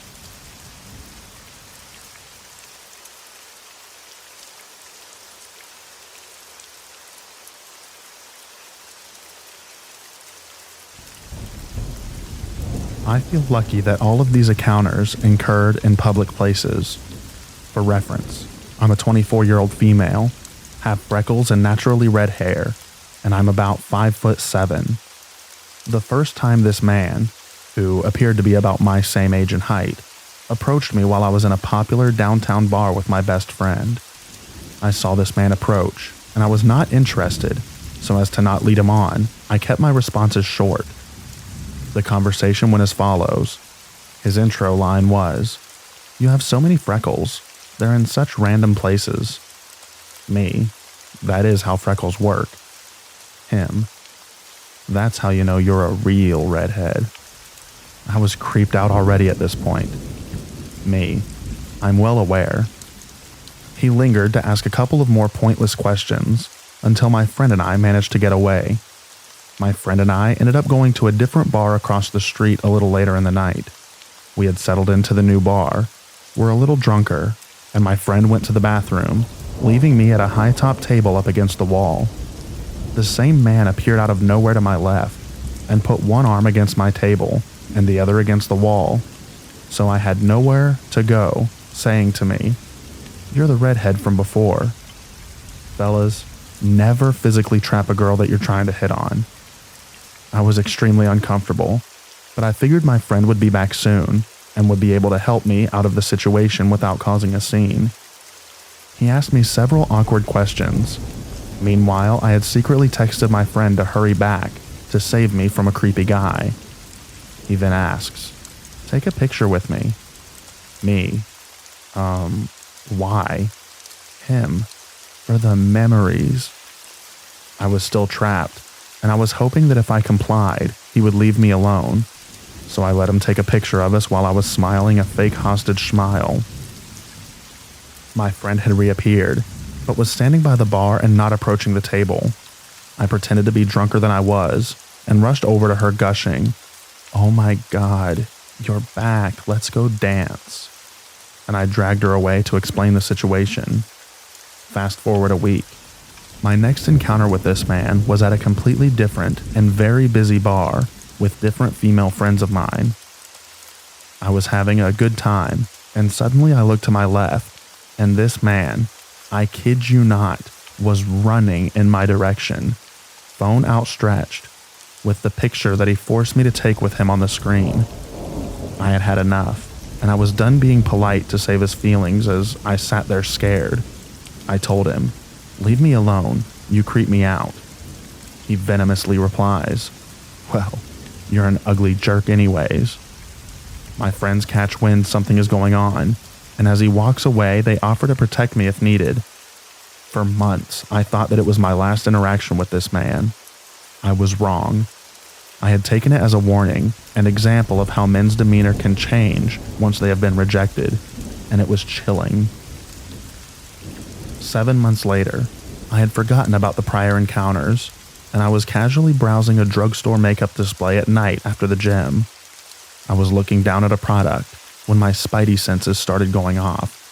Someone was standing on the other side of the display and staring at me in my periphery. I look up, and a man was 2 feet in front of me. I did not yet realize it, but it was the same man.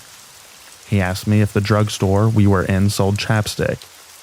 It's a drugstore. Everyone, without fail, sells chapstick. Taken aback, my initial thought was that he assumed I was an employee, and I replied, "I don't work here." He smiled a slow smile, maintained eye contact, and said okay. We both continued shopping until he returned to another makeup aisle I was at in the store. He said, "I think I've met you before." I told him I didn't believe we had, as I truly didn't remember him yet. He began to ask me questions that every girl my age in my city would answer yes to. "Have you been downtown before?" Me, "Well, yeah, everyone has." "But like every weekend?" Me, "Not every single weekend." Him, "No, but last summer with girls." At this point, I was getting a very bad feeling in my stomach. Everything about his body language, demeanor, and the things that he was saying felt off. And he was staring. He insisted 2 more times that we had met and would not let it go.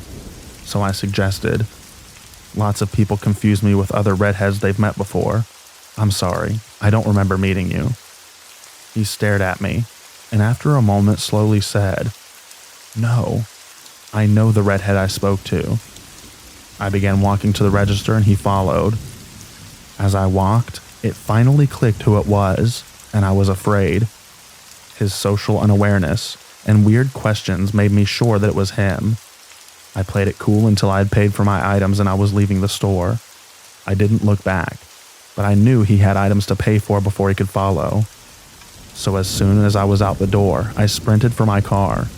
I got in, locked it, and sat for a moment stunned as I processed what had happened. I came to my senses quickly, and I drove to the parking lot exit. I looked back, and he was just outside the doors of the pharmacy, his head looking back and forth across the dark parking lot for me. I know that he saw my car leaving the parking lot, and since it was at night, few people were at the pharmacy, so it was clearly me leaving. I took note of the car that he was walking to, and I decided to take an extra long route home just to ensure that I wasn't being followed. This route led through a wealthy neighborhood at the far east end of my city, so there is nothing that way aside from high-end homes. I looped through a roundabout in this neighborhood, and I saw a car matching his drive straight through. There was no way to know if it was his. However, it was chilling. There was no sign of his car after that. A couple weekends later was my final encounter. It was St. Patrick's Day, and the bars downtown were as packed as I've ever seen them. I was in the same bar he had first approached me in months before, alone, as I was waiting for friends to get through security. He rushed up to me from the crowd. He said, "Hey, I know you from the name of the pharmacy." I had to assertively tell him to leave me alone multiple times. He kept asking, "Why? Do you have a boyfriend?" I responded again saying, "That's none of your business. Leave me alone." It is interesting how some men only seem to take another man's claim to a woman as a no, and not a woman's obvious and direct disinterest. To this day, another 7 months later, that was the last that I saw of him. I am lucky that these encounters were in public. They could have easily turned out violent otherwise. I wrote this hoping to show other women that being assertive and at times rude is completely okay and necessary to protect yourself. Some men do not take no for an answer easily. To this day, it baffles me why he would try so hard to make me remember him after he called me an ugly jerk. Anyways, stay vigilant, ladies.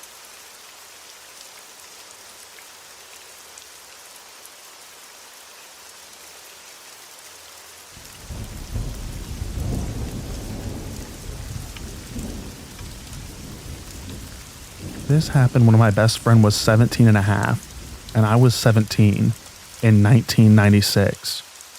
My best friend, Chrissy, and I are both smaller females. She is 5'4", and at the time weighed 110 pounds, but was a soccer player, very athletic and strong. I'm 5'7", and at the time I weighed 125 pounds. We are both blue-eyed blondes, and we're often asked if we were sisters or cousins. This is a large reservoir on the outskirts of her town, surrounded by a beautiful public park. We figured we'd be fine to walk around in the park, because lots of people go hiking there. I had gotten some really good quality weed, and we were looking forward to finding a peaceful place to smoke some out in nature. I had my pipe ready in my pocket, and we were stoked. We chose to go out on a Saturday. It was a beautiful sunny day, and there were not many people there. We parked her car by the reservoir, in the mostly vacant lot that had 2 other cars. We did not see anybody when we got there. We walked around the water for a bit, and then chose a trail to go up. It was about 80 degrees out, and we were sweating, but we had some water in my small day pack. As we got about a quarter mile or so into the trail, I started having a weird feeling. I looked at her quietly and asked, "Hey, do you feel something is off here? Everything is really quiet." Where there were usually crickets chirping and frogs singing, it was totally silent. She looked at me and said, "Yeah, I think so." And then we heard some crackling of leaves about 60 feet behind us and a bit to the left. We did not see anybody at that time, so we continued forward. We were both getting pretty nervous, and we heard the crackling again, this time a little bit closer. We still did not see anyone. Each time we would continue forward, we would hear footsteps a little bit more behind us. I thought we were being stalked. There was a turnoff to the left, which led to a clearing by a large rock about 12 feet high, with a large, sturdy rope anchored on it to climb up to the top. It was part of a steep hillside of the cliff. The rope to climb it was anchored to the ground as well, so no one could move it. I told her, "We need to get up to that rock now. We need high ground." She nodded and went up first with me right behind her. We flew up that rock, clinging to the rope tightly and going as fast as we could. When we reached the top, we turned around to see an older man, probably about 45, with a slighter build, wearing a jacket, jeans, and glasses coming into the clearing. He was about 20 feet away. He looked at us with a cold, vacant expression. I got goosebumps looking at him. I shouted, "Hi, will you please leave us alone? We're trying to have some privacy here." He gave no response, and with a blank expression, slowly started walking towards the rope which led to the top of the rock. My friend at this point was really scared and asked, "What do we do?" I saw a large rock about 8 inches and almost square to my right, so I grabbed it. I was surprised at how heavy it was, but my adrenaline was going, so I lifted it easily. I told her, "Look around for the biggest rocks you can find, fast. Move them next to us. Hold the biggest one. If that guy tries to come up, we throw them at him and hit him as hard as we can. Aim for his head." Fortunately, there was a pile of sizable rocks behind us to the left, like someone had made a ring to hold a fire on top of the rock and then moved them away. She brought a few over and held a large one herself. My friend and I stood close to the edge of the rock, holding our makeshift weapons. I looked down to the base of the rock where this guy was considering the rope. He looked up at us again with very cold blue eyes and no expression. Then he reached his hand for the rope. I shouted loudly, "Do not come up here. If you try to come up here, you're going to get really hurt. We are aiming for your head with these rocks. Get the heck away from us." I held the rock close to my chest so he could see it. My friend was next to me doing the same thing, and we had a whole pile of more rocks. He blinked his eyes and cocked his head a little bit, then released his hand from the rope and silently backed away.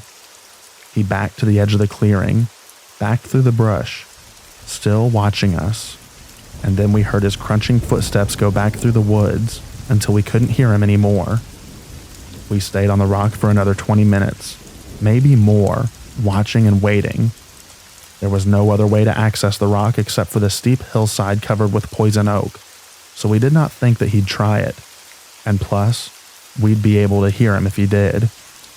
After we didn't hear anything for 20 minutes, we decided to make a break for her car. We threw several rocks down to the ground. Mine hit the dirt with a particularly satisfying thud. Chrissy went first down, while I was keeping watch in case he came back. When I was scaling down the rock, she was holding a rock ready to throw at full force if he returned. Fortunately, he did not. We each grabbed the largest rock we could carry, put a few smaller ones in our pockets for good measure, then headed back to her car on the trail, very carefully and very quietly. The crickets were chirping again, so we felt that he had left, but we were still extremely cautious. We did make it back to her car without incident and quickly left. That was the last time that I've ever hiked in that park.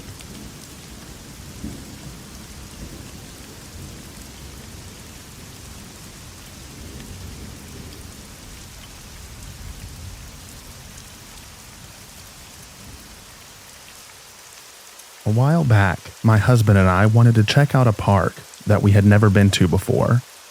It's on the outskirts of a smaller town, just a small forested park with a few walking trails, and a parking lot for about 20 cars or so. We got out of the car and walked over to the information board, while a man in the other occupied car in the lot started shouting random nonsense at us. There were only 4 total cars in the lot, so there were not a lot of other people around. I don't remember exactly what he said, but it was super creepy. He kept shouting religious questions and random nonsense, so we didn't feel safe going on the trails into the woods. Instead, we got back into the car and drove to another park on the opposite side of town, at least 10 miles away, and not a straightforward route between the two places. We go and have a nice hike, come back to the car about 30 minutes later, and guess who slowly drives past us? Yep, creepy guy from the first park. We could not imagine that he just happened to follow the same route and end up at this same park by random coincidence. But the thing is, I watched to make sure that he didn't follow us. He did not follow us out of the first park, and at no point was he behind us while driving. How did he find us?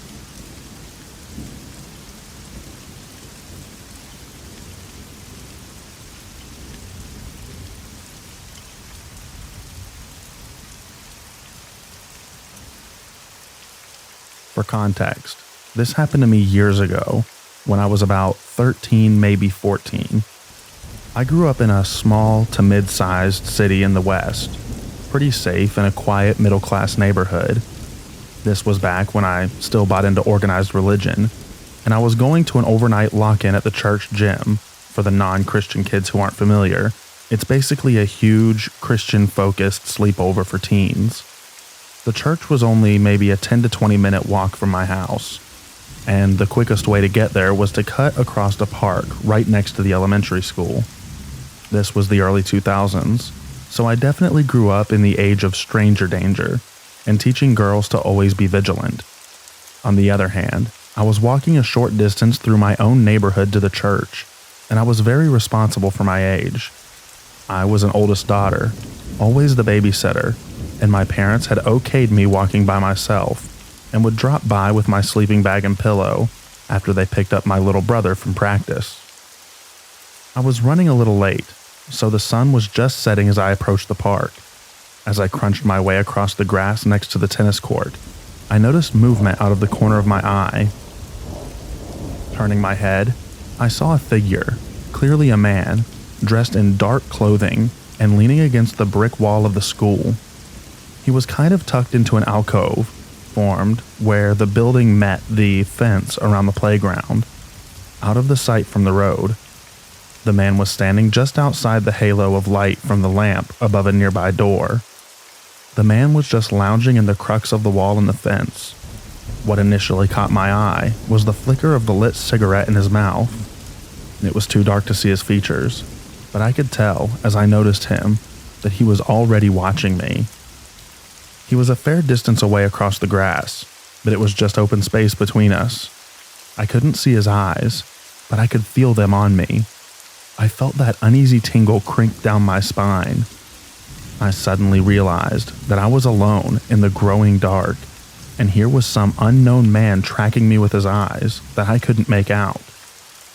Instead of continuing to cut diagonally across the park, I veered right towards the sidewalk and the street so that I wouldn't come too close to him. I walked a little faster, trying to shake off my uneasiness, telling myself, "You're just being silly." The first time I glanced back, he hadn't moved, though I could still feel him watching. As I left the grass of the park and approached the street corner, I felt briefly relieved. I was back under the street lamps, which by now had flickered on. Only 3 or 4 short blocks until I was at the church. I glanced back once more to reassure myself that I had worried for no reason, expecting to see nothing. By now, the man should be completely out of view. Instead, I felt the pit of dread in my stomach turn to acidic fear when I realized that the man was in fact halfway across the park now, walking in my direction. I immediately crossed to the other side of the street and began walking faster. At this point, I could feel the adrenaline rushing through me. I didn't have any real words or images to describe what I thought would happen to me, just a jumble of snippets from news reports and vague fears about what happens to young girls out alone at night. I was still trying to convince myself that it could just be a coincidence. The man could just be walking in the same direction. After another block, as I approached the next corner, I looked back again. The man had reached the edge of the park, and instead of walking straight ahead, he too had crossed the street to my side. Even worse, it seemed like he had closed some of the distance between us, and, to my eyes at least, It seemed like he was walking faster. I immediately felt my terror increase. At this point, I was convinced that he was a predator, and I had made myself easy prey. I still had 2.5 blocks to the church, but at this point, I was wondering whether I would ever make it to the lock-in. I glanced back at the man once more, and he had closed the gap even further with his longer legs. I still couldn't clearly see his face, but I had seen enough. I turned around and started all out running up the street. My backpack thumped against my back. My heart raced. My breath turned shallow. I ran all the way to the church parking lot before I looked back again, and by the time I did, the man was gone. To this day, I have no idea if that man was after me, or if he just thought that I was some weird kid running down the street at dusk. Frankly, I'm glad to have never found out, one way or the other.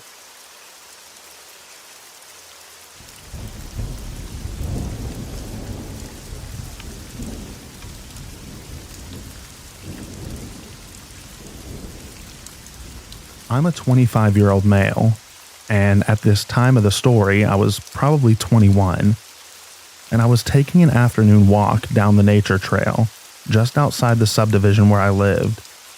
Note that this trail was right next to a moderately busy 2-lane road with some houses on the opposite side of the road, so the area wasn't desolate. However, there was a line of trees and foliage that stood between the trail and the road, obscuring the view from one side of the other. So, passing cars, not having a clear view of what transpired on the trail. At some point I spotted a woman, late 20s I'd guess, standing alone in the middle of the trail. She stood there and watched me as I made my way down the trail towards her.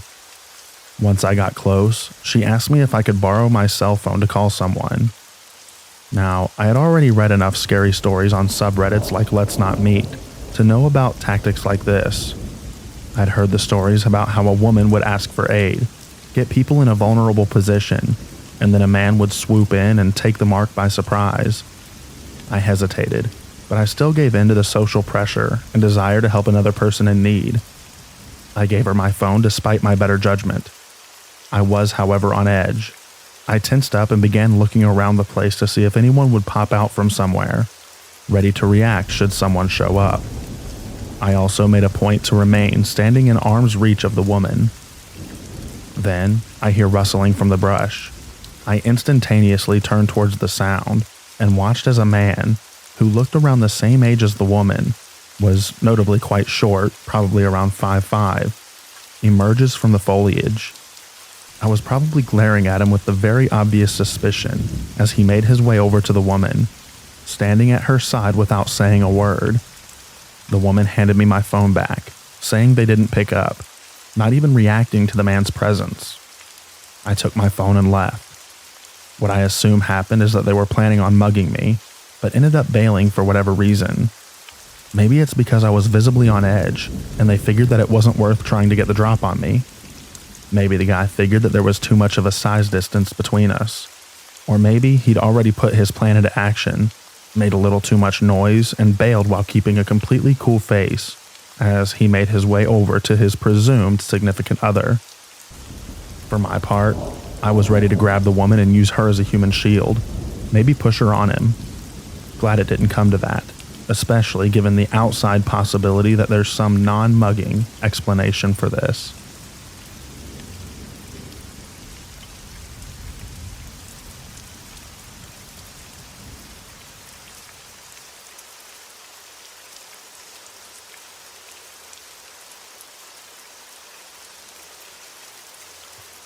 I'm a mid-20s female, and I went to the local grocery store tonight around 5 p.m. It's winter and getting dark by 5 p.m. where I live. I was in an aisle taking my time deciding between the options, when this late 20s, early 30s looking guy with light features, glasses, and a scruffy beard comes up right next to me and just stands there. I didn't think much of it, or even look at him at first, because I figured whatever, he's just looking too. But then, after a few seconds, I noticed he wasn't moving or doing anything, just standing there. So I looked at him, and he was already staring at me, and for half a second I thought that he might say something to me. So I stood there for a second just looking back at him. He didn't say anything, so I just turned and fast walked away. At this point, I'm thinking, okay, that was weird, but whatever. Probably just an awkward guy who doesn't know how to talk to women. Then, not 30 seconds later, I'm in another aisle, and I see him out of the corner of my eye coming down the aisle I'm in. Again, staring right at me. So again, I walked away as fast as I could, and went right to the self-checkout. While I was out self-checkout, I'm looking over my shoulders the whole time, making sure that he isn't behind me anymore, and he's not. I start walking out of the store, relieved that once again I was just being paranoid, and I wasn't ever in any real danger. As I'm walking out, I decide to look behind me one more time, and there he is, right behind me. I then notice that he has nothing in his hands, no groceries, and he's heading towards the door right on my heels. Without even looking, I just stop dead in my tracks. I look right at him again. He's already looking at me, and then he puts his head down looking at his phone and walks past me out the door. He bought nothing. I'm so scared at this point that my head is spinning. I didn't know what to do. I can see my car because I parked close to the exit, thank goodness. So I call my fiance and sprint as fast as I can to my car. I jump in, lock the doors, and start looking for this guy. Then I see him. He's aimlessly walking around the parking lot through the cars. He's pretty far away from me at this point, and I have my fiance on the phone, so I'm feeling somewhat safe again. I watched him walk around for another few seconds before I got out of there. I have no idea what this guy was doing or what his motive could have been. Maybe he was just a weird dude who didn't know how to talk to girls, or maybe he was a predator with dangerous intentions, or maybe he thought that I looked like easy prey for a robbery. The thing I really can't wrap my head around is the fact that each time I noticed him, he was already staring at me. He was not discreet at all, and I would think a dangerous predator might be a little more inconspicuous. He also didn't buy anything from the grocery store, which I also can't understand. I was in the store about 5 minutes before I noticed him, so I'm sure that he didn't follow me in the store. Am I being paranoid? There's a lot that didn't feel right, so I'm having a really hard time trying to rationalize this experience. Definitely a creepy encounter.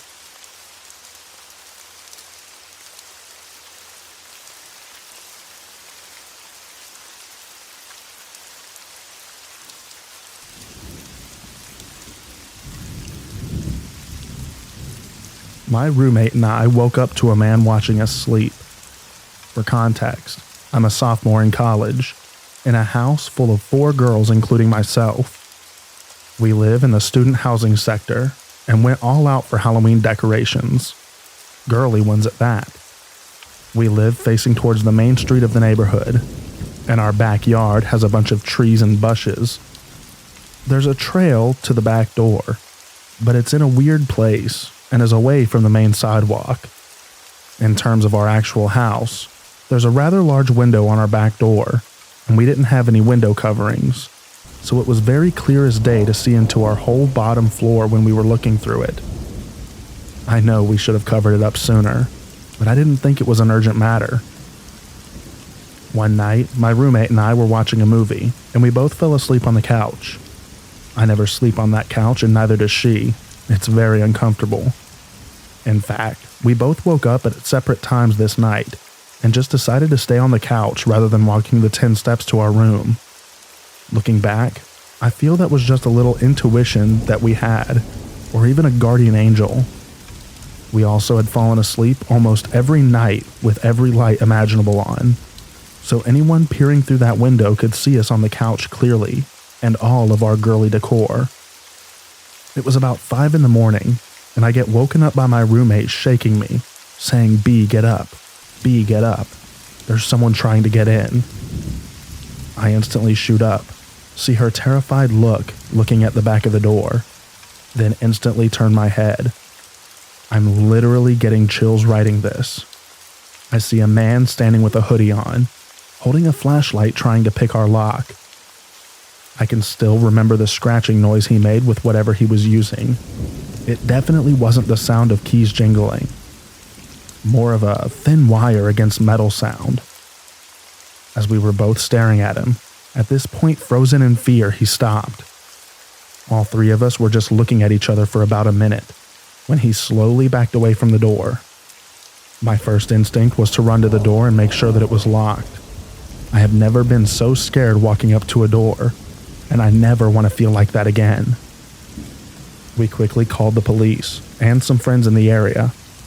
The police came about 45 minutes later and just told us to call if anything else happens. They said it could be a drunk college student or a person with bad intentions, but we will never know. I still get a sick feeling thinking about it, and I hope that it was a drunk mistake, but something tells me that it was not. We quickly installed more cameras, door/window stoppers, and covers for every part of the house. 3 weeks later, we had a break-in, but that's a story for another time. I'm interested in hearing people's thoughts about this.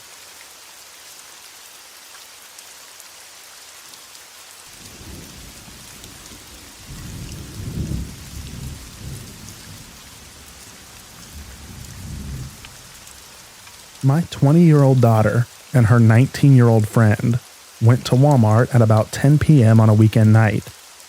As they were getting out of my daughter's van, they noticed a guy in the parking lot walking in and paying attention to them.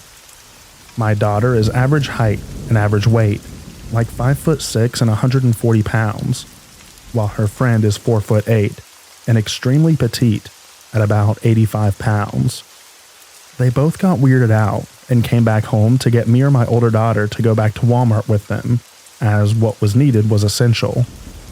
My other daughter and I were out in another building on my property with my dog, and she was on the doggy treadmill, and it makes a lot of noise. We didn't hear them, so they left and went back to Walmart without either of us. They go back to Walmart, and they don't see the guy, so they decided to run in and get what was needed and get out. They walked in and were heading back to get what they needed, and out of nowhere this creeper spies them and heads straight to them. It startled both of them. The creeper walked up into my daughter's personal space and was wearing mirrored sunglasses and asked the girls how these glasses looked on him. My daughter was so taken aback and startled that she shoved the guy away from them both and loudly exclaimed to him, "I don't know you. Get away from us now." The creeper was completely derailed and unhinged by her yelling at him. He came in the second time, and she told him that she was going to call 911.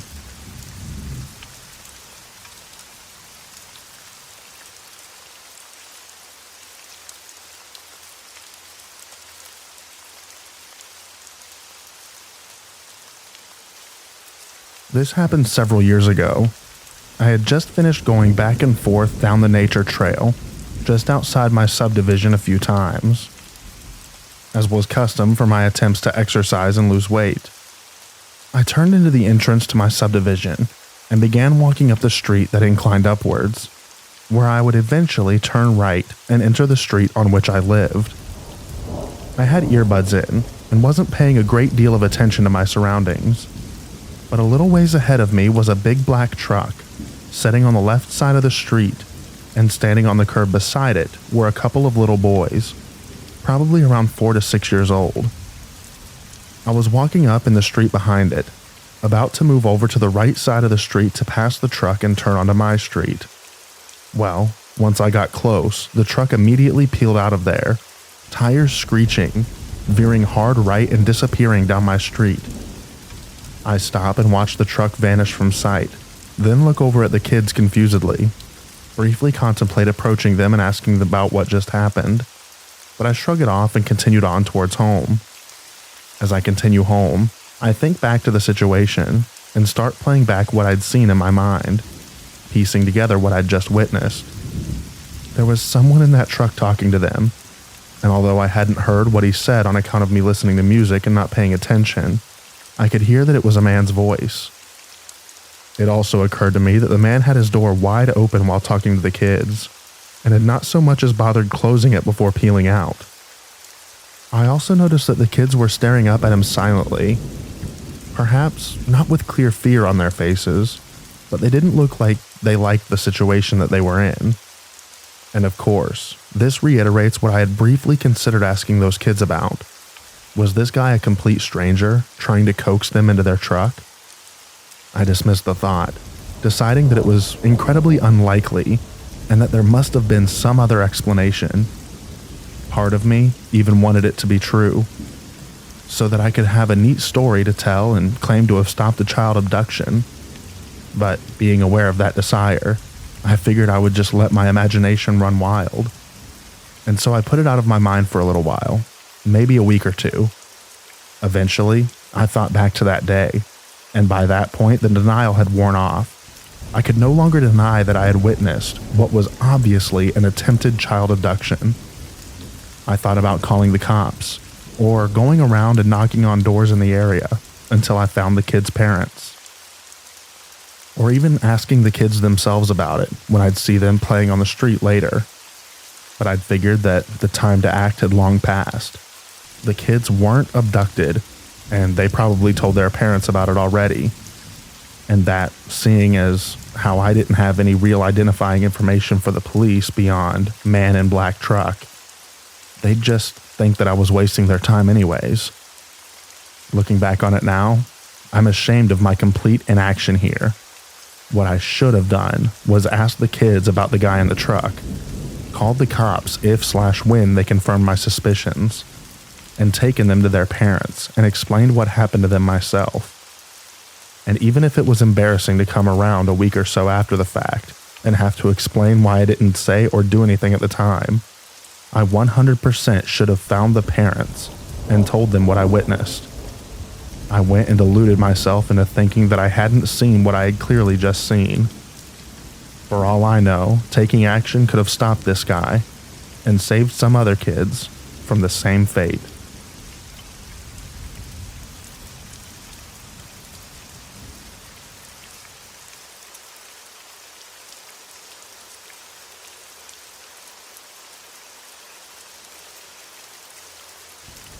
I was the creep in this story. Something like 10 years ago, I got my first ever dog, a toy-sized poodle puppy. She was way cute and also too smart for her own good. She quickly learned that little kids, elderly ladies, and people who wore pink and sparkling stuff loved puppies. So much that she could get people food from them. Well, one day she escapes the yard while I'm vacuuming the house, and I end up going all over searching. I started on foot, and then decided that she must have gone far. Maybe got out right whenever I started. And so I got in my car and started driving all over the neighborhood, calling her and showing people walking by pictures of her and asking if they'd seen a puppy. As I'm driving around hollering for her, I see some kids on their lawn playing with Barbies. They look 5 to 6 years old maybe, and they hear me calling for my pup and come running up to ask me what kind of puppy I lost. I was going to show them my phone picture, and I realized that this is the exact scenario that they use to teach stranger danger. So instead, I was like, go get your parents. I need to talk to them. One girl did, but the other stood there, even put her hands on the windowsill of my car, and asked me if I had a puppy in the car. At the time, my only thought was for the parents to hurry up, because I really didn't know what to do. So the mom comes running out and has a total panic over her child being up at a stranger's car, and comes running over. I explained to her that I lost my dog and gave her my number and show her the picture, etc. But I doubt that she believed any of it, because she just scooped up her kids and carried them into the house.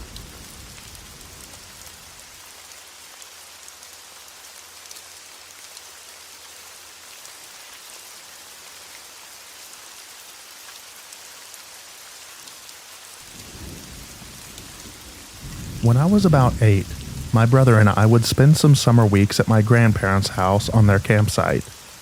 A little bit of background. This was in the Netherlands, so not very remote, yet on the edge of a forest.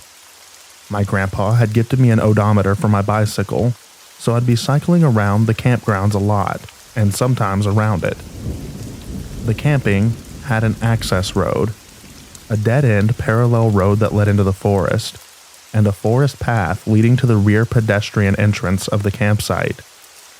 One day, my brother, 11 years old at the time, told me that whenever I would be spoken to, asked something, or followed by someone out the campsite, I should just gun it and cycle my lungs out. I thought nothing of it.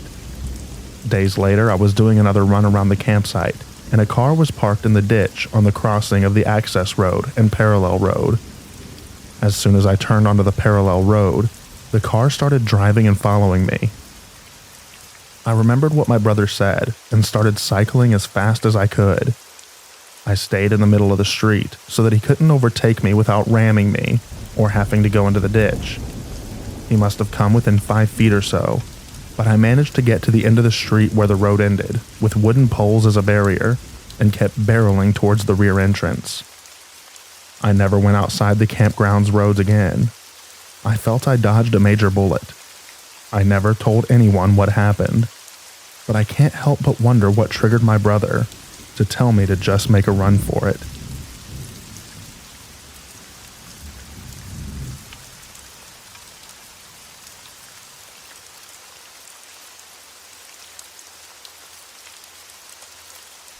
This happened to me about a week ago. I found a summer job at our local supermarket, and about 2 weeks in, I got asked to work the late shift, 11 p.m. to 5 a.m. I accepted since I was in need of money, and I never sleep early anyways. Everything was fine and dandy until about 3 a.m., when a shirtless, scarred-up guy came in the store. After lingering around the store for a while, he quickly came up to the counter, making intense eye contact with me. As I was about to ask him if he needed any help, he whispered, "Don't you dare move." I didn't hear him at first, so I asked him if he could repeat that. At that point, he got agitated and yelled, "Make another sound and I'll cut you up." In a swift motion, he vaulted over the counter, going to the alcohol section, trying to grab a bottle of whiskey. Thankfully, the owner has hid a baseball bat under the counter. The moment he turned his back to me, I took the bat and swung full force at his knee. He winced in pain and tried to get up. I winded my bat again, acting like I was going to hit him again, just to see him pull out a homemade shiv of some sort. I let him get up, and the moment he got up, he swung his shiv at me, lightly lacerating my wrist. I pushed him back with the bat, and he ran for the door and got out. The day after, I called the cops and showed them the security camera footage, but they haven't contacted me since. I think it's safe to say I won't be working the late shift again for a very long time.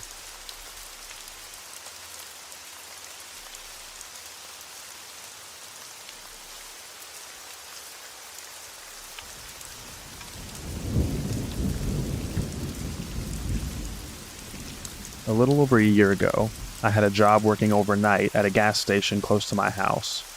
I'm a woman and was 31 at the time. I know to some it seems unsafe for a woman to want to work a graveyard shift by herself. However, it was a slow store, and the sheriff's office was about 20 feet across from it. I really didn't think that I would have any problems. There would be about 30 customers in an 8-hour shift, and that was on a busier night. It was about 3:30 in the morning. I went outside to sweep the parking lot and last minute check in the trash. It was time for a cigarette, and I had one headphone in, kinda jamming out. Across the road in the parking lot of the sheriff's office, I saw a figure with his back to me. He was swaying back and forth while looking down. I mean, yeah, the building closed at 4 p.m. and didn't open again till 6 the next morning. But why? By the back of his ripped white t-shirt, I remember that he came in about 4 hours earlier. He was a total creep, and I could already tell that he had a good buzz going. I didn't say anything. I just took my eyes off of him and tried not to draw attention to myself. It was working until a car pulled in. I was still outside as they pulled up. I saw him look at the car and then at me, and back and forth again. As the customer was leaving, I walked her outside. I still had half a smoke burning, and had left my dustpan outside with the squeegee. We both heard him start to swear angrily and seemingly engage in an argument with himself. He looked across the road and told me to be careful. I made an awkward joke about him being the one who should be more afraid of me or something like that. The man was still there, but closer to the road. now facing the parking lot of my store. Whatever he's yelling was completely unintelligible. He was obviously very drunk and can barely stand straight, still swaying away. I didn't engage him, but I didn't take my eyes off of him this time either. I just slowly walked back towards the store. Something about his face really bothered me. It had a darkness to it, but his eyes looked wild. My experience during graveyard jobs has been that the crazy-eyed ones are the worst ones. I didn't like it at all and wanted no part of it. I still had almost 3 hours to go, and 2 before any other employees got there. Instantly, I went to the computer and typed up a temporarily closed sign, just in case he wanted trouble. I was coming around the corner on my way to the doors when I saw that he'd walked across the road to my side now. I literally just barely got the second door locked when he stumbled into our very small parking lot. My hand mimed the signal for cut across my neck, basically saying, "Nope, sorry, you can't come in here, we're closed." I shook my head back and forth too, hoping to further discourage him. He started walking away but screamed something at me while he was walking. I don't mean he was grumpy and shouted at me or yelled. I mean like he was in enraged volume and was violently throwing his hands everywhere. Definitely knowing I'm in the wrong shift of the wrong job, I got really skeeved out. I decided to call the cops. It's a good thing too, because the minute I hung up with them, there he comes again up to the door. He starts pulling and banging on it. He backs up and runs into it trying to ram it.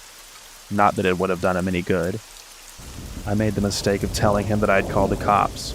I say I made the mistake of telling him because once I said that, he took off. The police never found him. They drove around the road and surrounding neighborhoods for over an hour, but found no one. He was on foot, so I don't get where he could have gone to. He didn't harm me, and with them not finding him, I didn't fill out a police report or anything. I was safe behind thick glass doors that were locked for the rest of my shift. It just sucked. Maybe if I didn't warn him ahead of time, I wouldn't have had to spend the last 3 months of my job constantly looking over my shoulder. I'll never know what the right choice was. I'm just glad that I don't work there anymore.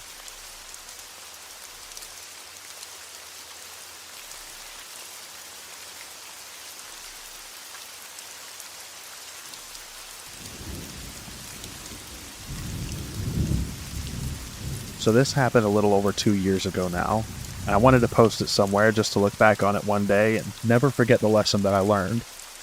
It was 2016, and I had just started a new job at a motel. It was low pay, but I needed an office job. One of my friends, Michael, got me this job. For a few days, I did training with the owner in the mornings. For 2 nights, Michael trained me. Our job was the 11 p.m. to 11 a.m. shift. Nothing exciting. Checking guests in and doing paperwork. My boss went away with his wife on vacation for a week, which is attributed to the swift training that I had to endure. So it was my first night alone on the night shift. There was a monitor with security cameras around the motel's property, and large glass windows all around the office building with a glass door. There was a no night window like most motels have. It was fairly early in the night at about 1 a.m. I was just doing my normal check-in paperwork when a man walks in and asks if we have any rooms available. Usually if someone is sketchy, my boss has me lie and say no, but he seemed normal at the moment. Without hesitation, I said, "Yes, of course, just for one?" And he replies, "Yes." So I begin creating the reservation on the computer, when I notice that he starts swatting the air and making spitting noises, as if he's being surrounded by flies. I try to ignore it. As far as I was concerned, it wasn't my business. So I try to check him into the room quickly as possible. I give him his key and he's on his way. At this point in time, I could be described as very timid. I had a lot going on in my personal life, so I hope you can all understand my reaction to what happens next. The man comes back from his room and slams his hand on the glass door and causes me to jump. Absolutely frightened, I look up to see him just staring at me. He cracks the door and puts his head through and says, "I can't get into my room. Why won't you let me into my room?" And my only defense is trying to be helpful.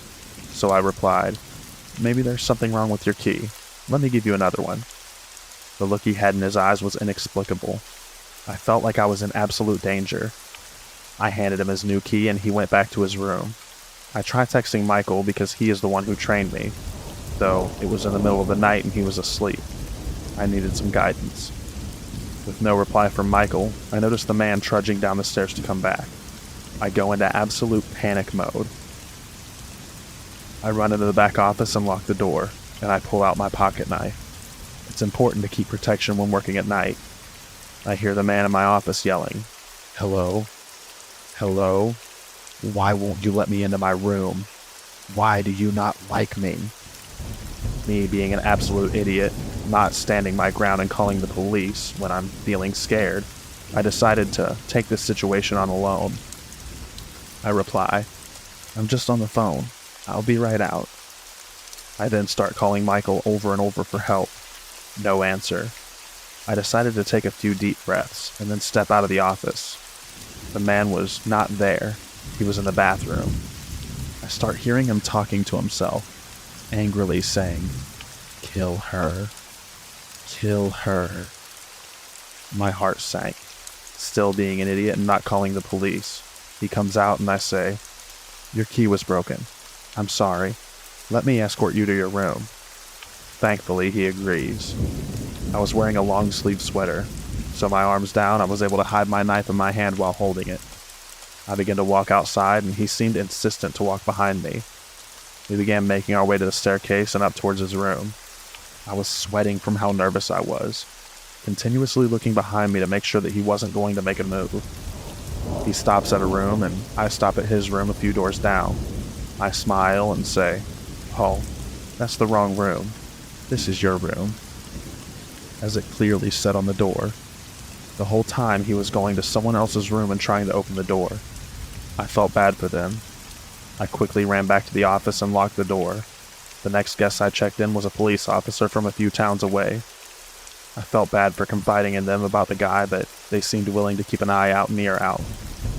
The next night the man came back, but I had the doors locked, and told him that we were all booked up. I explained to my boss what happened when he got back from vacation. However, he didn't take me seriously. I continued to work there on the night shift for the next year, where many other strange encounters happened. However, from that encounter, I learned that if you ever feel uncomfortable, always call the police.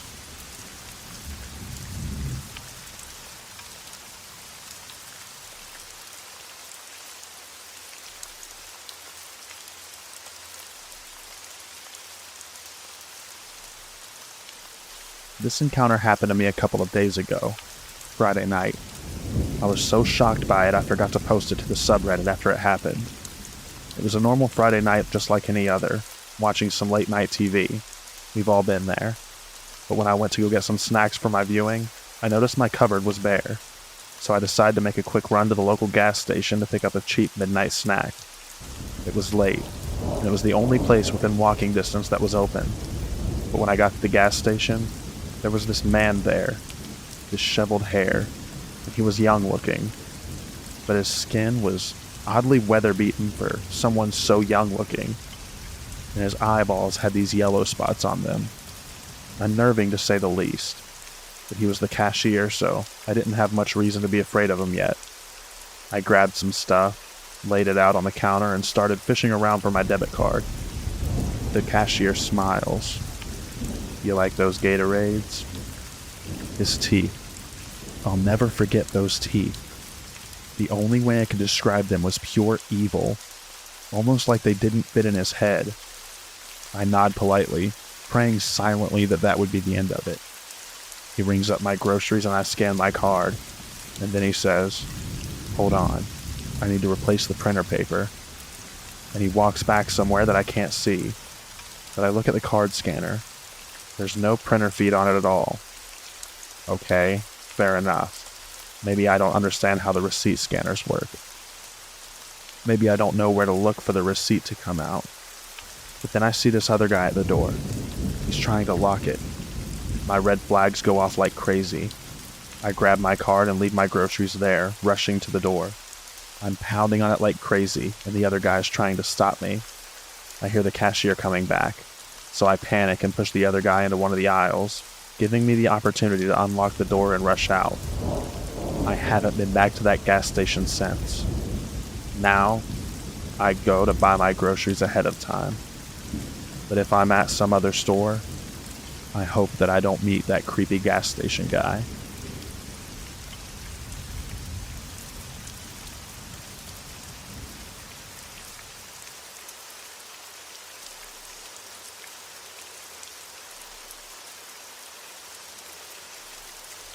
It was winter of 2012, and I was 18 or 19 at the time. I was working in a gas station in an average-sized town in England. It was an okay job, good money for somebody who was at college, and at the time, it was just a shame it was a weekend job. So while my friends were getting drunk and having fun, I was in a gas station serving taxi drivers and the occasional drunk. Anyway, back to the story. It started off like any other night. Serve people, clean up, do stock, the average night shift work. Since it was winter, the night was really dark, and you could only see faint outlines of people walking back and forth, even with streetlights. The place where I worked was situated across the road from a pub, and had an alley running beside it that led to a housing estate. Around 3 to 4 a.m., as I finished cleaning a set of shelves, I noticed a figure standing in the alley just out of the light, but just enough to hide his face, but you could make out his clothing. I initially brushed it off as somebody waiting for a taxi, as it seemed harmless enough. I sat down in my chair behind the counter and looked at my phone and played some games for a bit. When I looked up, it was 5 a.m. and he was still there, waiting, watching me. To make my situation worse, after 5, there is hardly any traffic or passers-by. I had that guttural feeling that he had some harmful intent. I was safe, however, as I was locked in until morning. I stared back in a trance, trying to keep an eye on whatever he could do next. After a while, I needed to use the toilet, so I went and came back thinking that he might have walked off. But he didn't. He was still there. I then decided to not do my last job until my coworker came in to start their shift, as my last job was to take out the fire extinguishers and sand buckets. It got to about 6 a.m. The figure faded back into the alley, and I didn't see him for the rest of my shift. When my coworker arrived, it was still dark, and I usually walked the 10 minutes back home. But this time, I got a taxi back home.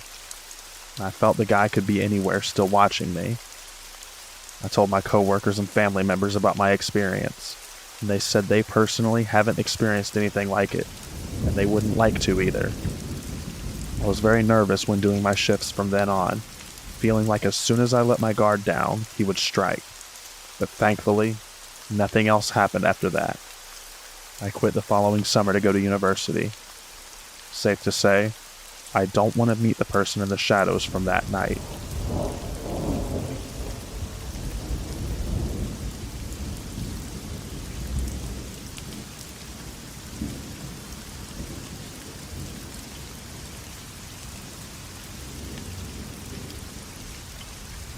I work in a fairly busy hospital downtown in the NICU.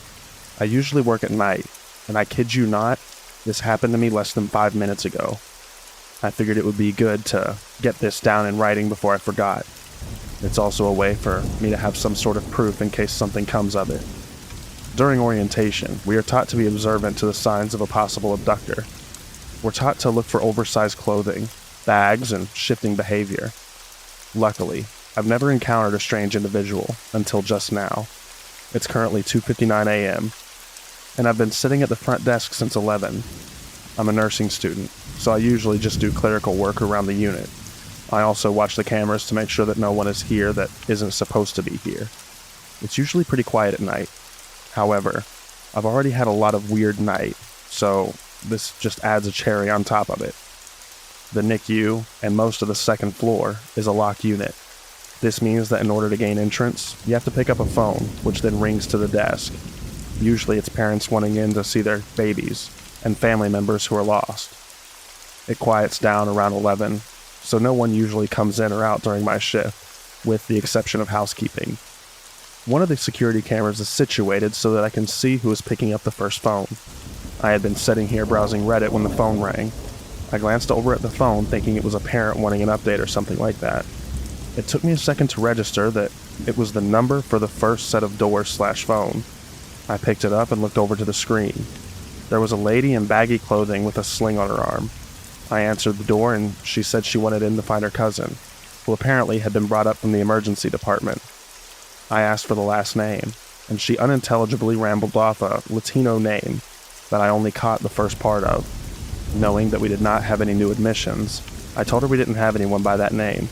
I tried to get some information out of her, and she said that her cousin had been brought up from the ED. I told her in that case she would have to go to the labor and delivery and talk to them. She hesitated and then said okay, and walked away. I got a really weird feeling from her, so I checked the census to see if there was anyone that was being assessed in L&D, and there wasn't. So either she was at the wrong hospital, or she wanted into the unit to do something a little bit more sinister than to just see her cousin. I shrugged it off and figured if her cousin was in L&D, then she would find her and all would be well.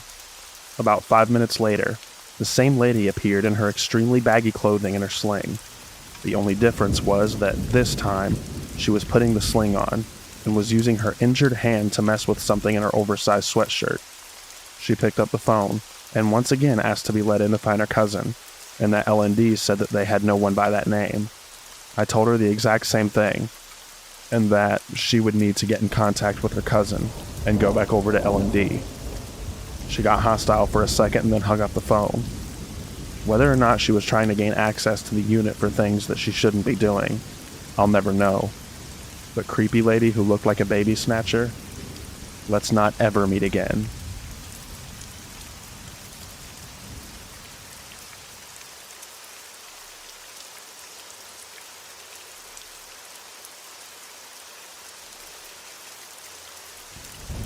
I was inspired by someone's story of an event while being an EMT, and it made me flash back to some of the weird things that occurred on night shift in a highly populated SoCal city. So here's one of my creepy EMT encounters. I worked on an ambulance that does both 911 and generic transport. So for this call, my partner and I, both females, took a lady back home from the ER. Now, this neighborhood is kind of sketch, and we drive down a block away from the known hooker/pimp street so we can finish our paperwork and clean equipment. We're parked opposing traffic on a curb in the ghetto suburbs at 1 a.m. I had just finished cleaning, and I'm standing at the passenger side with the door open, while my partner is sitting in the passenger seat still finishing her report. All of a sudden, we hear a girl's voice a few doors behind us screaming, "No, no, let me go," while a guy yells, "You can't take her." Partner and I look at each other, and then down the road, because now we hear some ricer revving like an angry lawnmower. All I see is headlights coming my way. I take a flying leap into the cab across my partner's lap as she slams the door behind me, just in the nick of time, because the car comes within literally inches of our rig. I'd have been crushed if I didn't have almost cat-like reflexes. As the car goes by, we see that a bald, tatted-up Hispanic guy is the driver, and he's just casually flicking a cigarette out the window. In the back seat is a girl in her skivvies, desperately pounding on the window. Meanwhile, on the outside of the car is a dude in his tidy whities. He has some weird Spider-Man grip, with one hand holding onto the roof and his feet braced against the door. He's also punching the window. I flick on the lights and sirens, hoping to scare the driver, and my partner gets on the radio telling dispatch a brief rundown and to send cops to our location. They GPS track us. Driver isn't fazed in the least by our display. He stops at the four-way, as one does in such a situation, looks at us in his mirror, flicks the cigarette, and takes off. Naturally, we, two unarmed females, give chase. The driver is cruising, weaving this way and that, trying to shake Captain Underpants. We see the dude fall and run after the car. A moment later, the girl comes flying out of the car in a very ungraceful tuck and roll. The two take off behind one of those giant power breakers you sometimes see on city streets, while the driver finishes his Mario Kart impression and floors it around a corner. We follow around the corner ourselves and stop to check for plate number, but alas, he's sporting a lemon lot ad. Since he's gone, we presume it's safe to get out and actually do our job. Take care of those injured. We hop out with the aid bag and my partner keeps watch while I run to the giant power thing, but the nearly naked duo is gone.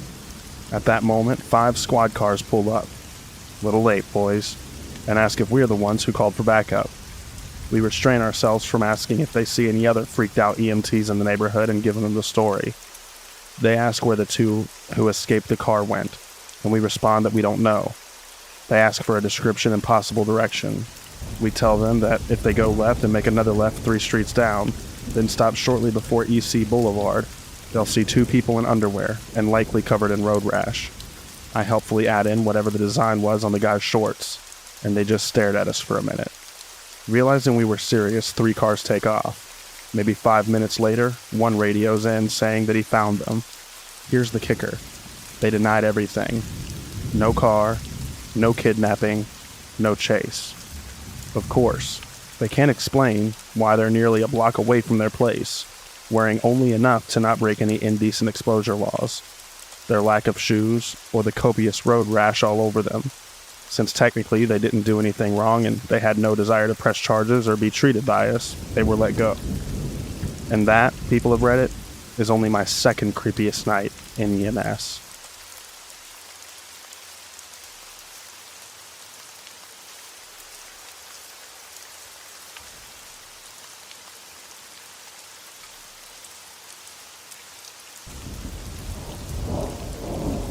Since I'm at home now because of my fibro disability, I've got a lot of time to read these chilling tales. It also gives me time to look back at my own past and remember some of my own scary moments. I have several more stories to tell and share. This was one of those memories that I remembered and wanted to share. Back in 2007, I started a tech job with an IP, phone, VoIP, DT1 long-distance company. The company is no longer around, and honestly, I don't know how they stayed in business as long as they did back then. It was really a pyramid scheme, but thankfully I was on the IT side of things, so I didn't have to sell anything. It was a small, typical tech support call center. The customers would call in and say that DT lines were down, or tell us about outages, etc. I was the only female on my team, having to prove myself and show that I can do anything that my male counterparts could. It didn't take long, and the customers respected me for being able to handle things. After making my mark, I decided to take the 10-hour night shifts. I worked Wednesday to Saturday from 1 p.m. to 12 a.m., an hour lunch, and after 6 p.m., I was completely alone in the whole building. The rush to get out of the office by 6 p.m. was insane. I couldn't blame them, but I decided having 3 days off was better than 2. Like I said, I was by myself for most of the night. I would have to keep an eye on emails and make sure I answered calls. It was a very slow shift. I would get a lot of video game, reading, schoolwork, and writing done during this time. But sometimes, I would just wander around the building, walk all around just to get away from my desk for a time. I would have the VoIP phone system connected to my cell phone, so no calls would be missed. This allowed me to get a soda, go get food, and so on. One time, while I was up away from my desk, I was going down to the lunchroom to grab a soda. The vending machine was on the basement floor. The basement had a wall of windows and one set of security doors. Same for the main entrance, only there was one camera facing that door. Nothing else really made you feel very safe. I didn't like going to the basement much because the back of the building faced an acre of woods. There was a walking path to the woods, but for some reason they didn't install lights for the walking path. Never really sure why that was, but it didn't help the creepy factor. Sometimes I would see animals run past, but other times I felt like someone was watching me. I always tried my best to make it fast when getting a soda or snack, but sometimes it didn't feel fast enough. So, one night I was making my way down to the basement of the building to get a soda. It was a slow, dragging night, and I needed a little caffeine for a pick-me-up. I counted my money as I walked to make sure I had enough to get in and out quick.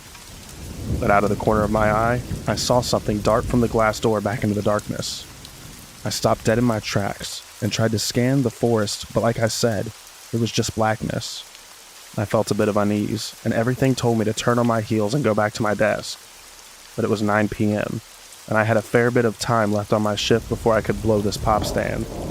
I tried shaking the feelings off and briskly walked over to the soda machine and made my selection. The soda dropped, and as I bent down to get it, I heard a loud ping noise.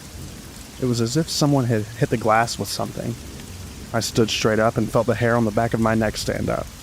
I slowly turned around and was scared to see someone out there. But as I made the full turn, I saw once again nothing but darkness. I thought this was a good time to book it back up to the main floor. I didn't bother with the elevator. I went up to the stairs and ran up them. My heart was already racing from having to go down there in the first place. Then the loud bang and now running up 2 flights of stairs. Once I was back at my desk, I sunk down in my chair and tried to calm down. It was just one noise. I was in a building with locked doors and locked inner offices. I kept saying over and over in my head that it was nothing. I was relieved by that.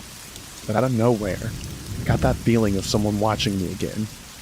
I peeked up over my cubicle wall and looked around my office. Nothing seemed out of place until I turned to face the front of the building. Outside the first set of doors was a slender, tall, dirty male. He was cupping his hands around his eyes to try and see past the reflection of the lights inside. I dropped back down in my cubicle before he caught sight of me. He didn't look like anyone I had ever seen at the office, and it was a little past 9 p.m. There is no good reason why he is checking out my office. As I sit in my chair, I hear the doors shake. I slowly stood up and watched him pull at the handles of the doors. They didn't budge to my relief.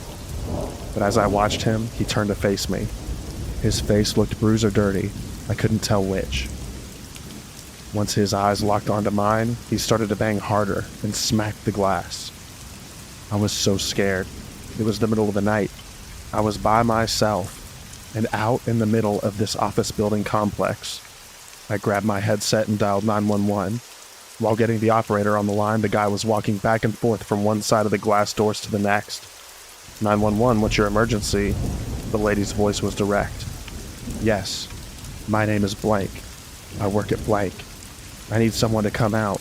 There's a guy trying to break into my office building. While speaking with her, the guy disappeared from view. I tried to look in all directions, but I didn't see him.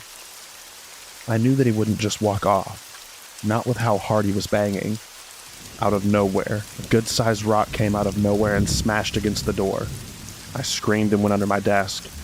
The operator asked what just happened, and I explained that a rock smashed against the glass door. She asked me if the glass was broken enough to let him in. I didn't want to stand up and look, but she told me to look in order to know where he was now. I crawled out from under my desk and just peeked over my wall and saw a huge crack down the first part of the door. I sank back down and told her to please have the police hurry. She said they were on their way. I've read many of these stories on this subreddit, and when people say that the cops can't get there fast enough, they aren't kidding. It feels like time is standing still, and you can do nothing. Another smash against the door, but along with that glass-breaking sound, sirens could be heard coming towards my building. It was music to my ears. I told the operator that the police had arrived and thanked her for all of her support. I stood back up and looked over the cubicle wall, and the red-blue lights were flashing wildly. But the thing I didn't see was the man. The top part of the door was completely smashed, and the rock was lying on the inside of the entryway. One officer came to the front door, and others were out combing the area. I could see their flashlights moving all around the parking lot.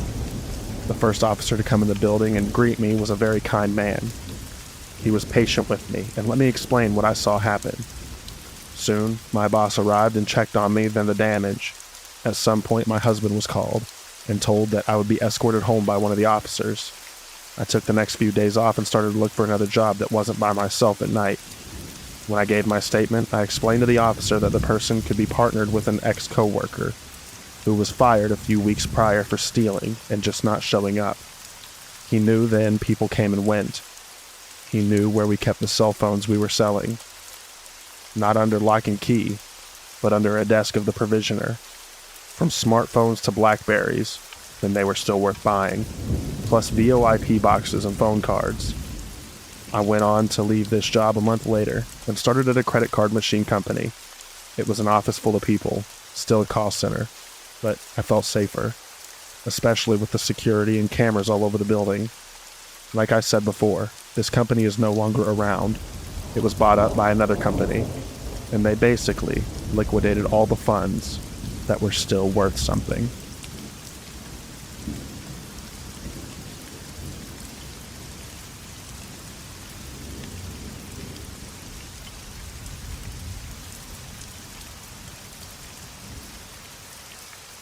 My story is definitely not poop your pants scary or anything like that, but it's left me shaken and very uneasy about working late shifts.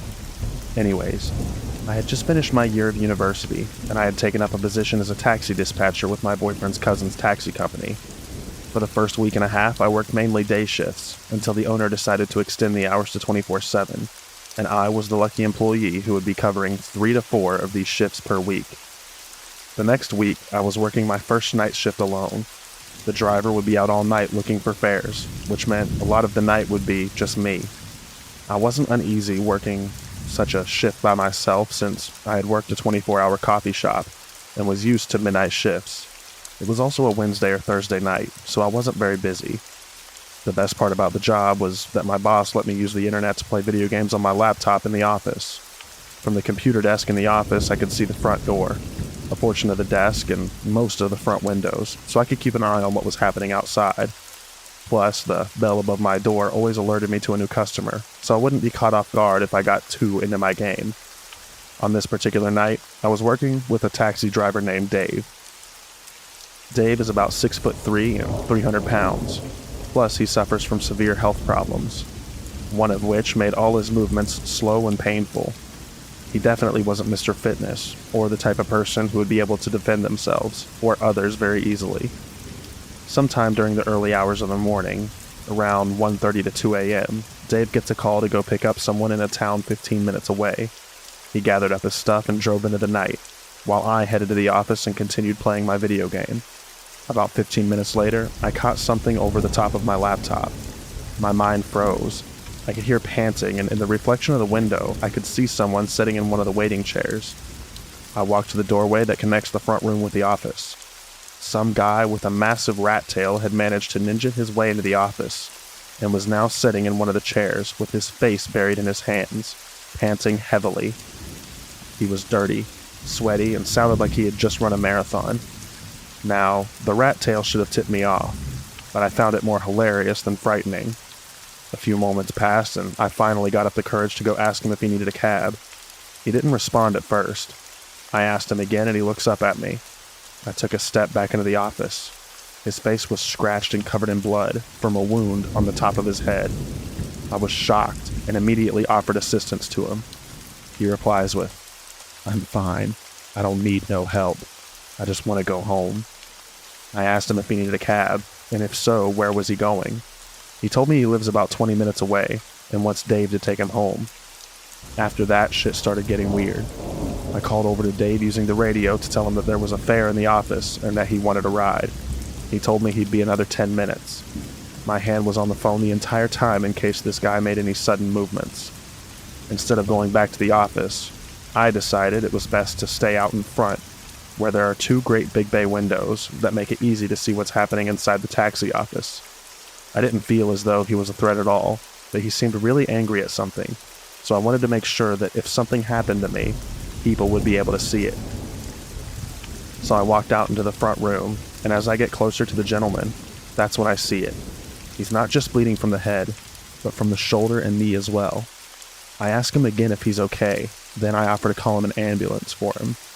"Bad idea. You don't need to be doing that," he told me. "It ain't like I killed nobody, right? I never killed nobody. Don't go doing that. You don't need to call anyone. I just want to go home." "I'm sorry, I just noticed that you're bleeding pretty badly, and thought maybe you'd like someone to make sure you're okay," I replied. "I didn't kill nobody. He had what was coming to him. He shouldn't have said those things. But it ain't like I killed nobody. You don't need to call nobody. I just want to go home." "Okay," I tell him, "but you're bleeding." "It ain't like I killed nobody," he replied. "I swear I didn't kill nobody. Please don't call the cops. I don't need the cops. I just need to go home. I didn't kill anyone." Silence for a few minutes. He notices the phone clutched in my hand. "I fell down," he blurted. "Pardon?" "I fell," he repeated. "That's why I'm bleeding. I fell. It ain't like I killed nobody."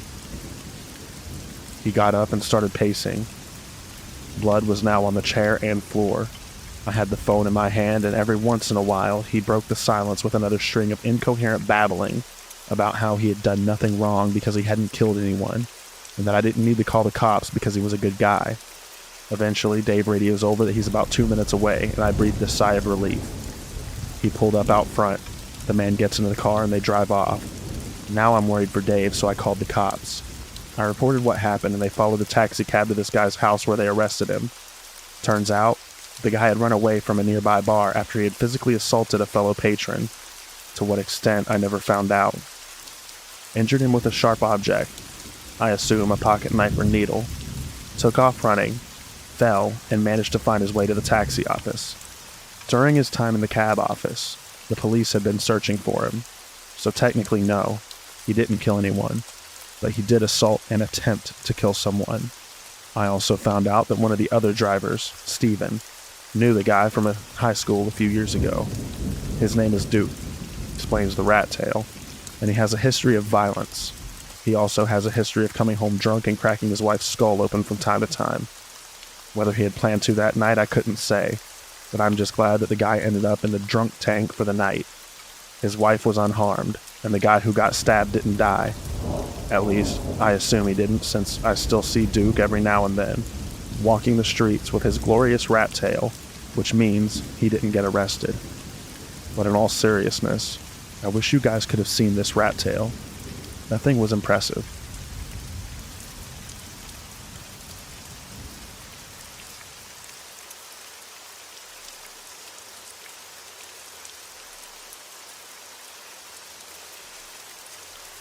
This is a true story that happened to me a few years ago.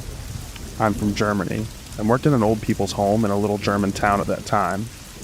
The facility was in a rural area on the outskirts of town. One night, I had a shift with a new coworker that I'd never worked with before. He was in his mid-50s, wearing little round glasses, and for some reason seemed a little strange to me on the first sight. There's always only 2 workers alone in the facility at night, and our job was to watch after over 100 rooms on 3 floors and make control rounds throughout the facility. We weren't allowed to use the elevators for security reasons at night and had to use the stairway instead. I remember the strange weather that night. It was stormy and wild outside when my shift started at about 10 p.m. At this time, most of the personnel was gone. Only one older nurse was in the station room on the 2nd floor, where we had our headquarters at night. She wasn't used to the newer PC programs, and it took her longer to finish her writing stuff. Me and my coworker started our first round through the house. Using the stairways, which had heavy doors, we had to close slowly and carefully every time to avoid noise. Everything was quiet. Most old people were sleeping already, and after we checked all the rooms, we sat down on the 2nd floor station room and finished some paperwork. The old nurse was gone, all doors to the outside shut, and the house was completely quiet when we were sitting on the table. After about 15 minutes, sitting in the quiet, suddenly, a heavy door on the stairway was smashed hard. We looked at each other without saying anything and immediately run in the stairway. I run up the 3rd floor, and my workmate sprinted down to the ground floor. We saw nothing, and nobody. We even checked the stairway windows. All were closed. Someone must have been in the stairway, we concluded. As we found nothing, we continued our tour, starting from the 3rd floor down to the ground floor. From there, I could not stop thinking who the hell would sneak around the floors in the middle of the night. It was about 2 a.m. when we had to change the double sheets from an old invalid man who pissed his bed. I stood in the corner of the room beside the bed, backed up against the wall. My co-worker was on the other side of the bed. I remember that I was watching the door, waiting for someone to peer in the room. While I was concentrating on the door and lost in my thoughts, suddenly my coworker freaked out, screaming at the old man, out of nothing, ripping around the sheets and tossing around the old man. His face got an angry, creepy look, and I was totally shocked and not able to say or do anything. I just watched this creepy guy in front of me with the totally black windows behind him and the door leading to the dark floors where some freak sneaked around unseen. I stood there, pressed on the wall in the corner of that room, and felt totally lost, surrounded by psychopaths. We finally reached the ground floor and everything was quiet, only the wind blowing around the house. Suddenly we heard a dropping sound, like someone dropped a knife or something metallic. The sound came from the kitchen area. We run to the closed glass door where the sound came from. It was a long, dark hallway with a back door leading to the trash cans and parking lot at the end. We opened that door and searched every single room. I felt extremely uncomfortable and expected an attack every moment.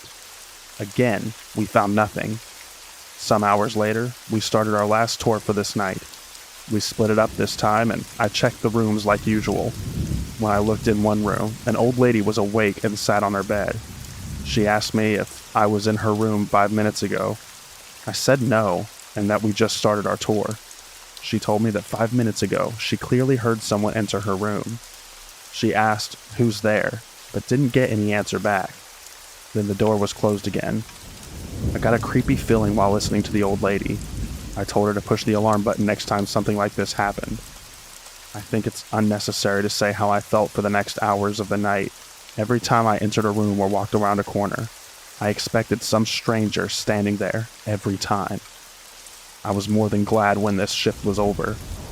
Some days later, I met an old nurse who left the facility late at night and told her the story. She told me that the back door to the kitchen area was wide open when she went to her car that night. She reached the open back door from the parking lot and called if somebody was there. Suddenly, she got a very bad feeling, turned around, ran to her car, and drove off fast. She was totally scared and tried to reach and warn us, but didn't find out the number. I told her that the back door was definitely closed when we checked the area. We never found out what creepy freaks sneaked around there that night, and many night shift workers reported similar experiences the following month. The coworker I had to work with that night was fired after more and more complaints about this person emerged over time. Anyway, I'm glad I don't have to work there anymore, and never will I ever take a night shift job again.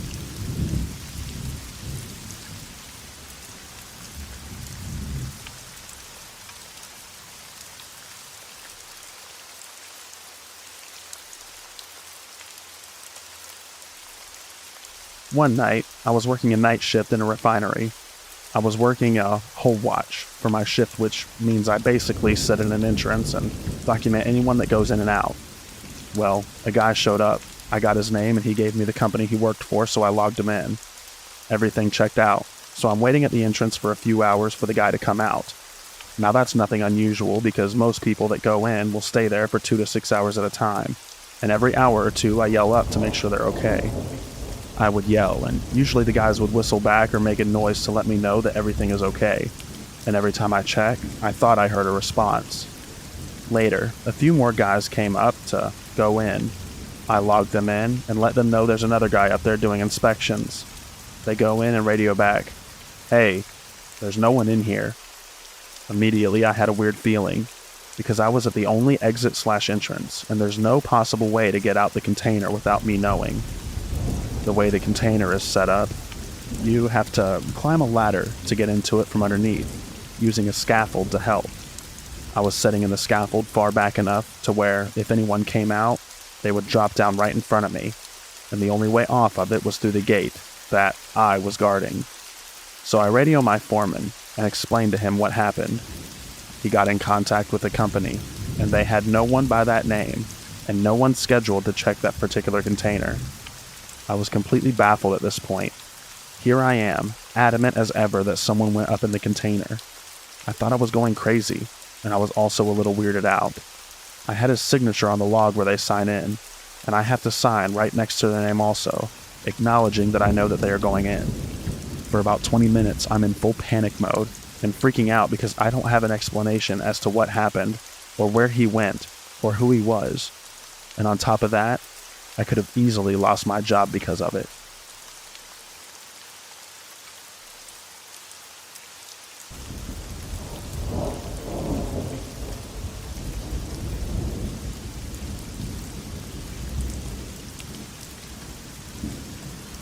On my college campus, we had a night guard who would watch the campus because people kept sneaking in and stealing our gym supplies. But one day, apparently the guard left and crashed through the gate, and later was found dead. So the college was offering free rent for our apartment, since we didn't have dorms. So a girl quickly took the job, but went missing. So I took the job. It was pretty simple. watched the place till 4 a.m. until the staff arrived. So I went to class after and got 3 hours of sleep and then went to work. But when I checked the cameras, I saw something weird that looked almost identical to a skinwalker. I don't believe in them, so I grabbed the thing nearest to me, my hockey stick, and waited. I told the dean, but they didn't listen, so I called the police on the third night. And turns out, it was an escaped prisoner who got a hold of drugs and went crazy. I quit the job after that and went back to my apartment. There was a note that said, "Congrats, you live." But it was just my girlfriend, so I was fine.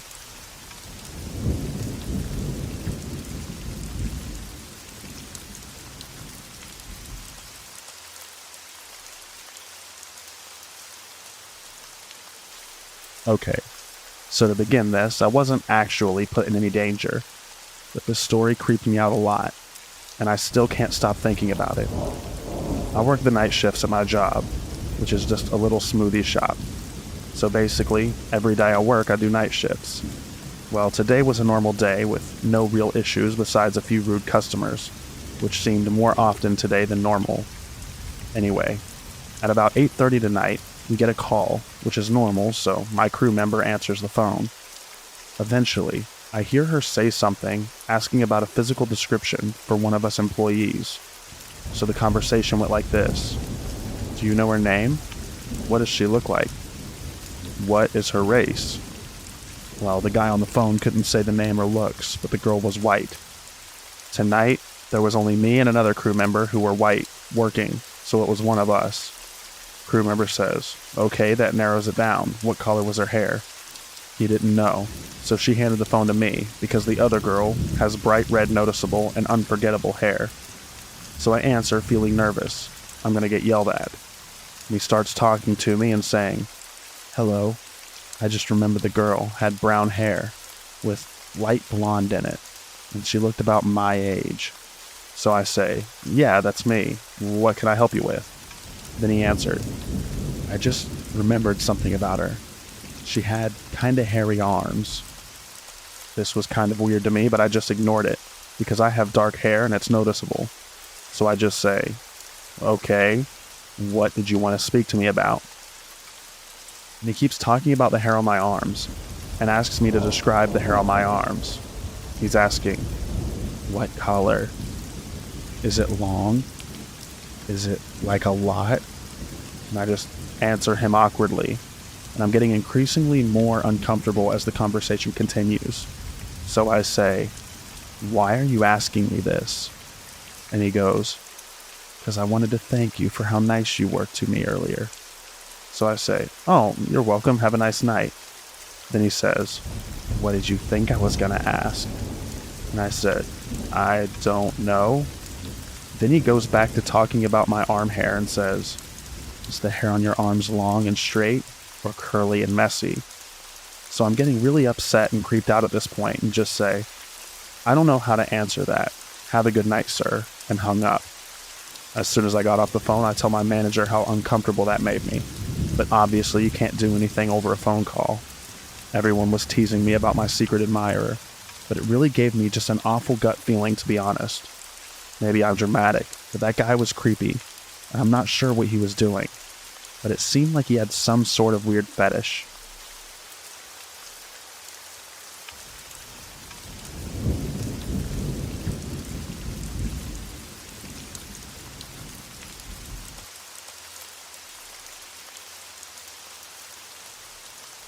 This happened an hour ago.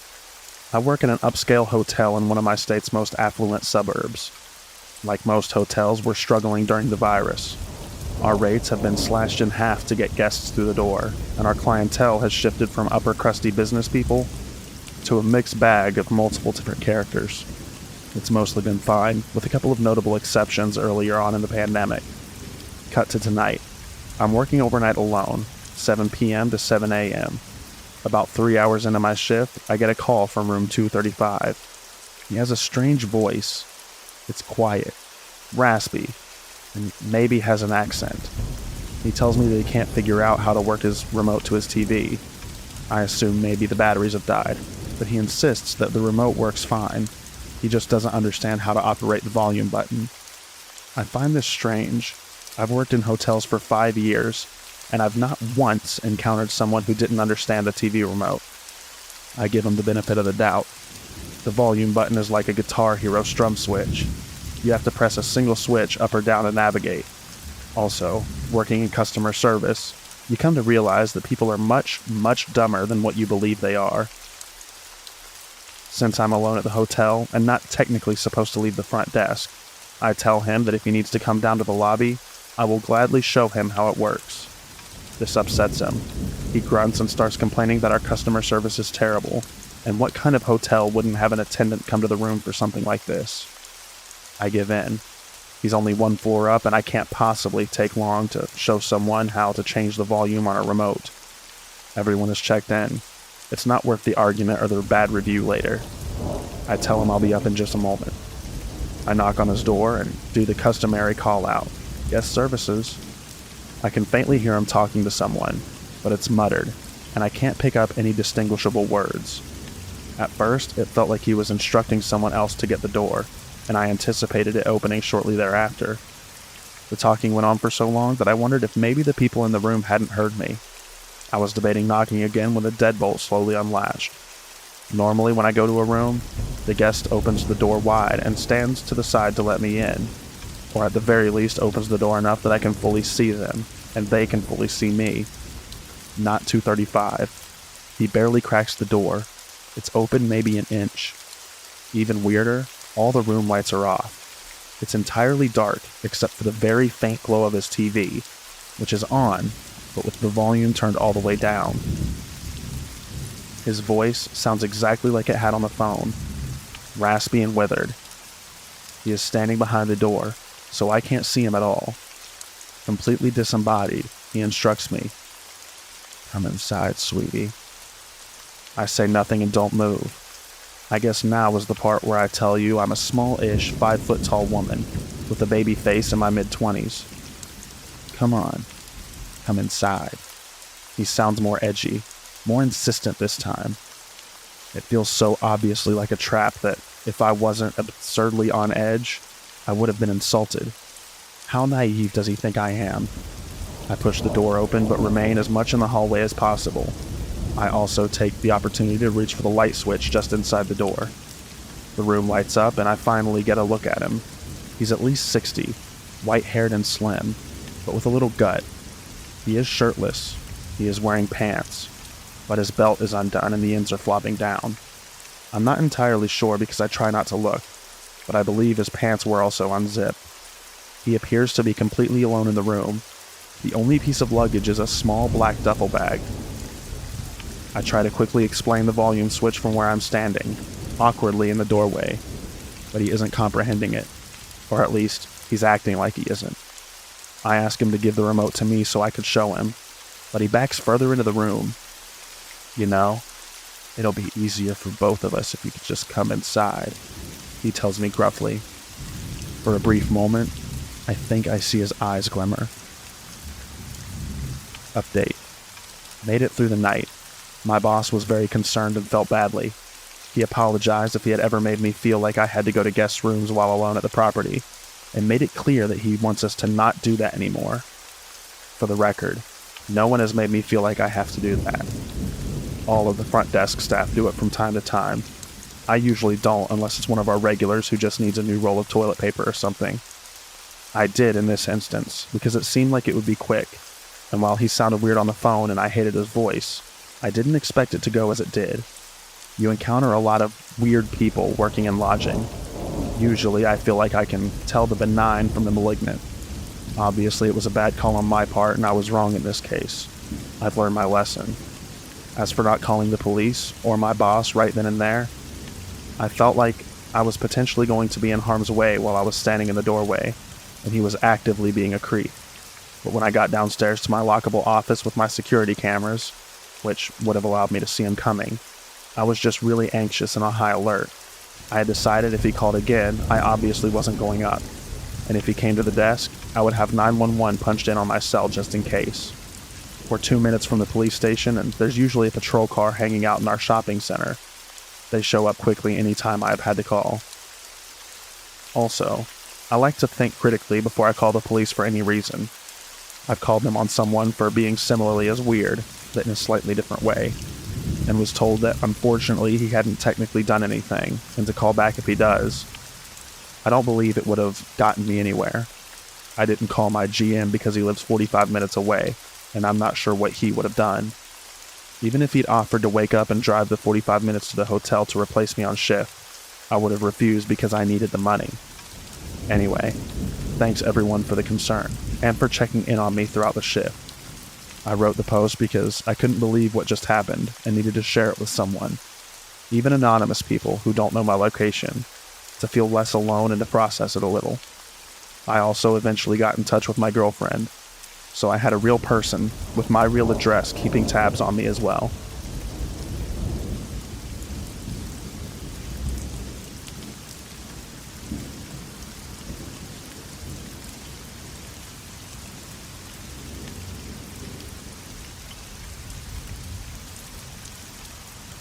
I work in a nursing home, and my schedule consists of days, evenings, and nights. It's rough transitioning between days and nights, but everyone that works here has the same shifts, so we just get through them together. The building is about 100 residents with 3 floors. The building is shaped like an L, with a north and south wing, and the nurse station's in the middle. The floor currently only has a few residents living there due to construction, with one of the wings completely shut down because they're ripping out the walls. Due to only a few residents being on that floor, only one nurse is required to be on duty on that floor. I've worked the night shift alone on that floor many times, and never really experienced anything scary or weird.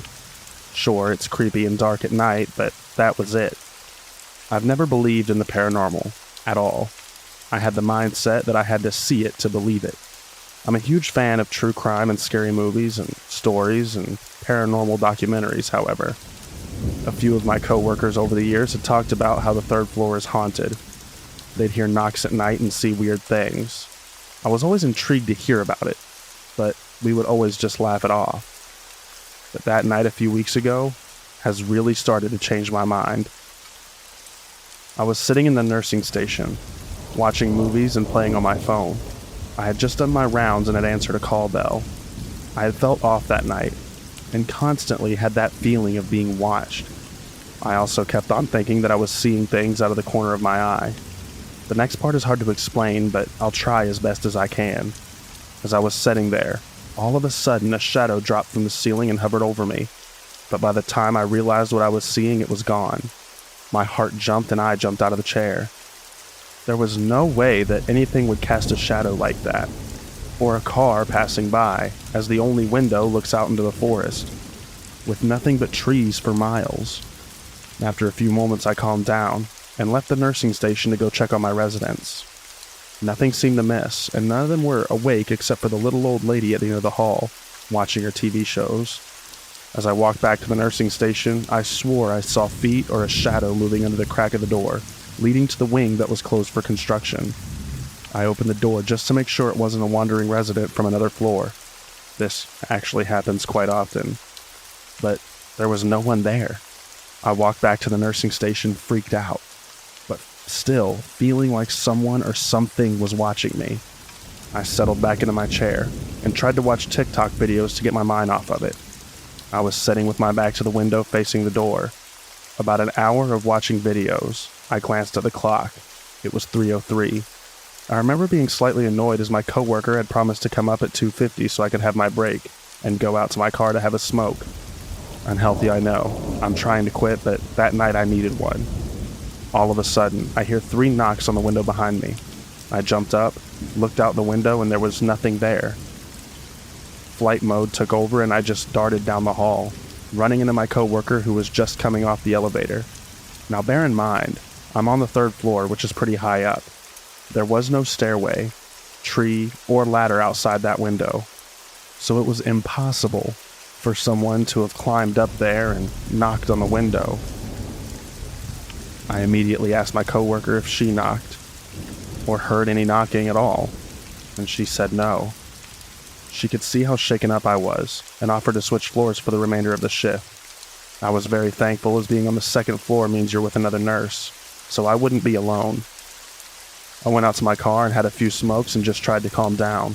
I talked to the nurse on the second floor, and she didn't seem too surprised. She's heard knocking up there, and seen and heard things that she can't explain. A lot of people have died up there, and after that night, I honestly don't know what to believe anymore. I haven't ever felt fear like I did that night, and I've since worked a few night shifts up there, and I haven't experienced anything like that again. Could it be that I was just tired? I don't know, but I won't ever forget how I felt that night.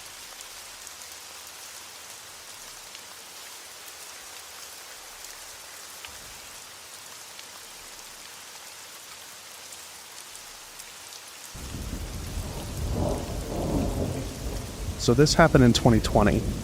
At the time, I was 19 years old, and I'm a female. I lived in a flat above a senior residence. Since I work for that company, I could live there fairly cheap, because the company dealt with the costs. I sometimes did a night shift as well. In the night shift, you basically look in each apartment from the seniors to check if they're all there, since almost all of them have Alzheimer's disease. After that, you're supposed to clean the kitchen, living room, the library, and do the dishes as well as wash the clothes. Every now and then a bell will go off, because one of the residents needs help with something, so you'll have to go there and help them. There was already a break-in a few years prior, so the company installed cameras around all the house. All people that live and work there know about it. On the day, I had an uneasy feeling, and just couldn't bring myself to sleep in this flat, so I left to sleep at my parents' house.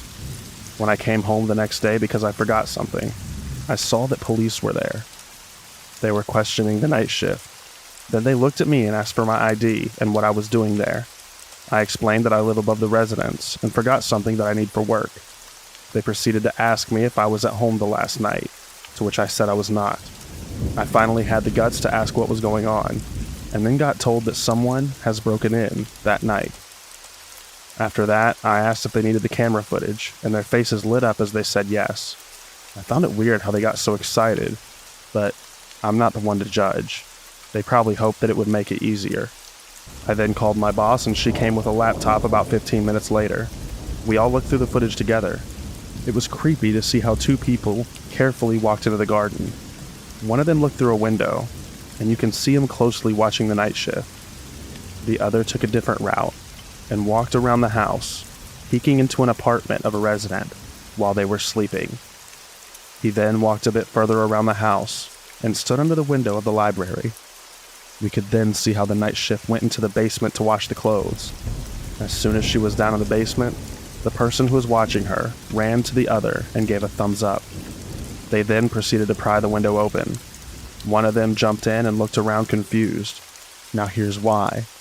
A few years prior, when the first break-in happened, that was the room where the medicine was kept. After that, we relocated that into a safer room. They probably just wanted to get medicine, since a few of the residents have strong painkillers, which honestly are hard to get. They probably played part in the first break-in, and hoped that the medicine would still be there. They got confused when the room looked completely different. They ended up stealing nothing and just running away again. As far as I know, they were caught about 2 weeks later. But it makes me wonder, what would have happened if I was home that night? Because this happened at a time where I would always go outside to take a little walk through the garden.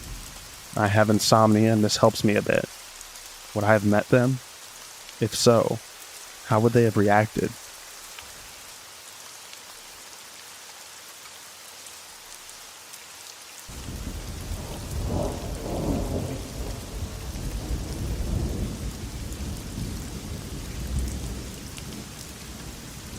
My grandfather has told us these stories countless times, and now I want to share them publicly.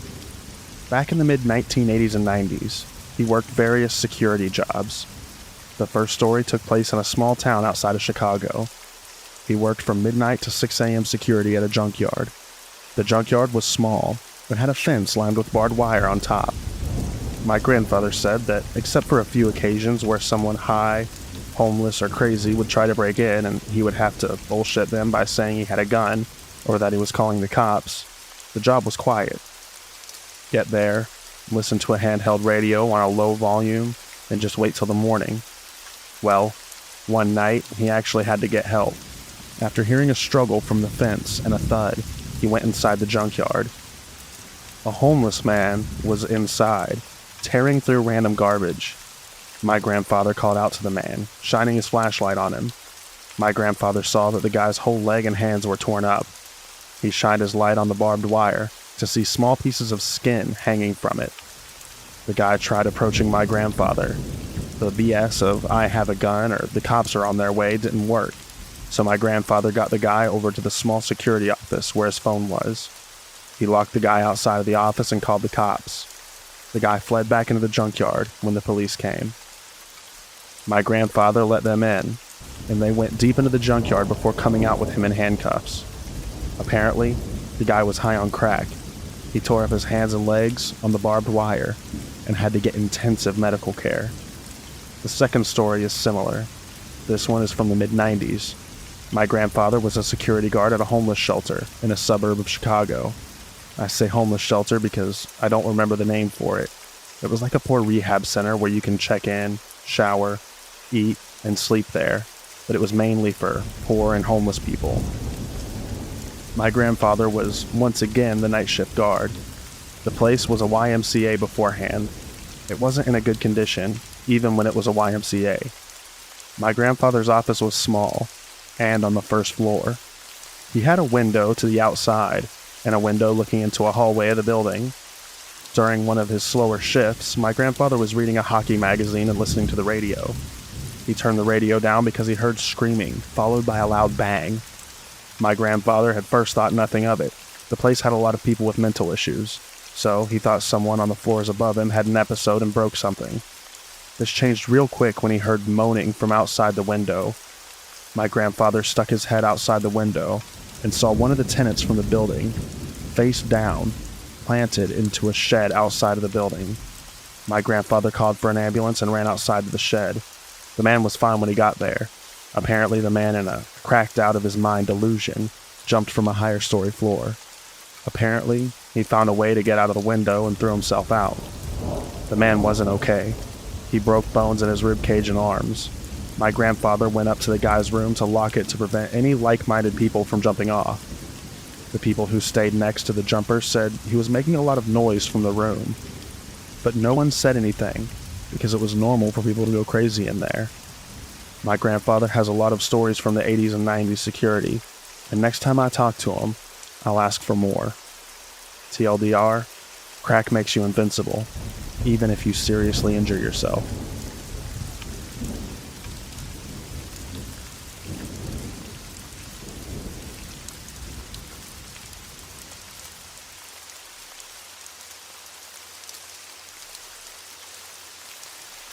Back in the day, I worked at a chain store as an assistant manager, and that meant I almost always got the super early or super late shifts.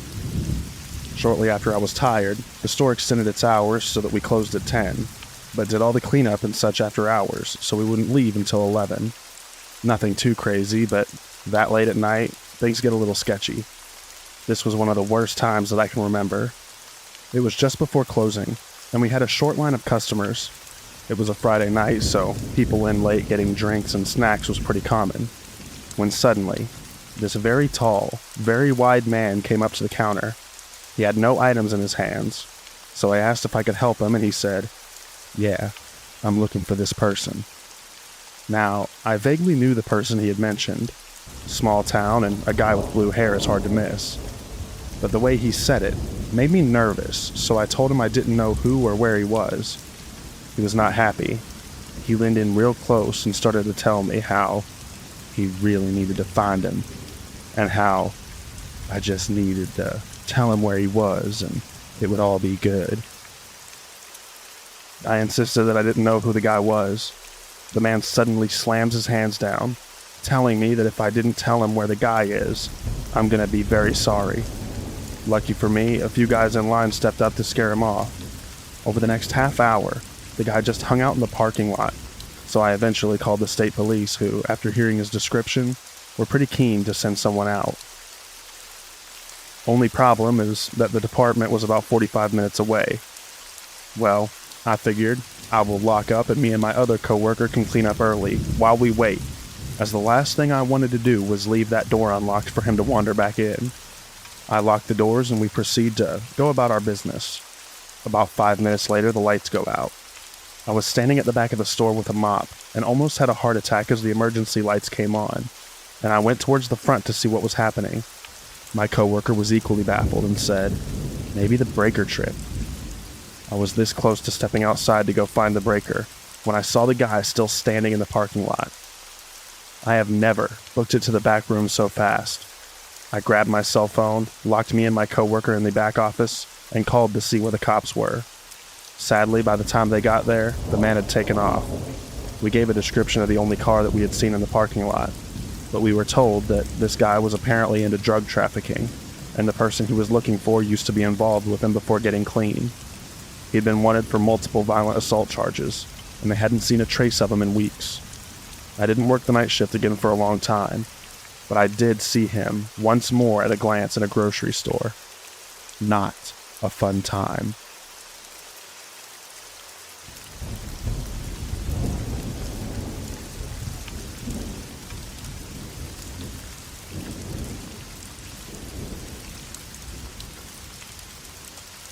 Okay, so for a tiny bit of background, I used to work at this drive-up coffee shop that sells coffee and snacks like bagels and muffins, etc. I live in a relatively small town, between 10 to 15,000 people, and I had never had anything like this happen before, so I was pretty shaken up. Alrighty, so it was Sunday night, and I was closing all by myself for the first time ever, being a new hire, and it was kind of getting late, and virtually no one was coming through, so I was just doing some closing activities like sweeping and mopping, etc. This is important, because we store the mop and broom in a separate room that can only be accessed by going outside and unlocking the room with a key. So, I had the employee entrance door unlocked since I was going in and out. It's starting to get dark, and I'm due to leave in about an hour or so, when this old Ford drives up. The driver was an older man, maybe 40 years old or so. I wasn't too fazed by it though, because a lot of people work on oil rigs in my town, and if they're on night shift, they'll stop by for a pick-me-up before making the 3-hour drive out to the rigs. I open the window, ask him what he'd like to order, etc. This is where it gets weird. He didn't order any coffee or food. No. He asked me, "Are you working alone?" I most certainly was working alone, and even both of my managers were no longer in the neighboring pawn shop that they also own, and I just feel my blood run cold. Thankfully, I'm smart enough to lie and respond with, "Oh no, my coworker will be back in a second, and my manager is coming here in about 5 minutes. He needs to take inventory." At this point, the man looks past me into the shop, directly at the cracked open door behind me, and gives me this extremely creepy smile before pulling forward and signaling to turn around on a road that goes right next to that open door. As soon as he could no longer see me, I jump over, slam the door shut, and locked the doorknob and deadbolt. I was worried to leave the building that night, because I didn't want to walk across the parking lot to my car. I thought he might be lingering around the area, just waiting for me to get off of work. I'm really glad that I never told him that I was working by myself. That was the creepiest encounter that I've ever had at work.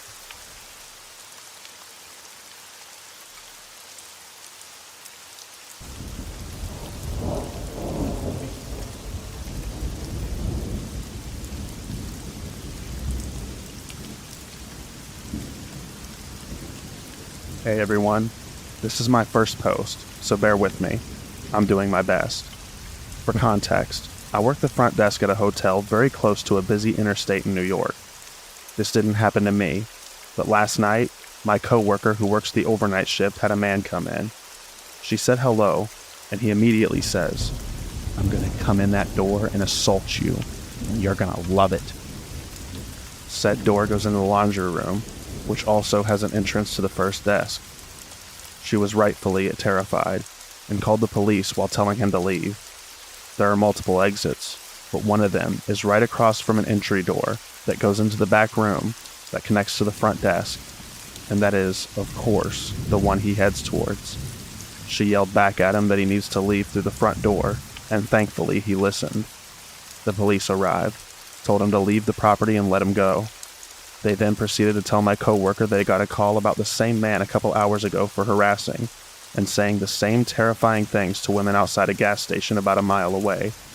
It infuriates me that they just let him walk away and then left her all alone, knowing there was nothing stopping him from coming back. Thankfully, he didn't, and my coworker is safe. But holy cow, it was super scary for her.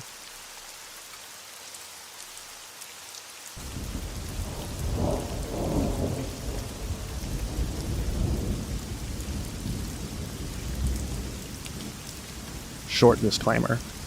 English is not my first language, so sorry if something doesn't make sense. On to the story. I'm working at a cinema for almost a year now. I love this job dearly, but some customers, especially at night, are really scary. A few months ago, my boss told me and the rest of the crew that we are now playing movies late at night. This means we would stay at this place until around 2 or 3 a.m. Okay, no problem. But my first night shift made me realize what I've gotten myself into. The last movie started playing, so I started cleaning and putting things away around 12 p.m. My coworker, who would bring me new drinks and so on, was sitting with me, but at an angle that you could only see her from my perspective. Anyway, I was almost finished and wanted to take my cash register to get my boss, when this one man comes in. Nothing new. Maybe he wanted to use the toilet or have a prospect from the movies. But something about him didn't seem right. He looked at me after a while and smiled. His smile sent a shiver down my spine. It almost looked like a warning. So he starts to look around and comes closer and closer until he almost stands in front of my register.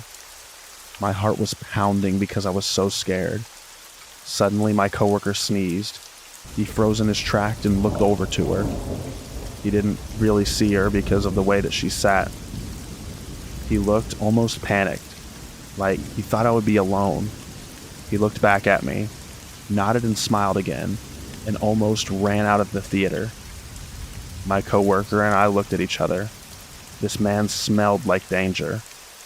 I saw him for another 20 to 30 minutes just lurking around until finally he vanished.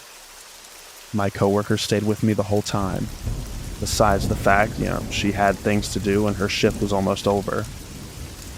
I don't know what his intentions were, but I do know that they weren't good.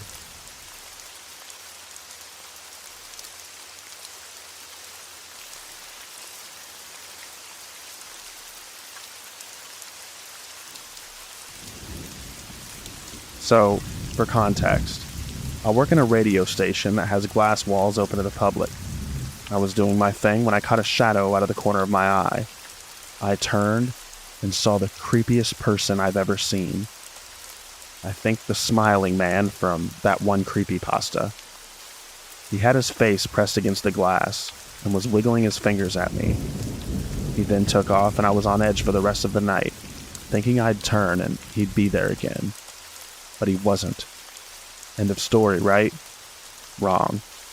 I went to my bike after my shift and found a still-lit flashlight and a cocaine spoon in the basket. Probably wasn't the same guy, but to have 2 encounters in one night really unnerved me. Not to mention the guy that screamed at me for a couple blocks for being on the sidewalk with my bike. Overall, not a great day.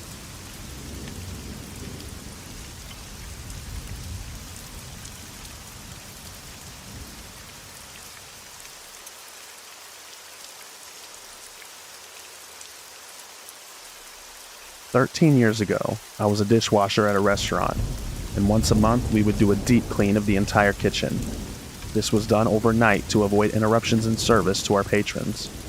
Naturally, everyone would call out for this shift, but I never liked to lose money, and it entitled me to work with headphones in. The only rule was that we needed to be wrapped up by 6 a.m. for the morning rush. Normally, there would be 3 of us in there, but that night it was only me. The manager asked if I was comfortable working through the night. I assured him that there was no issue, and the other guys, who were high school-aged guys, usually got in my way and wasted time. 10:30 p.m. All is quiet on the Western Front. as the door is locked behind the last member of the staff that leaves. The cleaning begins on one side of the building, working my way to the back door and dishwashing station, as to not track any undesirable grime or dirty mop water over clean floors. 12 a.m. I've moved the cleaning operation to the middle of the kitchen, working my way to the back. I've always been a heavy smoker, so at regular intervals of about an hour, I go out to the back door to burn one down. I notice an old woody wagon in the rear parking lot. The car is off and no one is inside. This isn't alarming to me because I've seen cars parked out back overnight before. 2 a.m. All quiet still. I've moved to the back of the restaurant. The offices, the floors are all completed. The floors, the dining room, and tables are all spotless. I take a coffee break around this time in the front of the building for about 30 minutes, and notice that the woody wagon is now around the front of the building. This is slightly troubling to me, because there is nowhere for someone to walk or go in this area. The coffee break ends, and I decide to keep an eye on the car every 30 minutes or so. 3 a.m. Almost everything is finished, but I failed to clean the bathrooms, which is actually contrary to my usual plan, because the bathrooms are in the front of the building by our doors, which are plate glass. I'm standing at a urinal cleaning it, and I hear loud banging at the back door. This immediately jolts me, more awake than the coffee did. I'm panicked that I didn't lock the back door properly. I sprint into the kitchen and look down the line into the back room to see the back door shaking, as someone is obviously pulling at it. I grab a fillet knife and run to the door and scream, "Get the F out of here." I already called the cops. I then sprint up to the front of the store to assure myself that the front door is locked, and to check on the wagon out front. The wagon is now gone, and the parking lot is quiet. I go to grab the restaurant phone to call the cops, and as soon as I turn, I catch a glimpse of a man staring through the side window at me. This was terrifying to see, because he had no expression on his face at all. I scream at him again that the cops were already called, which they weren't, but I was panicking. So I dialed 911 and tell the lady what the situation is. She tells me the cops would be there ASAP. The man is now standing at the front door, staring at me, mouthing something that I am honestly too creeped out to get close enough to try and make out. I backed into the kitchen and turned the lights off so he wouldn't be able to see me. Now, I can still see him because we have lights under our awning. He's still staring into the restaurant, directly into the dark kitchen where I was standing. This lasted for about 1 minute, until he walked around the side of the building again and vanished. In a matter of seconds, I hear an engine start, and he peels out of our parking lot and heads down the highway. 3:15 a.m. The police arrive. I give them my statement and have them make sure I get into my car and out of the parking lot. I know what you're all thinking. The urinals never got fully cleaned, and they would have to wait for the morning. 6:30 a.m. I go back into work to let the owner know what happened. After letting him know what happened, I went home for some more sleep. 9:30 a.m. The owner called me and asked if I would come in for a few minutes. I thought this was strange and I asked what for. He told me he'd rather show me. 10 a.m. I arrive back at work and go sit in his office. He spins the computer monitor around and shows me the security footage from the incident. What I saw terrified me. During my second smoke break around the corner of the building, the man was standing watching me. During various times of the evening, he walked around the building and pulled on the doors, and multiple times checked the door, very gently after my smoke breaks. Needless to say, that was my last day at work. Who knows what he was going to do if he was able to get in that building.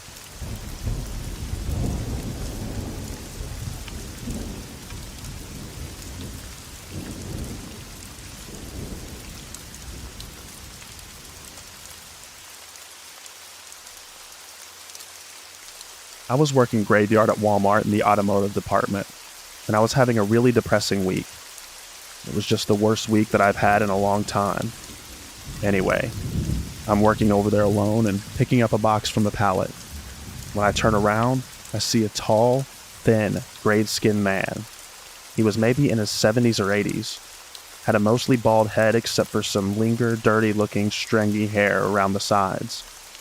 His face was very gaunt, I could see his eye sockets and cheekbones. He was wearing a dirty, grayed, plain shirt and black jacket. It looked like a trench-type coat. His eyes were gray and just empty. He was just watching me. I blinked, and he was gone. I stocked the box I was holding and took another one down the same aisle at the very end. Out of the corner of my eye, I see the man peering around the corner of another aisle, but this time, he's smiling. He has all his teeth, but they're gray too. His smile looked like a priest from the Poltergeist. Just a big, wide, creepy smile. And then he disappeared after I forced myself to look away.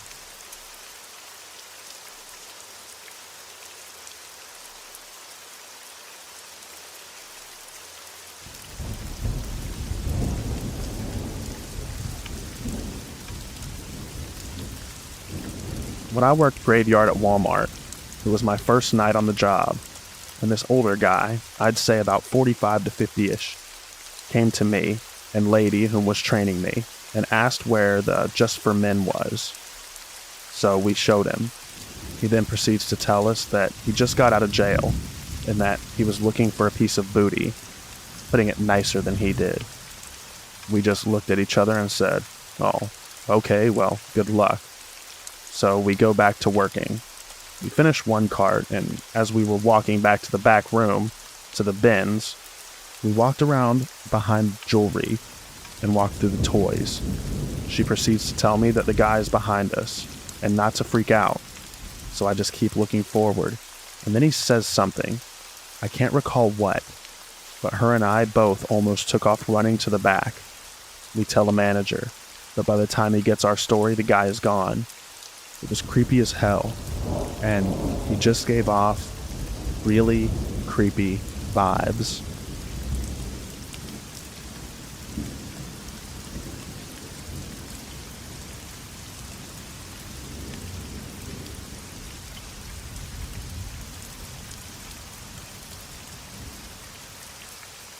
The whole thing unfolded today.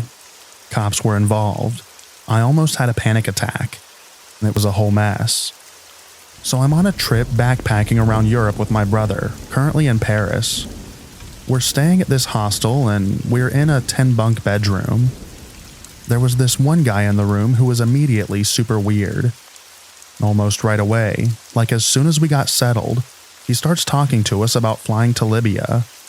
He's all, us, Libya, fly tomorrow. And me and my brother are just like, nah, dude. He keeps saying it. We keep saying no. And he's getting progressively more assertive about it. As me and my brother are going around doing sightseeing and stuff, I keep seeing this dude around. When we're at the hostel, he kept following us to the dining hall, out onto the terrace, and I'm getting more creeped out. My brother, ever the non-assertive soul he is, just laughs it off like the dude is joking. This goes on for 2 days. Well, this morning, we were going out to get breakfast, and I forgot my phone back in the room. So I told my brother to just go ahead and I ran back to get it. I go in the room and the dude is sitting there. There's no one else in the room, and I honestly contemplated just leaving it. But I didn't trust it alone in the room, so I planned to just grab it quickly. That morning, he was still going on about Libya, and was essentially bending over our beds going on about it, despite me repeatedly telling him to stop talking to us. I go in and grab my phone, when he suddenly just yells, "Libya, now, now, we go now." I'm very scared, since at this point we are the only ones in the room, and I just say, "Screw off, dude," and I go to leave, when he blocks the door and grabs my shoulder, still going on about going to the airport and flying to Libya. I shove past him and run away to where my brother and I were going to breakfast. I decided that we were going to switch rooms because this dude was officially creep level 100. We make it back to the hostel, and before we make it to the front desk, we went outside for a smoke and he shows up. I almost yell at him to leave us alone, and he flat out says no. I go to the front desk and explain that this dude has been harassing us and we wanted to change rooms. I mention what went down in the room, and before I know it, the cops were called and I was giving a statement. As they were sorting it out, There were a couple things that jumped out at me. 1. This guy didn't pay in advance. Normally, when you're staying in a hostel, you pay the full amount up front, or if you're staying a while, you pay weekly. He was paying by the day. 2. He had several pieces of ID in his wallet, none of which matched his description. Apparently, Paris had been having a problem with human trafficking. This guy was escorted out of the hostel by police. He was banned from staying there ever again. Me and my brother switched rooms and were given vouchers for free dinners for the rest of our stay here. And now, I'm terrified to go out by myself. I swear, if me and that guy had been alone in a more secluded place that didn't have cameras everywhere, I could have been shipped off to Libya. So, creepy guy from the Paris hostel, let's not meet again.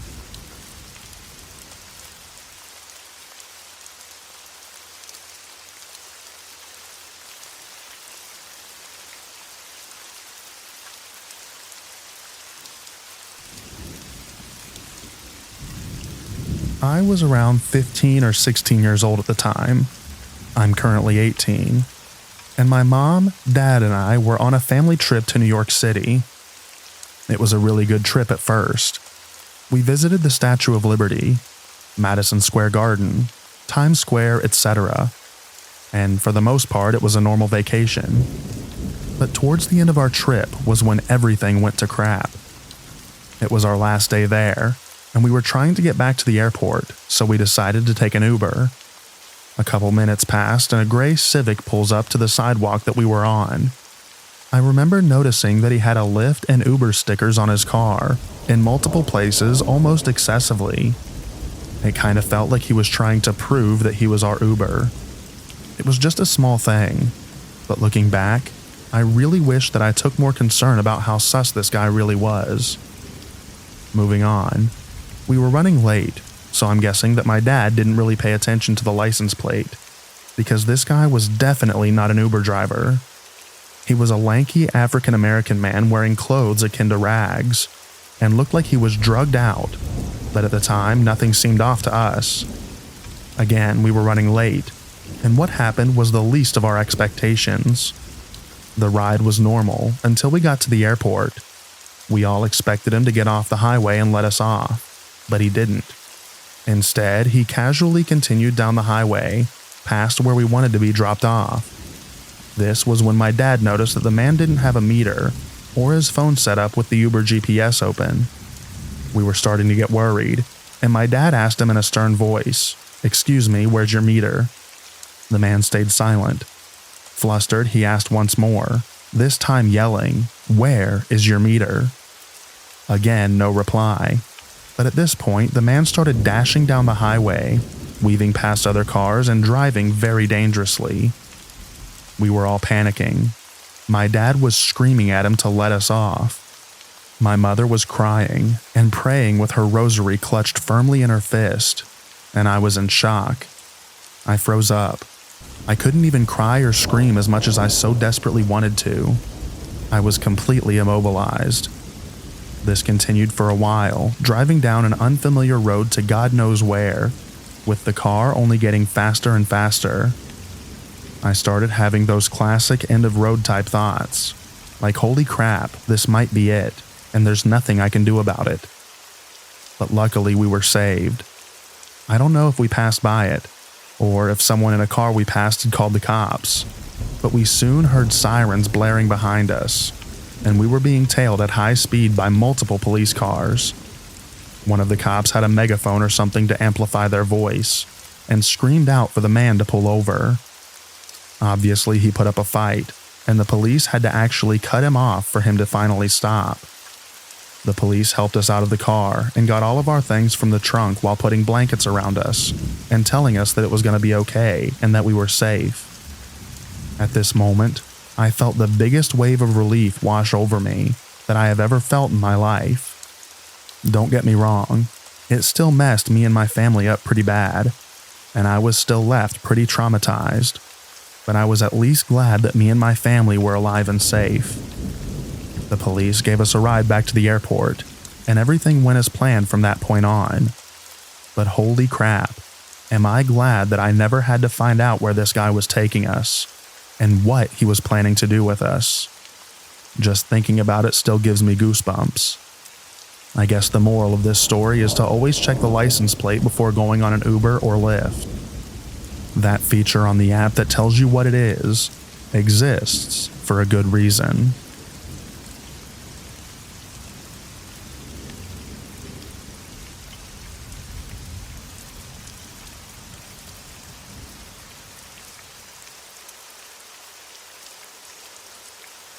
Last week, my boyfriend, a 20-year-old male, and I, a 19-year-old female, took a trip to Mexico for our anniversary on the 20th.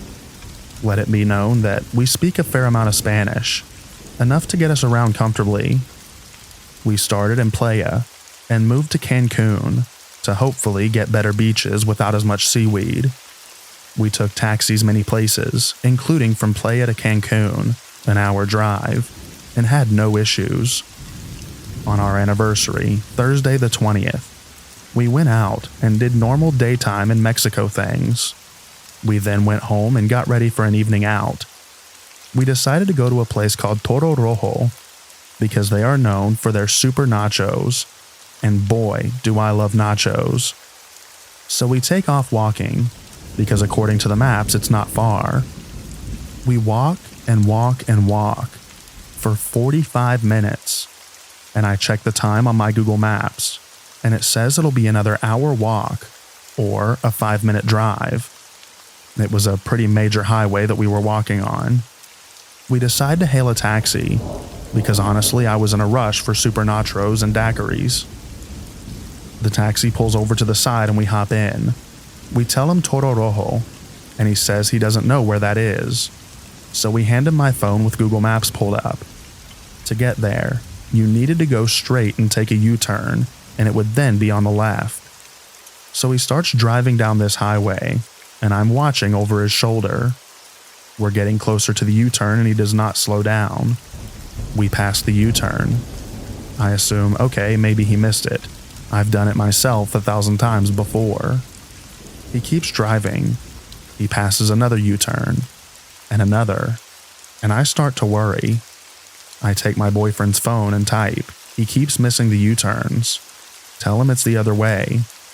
In Spanish, my boyfriend tells him to go the other way to get to the restaurant. The guy keeps driving faster and faster, 40 kilometers over the speed limit now, and says, "Mi inglés es no bien." My English is not good. He keeps driving and driving, passing U-turn after U-turn. I start panicking. It's hard to breathe. When I hear my boyfriend tell the guy, "Aquí es bien," here is good. He keeps driving. My boyfriend yells this time, "Aquí es bien." The driver finally slows down and I leap out of the car. The man demands $30, which my boyfriend gave him happily, and we took off sprinting the other direction. We look on maps and he took us 9 miles outside of the city, so we are now 12 miles from our hotel. There's nothing around us except blackness and trees. It's 11 p.m. Thankfully, I could call my mom and dad, and they talked to us while we walked. We were walking, trying to get ourselves to a hotel, so we could pull cash out. The taxi driver took most of our cash, and get an executive taxi. It was an hour walk to the nearest hotel. We were walking and walking, and suddenly, this red Mini Cooper starts slowly following behind us. They roll their window down and drive next to us, but don't say anything. At this point, we were both so on edge. My boyfriend smacks the side of the car and screams, "Chupa mi pájaro," suck my you-know-what. They finally speed off and away from us. Soon after that, we are coming up on 2 stray dogs, and my boyfriend mentioned, what if they aren't friendly, and grabbed 2 rocks just in case. This broke my heart, as I am pre-vet, but, safety first. These dogs ended up being amazing, and only wanting pets. So, we pet them a bit and keep walking. Maybe 20 feet after these dogs, this red truck drives up next to us and asks taxi. It was an unmarked car, not a taxi. We tell him no and wave him on. He does not start to drive away, and suddenly these dogs come running and jumping at the car, barking so meanly. We run the other way because I trust a dog's intuition. We finally made it back to the hotel and got back to our hotel safely. But frankly, I'm scared to go to Mexico ever again.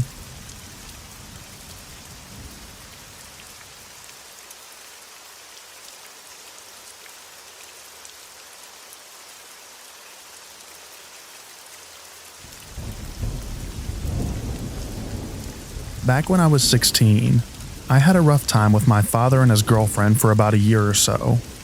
Long story that isn't really related to this. But I was trying to mend my relationship with my father, because before all that I had always been a daddy's girl. So when I was offered to go on vacation with them along with my siblings and step-siblings, I said yes. After having thought about it long and hard for a month, we went to Turkey. We would be living at an all-inclusive resort that was aimed at Scandinavians, so a lot of people we could talk to. The first few days were perfectly fun. I was swimming in the sea and the pools at the resort. Only creepy thing there was a waiter who grabbed my hand and slipped me a napkin with a message of meeting up with him. He spent the next couple of days lurking around me every time we would go to eat, until my father saw how uncomfortable I was and told him to buzz off. Yay, Dad. But one day, my stepmother decided that we should take a girl day of shopping, which meant my sister, my two stepsisters, her, and myself. I didn't really like the idea, but I decided to come along anyways. So off we went to the nearest bazaar. We spent about an hour there, until we got to a small place that looked really sketchy. But they seemed to have some clothes that my stepsisters wanted to look at. So we went inside. I remember there were 3 men there. 2 older ones and then a young one in the beginning of his 20s. He called himself Oscar. I remember because that's the name of my dog. We were seated and they brought out Turkish tea and such to make us feel at home, while we were looking at dresses and the like that they wanted us to try on. In the end, I was pressured into trying one on and went to the dressing room. While I was there, Oscar came and asked if all was well. Thinking that it was just good customer service, I answered that I was fine. He might have understood something because he slipped into the dressing room, and before I could do anything, he had me cornered with his hands on my cheeks and leaned in to kiss me. My body froze, despite my brain telling me to scream and punch him.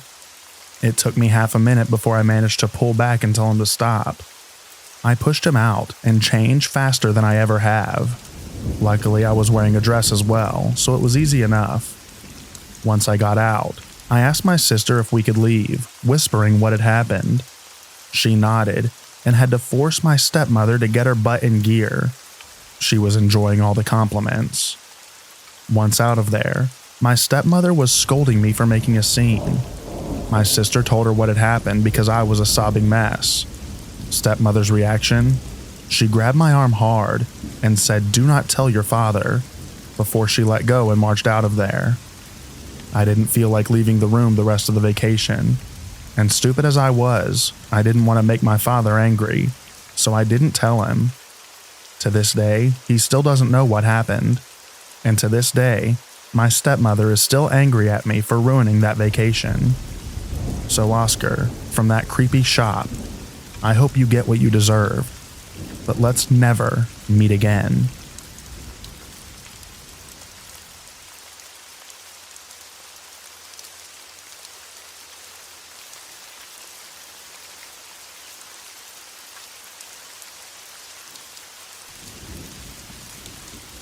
So a few years ago, my boyfriend's dad's family decided to get together and all chip in to rent a condo in Ontario and get together.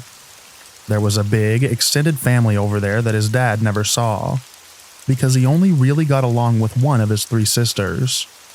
My boyfriend's mom had talked him into going though, and they let me tag along, because I'd been around long enough that they liked me and trusted me.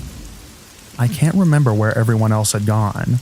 I think it was to the beach for what was probably like the 3rd time that day. It was just me and my boyfriend at the condo, because we were kind of sick of the beach and just wanted to do nothing in the shade for a while. We were sitting outside, looking over the water and just kind of talking about life. I had just finished reading the Harry Potter series, so we were just kind of talking about that for a bit, when this woman comes out of the brush beside the condo. Just for an idea, this condo was about an acre of land maybe, and it was kind of out of the middle of nowhere. The front of the condo was probably 70 feet from a dirt road that no one traveled down really, and there were some dense trees and brush and whatnot that surrounded 3 sides of it. This woman comes out of the wooded area, and I immediately knew that something wasn't right. She was limping, and she only had on 1 sandal, and frankly she looked like crap. She was pale, and her face was gaunt. She was really, really pretty, but she just looked exhausted. The thing that immediately caught my attention was her baby, who she was holding pretty tightly in her arms as she started coming towards us. I didn't really know what to do, but my boyfriend immediately got up and walked over to make sure that she was okay. I couldn't help but think of all these awful things that might happen after spending so many hours hearing these horror stories on Reddit. I was just terrified that she'd do something. My boy is a lot more trusting than I am, though, and he's always had the instinct of what's the problem and how can I help. He's never assumed the bad in anybody. So this woman is just sobbing by the time she gets to the porch of the condo, and she looks like she's just been through a war zone. She's shaking and hyperventilating and crying, and she's telling us that basically her boyfriend has been a drunk for a while, and he's been getting worse and worse, and he's been an overall abusive guy. He'd get angry whenever she was focused on the baby instead of him, and part of what made him angry and set him off was that it wasn't his kid. So, he kinda didn't care about the baby at all. She told us how this time in particular he was drunk, and she was driving him home, with the baby in the back seat. And he grabbed the baby's booster seat and tore it out of the car, and threw it out of the window while they were driving. She got the baby out of the seat or something. I don't remember how, because as she's telling us about how he started hitting her before she took the baby and ran, we hear this yelling, and we turn and see this angry dude walking up to the condo, and she starts losing it. Drunk and angry, this guy followed her to our condo and was starting to come up to us. He was trying to act like he wasn't angry. He was doing a, "Oh, you guys found her, thank you so much. Baby, let's go home" kind of thing. But he was slurring his speech and not doing a good job of hiding how angry he really was. My boyfriend has always been a pacifist. Honestly, he's even kind of a pushover. He's really non-confrontational and tries to find a way to talk stuff out and come to an agreement before doing anything. But before I could even say anything, he's across the yard and approaching this guy. As much of a pacifist as he is, he's also huge. He's built like a football player. He's 6'3", and at the time he was 230 pounds. I've known my boyfriend since we were 10. At the time, we were 20, and we'd been dating for just over a year. I knew him better than anyone. He's never done anything like this before, but he goes up to the guy and goes, "Not another step, dude," and he's shaking as he says it. The guy tries to walk around my boyfriend and goes, "No, it's okay. I'm just gonna take her home." And my boyfriend steps in front of him and shakes his head. "You're drunk," he said. "So I'm gonna pretend like maybe you didn't get what I just said. Don't come any closer." At this point, the guy stops trying to pretend, and he says something like, "You don't know what's going on. That's my girlfriend. I'm gonna take her home." And he tries rounding my boyfriend again, and one more time my boyfriend blocks him and says, "Stop." I've never heard this tone in his voice before or since. It was scary. It wasn't him. The guy tried one more time before my boyfriend finally put his hand on his chest and pushed him back a bit, keeping his hand on the guy's chest. "I'm telling you right now, you're not going anywhere near that girl and her child, so turn around and walk away." This guy was about 5'6", maybe 5'7", so when he looked up to threaten my boyfriend, he had looked like a kid. The guy finally looks up at my boyfriend, and he says something that I couldn't hear. My boyfriend said something back, and then the guy stared at him for a moment, like he was deciding whether or not to do anything.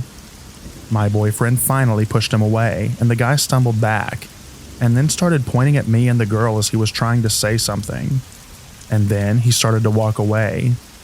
I didn't learn till the next day, but the guy had told my boyfriend that he had a gun and that he was coming back, and that he'd kill him if we stopped him again. My boyfriend's response to that changes depending on who's telling the story. Originally, he told me that he told the guy that he'd feed him his own teeth, which made me laugh because he's such a dork and he got that from a movie. And ever since then, the line he tells everyone is, "I'll be waiting."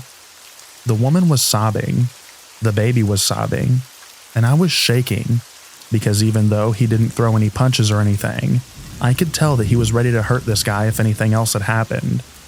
We called the police, and they didn't really do much of anything outside of make sure that everyone was breathing and take the girl to her sister's place.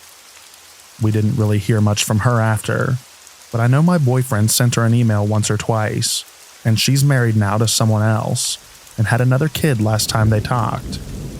It was a really nice trip, despite that one part.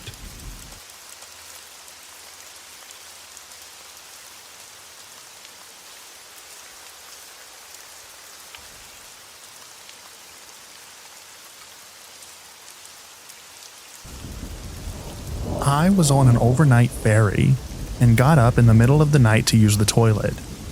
They were like communal, if you know. So I had to go out of my room and a few doors down a hallway. When I was done and stepped back out to the hallway, a man turned the corner and me, being a young kid, got some bad vibes from that dude. So I didn't walk back to my room until I knew that he wouldn't know which room I was in. I started walking faster and faster away, and he just followed me.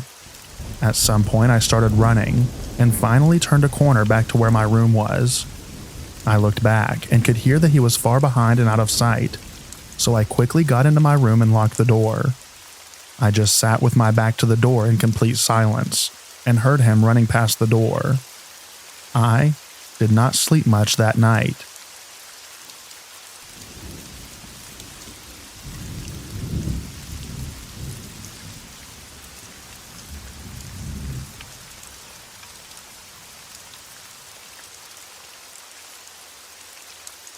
I was around 12 years old. We were fishing in the middle of a lake when my cousin hooked me in the forehead with a triple hook barbed spoon lure, feathers, and pork rind for bait. My uncle detached most of the lure, but couldn't get the hook out, so I had to go to the ER in a tiny town. I came in with my hand over the hook. The triage nurse asked what was wrong. I removed my hand and she just said, "Oh." After I sat in the waiting room for a while, a resident came out, said I was making the other patients uneasy, and put a sheet over my head. Once they took me back and a doctor examined me, he asked for a scalpel blade. I thought he was going to cut my forehead open to get at the hook, but he just needed to remove the pork rind. He numbed me up and pulled the hook out rather aggressively. I had to get a tetanus booster. I have a needle phobia, and I had to get stuck twice that day. My mom and aunt are still laughing about it more than 30 years later.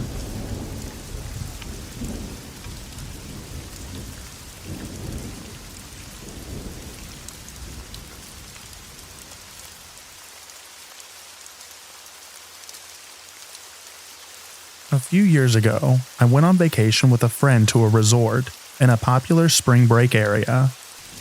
Although I was the typical spring breaker age, I avoided people my own age, and instead hung out at the adult pool bar. My friend and I frequented this bar every day, and became friendly with the bartender. But the bartender became a little too friendly with me, and would occasionally flirt and blow kisses at me. I took these gestures with a grain of salt, and saw that it was a way to get more business. But his gestures went too far at one point. The pool bar had a public restroom right next to it, so one day after having a drink or two, I excused myself from my friend to use the restroom. While going to the bathroom, I heard the door open and someone enter a stall. I didn't think much of it until I went out to wash my hands. The restroom was really dark, which made this situation even scarier. While washing my hands, I heard one of the stalls open behind me, and I looked up into the mirror only to see the bartender come out of one of the stalls. Besides him, I was the only one in the bathroom. At this point, every siren in my head was going off, but I was in so much shock that this man would follow me into a woman's restroom that I didn't know what to do. At this point, he tried to talk to me, but I dodged him and ran out of the bathroom. My friend later laughed it off, but I never went back to that bar. I should have reported his behavior to the resort, but I was in so much shock that I didn't.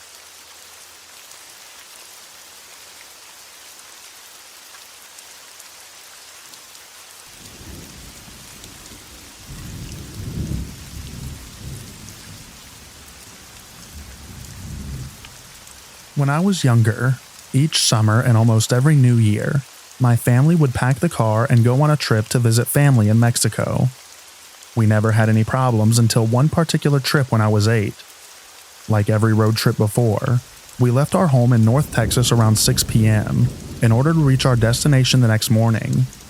So around 2 a.m. we crossed into Mexico, and that's when things got weird. When you're on the only stretch of freeway in the middle of the desert, you don't tend to freak out about having the same car behind you for miles. It was practically pitch black outside with our car windows, the only visible shapes being the dotted stars and the eerie silhouettes of the cacti.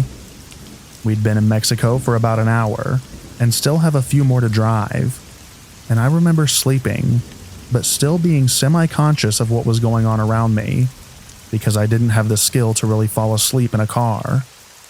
So when my mother suddenly spoke my dad's name, I heard her. "Miguel, that car behind us. It's been behind us since we left Laredo." My dad peeked at the car, shrugged off my mother's tension. A lot of cars use this road. He's probably going to Reynosa or another city, and he left it at that. Despite his sureness, my mom kept a wary eye on the car behind us. By this time, my siblings and I were hyper aware of the car, and entertained ourselves with watching the car through the gaps in the luggage that blocked the rear window. We got tired pretty quick. "He's getting closer," my mother noted, and we turned to watch as the car inched closer and closer to ours. "He's too close, Miguel." And she was right. By this time, the car was practically pressed against the rear of our car, and on a lonely stretch of highway in the middle of nowhere, with another few hours until daylight. It was downright crazy. We couldn't do much. My dad didn't slow down, didn't stop, and he didn't speed away either. He just drove, and the car followed. The next 30 minutes were the most tense we had ever experienced. The car would ease off sometimes only to press its blinding headlights against our rear once more, like he knew that he was freaking us out and enjoying it. It was during one of the periods that the car had pulled away that my mom spotted a police car up ahead, parked on the side of the road, and she didn't miss a beat. "Pull over, right in front of the police. Pull over now, Miguel." And he did, and the car kept driving. I wonder how confused the policeman must have been as he watched my dad park our car right in front of him. The policeman came over and asked us what was wrong, and my mother urgently told him everything. The car, the way it followed us and taunted us. The policeman took her claims seriously and told us of how people were victimized and had their cars stolen on these empty highways by thugs and criminals. And then he offered to drive behind us for a while to make us feel safe. We drove with the police cruiser behind us, relieved, until about 10 minutes later when we saw something that confirmed the policeman's words and my mother's worst fears. 10 minutes later, we saw the car pulled over on the side of the road, waiting.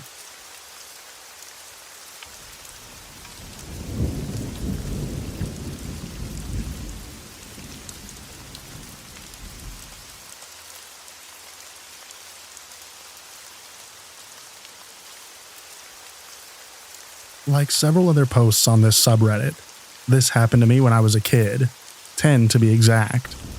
I grew up in a military family and lived on the Middle East for a significant portion of my life. Because of this, we frequently traveled to different countries because of the low cost and proximity. On this particular vacation, we flew into Cairo, Egypt, the kidnapping capital of the world at that point in time, for a long weekend. We only lived like 2 to 3 hours away.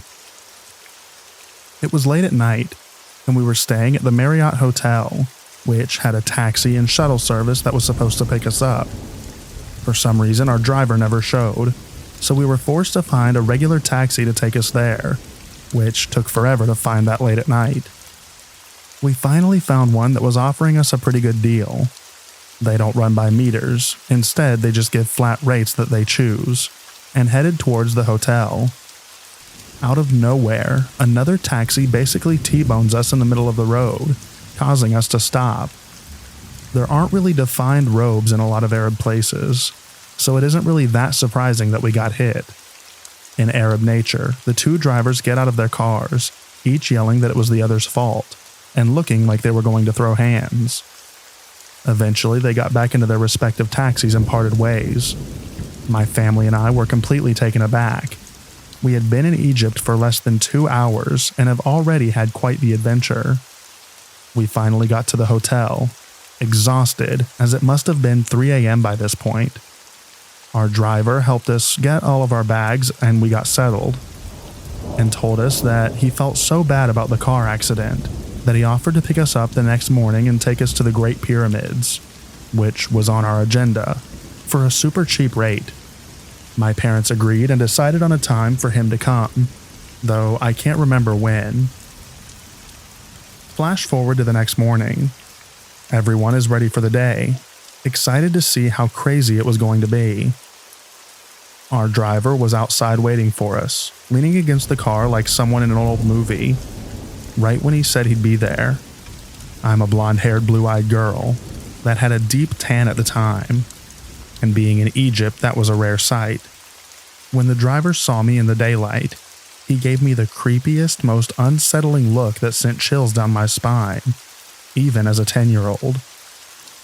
I knew that something wasn't right with him. Nonetheless, we got in his taxi and headed towards the pyramids. He continued to try and talk to me and joke around with me the whole ride, something that I found to be extremely creepy and bold since both of my parents were in the car. We get super close, and there is an entrance that people can go through and walk the long distance to the pyramids, and there's an entrance that taxis can go through. You have to pay to see them. Strange but true. Our driver keeps making jokes about my blonde hair and blue eyes, and bringing up that he could get me into the pyramids for free, so my parents wouldn't have to pay the extra ticket price. We laughed it off and my parents paid him, said thank you, and began to exit the taxi. I don't remember how it happened, but at some point after I got out of the car he did too, and directed me towards his trunk. I was confused and thought we had forgotten something, so I stayed behind as my parents walked towards the gate to get whatever I thought we had left. The driver pops the trunk, but there wasn't anything in it. He grabbed my arm and put a hand on my back, trying to push me into the trunk, and said, "I'm getting you in for free," over and over again as I resisted. Naturally, I freaked out and screamed out to my mom and dad at the top of my lungs, terrified. When they heard me and noticed that I wasn't behind them, they started sprinting back to the car. When the driver heard me scream, he immediately let go of me, closed the trunk, and drove away, just as my parents started to run to me. I was crying my eyes out, terrified out of my mind, knowing that an Arab taxi driver tried to put me in his trunk and drove away the second I screamed for help. It's scary to think what could have happened to me had he been stronger and more prepared, or faster. He's the reason that I'm still terrified of taxis, Ubers, Lyfts, and any car service of that nature. So, Egyptian taxi driver, let's never meet again.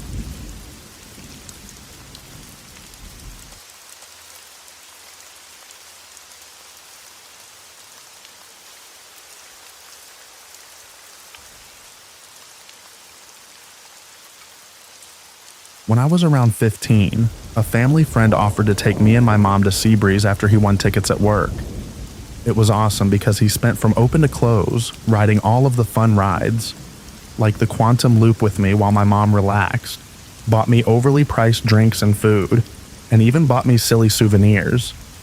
It was without a doubt one of the top 5 trips to an amusement park for me. Well, like 2 weeks later, we learned from his sister he was arrested for a string of robberies, along with murdering an elderly woman whose house who robbed a little while before he took us on the trip. Nobody could believe it until he pleaded guilty and was sentenced. He seemed like such a great guy, loved his family, gave money to charities, took his friends on expensive trips, which now we all know how he could afford it on a cashier's salary. All in all, a seemingly great guy. It just shows that even the most normal-seeming people can sometimes have vomit-inducing skeletons.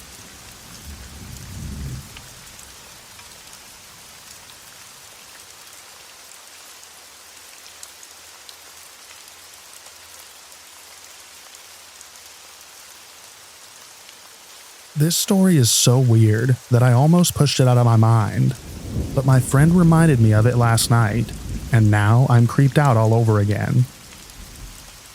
I was around 15 or 16 years old, and I was on vacation at Walt Disney World sometime during the summer. My family has the Vacation Club membership, so we go a few times a year and live close by anyway. We were staying in the Vacation Club Villas, which is a separate building from the main hotel. I brought 2 of my friends, Savannah and Victoria, and we got bored at around 2 a.m., so we went down to the gym. It's open 24 hours. We weren't even going to work out, just take mirror selfies and mess around with the exercise balls. There's a desk for the spa portion of the gym, or maybe it's a sauna, I don't really remember. But since it was so late, there was no employees, so we were messing around behind the desk and found a notebook. I'm not sure why. I was super annoying at the time, but I decided to write my Twitter and Instagram handles, and so did Savannah. Looking back, I'm pretty sure that we could get in trouble since guests aren't supposed to screw around with the desk. I didn't think much of it and we left the gym, and the next morning we checked out of the hotel. On the drive back home, I get a Twitter notification, and it's from a diaper fetish account. The creepy thing is this account was active for a while, and had disgusting pictures of grown men in diapers and other disturbing pictures of children. So does Savannah, and we both sat there looking at each other like, what the heck? The account tweeted at us saying something like, "I know who you are and what you've done, and your vacation will end abruptly." They tweeted some more creepy stuff like telling us to watch our backs, but I knew that it was clearly because we left our names on the notepad. I didn't write back. Then I noticed a new follower, and it was my name, but the username was similar to the diaper account. The account started tweeting my address, my phone number, and random pictures of me from deep within my social media. They do the same thing with Savannah's name, and at this point we're both really scared. I get a text from a random number. I'm assuming they used a texting app, saying what they were watching us and knew more than we thought. They even started texting me about my boyfriend at the time, and asked me some really messed up questions about him. I told them to screw off and blocked it. I didn't get any more texts, but the Twitter account continued to tweet about me, and random details that I knew they had to dig deep to find. I blocked them on that too, and put all my accounts on private. I never got any more messages, but the Twitter accounts are still up to this day. So, to the Disney employee with a diaper fetish, please stay far away from me.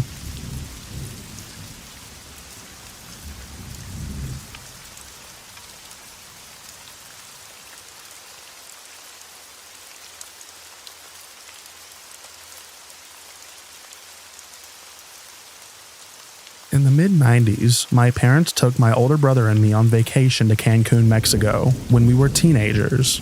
Me 13, my brother 18.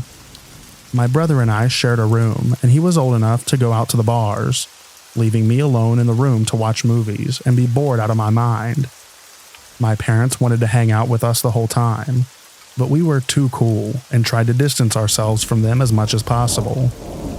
I was mature for my age, had previously had some underage drinks with friends, and felt that I was old and cool enough to go to the downtown parts of Cancun.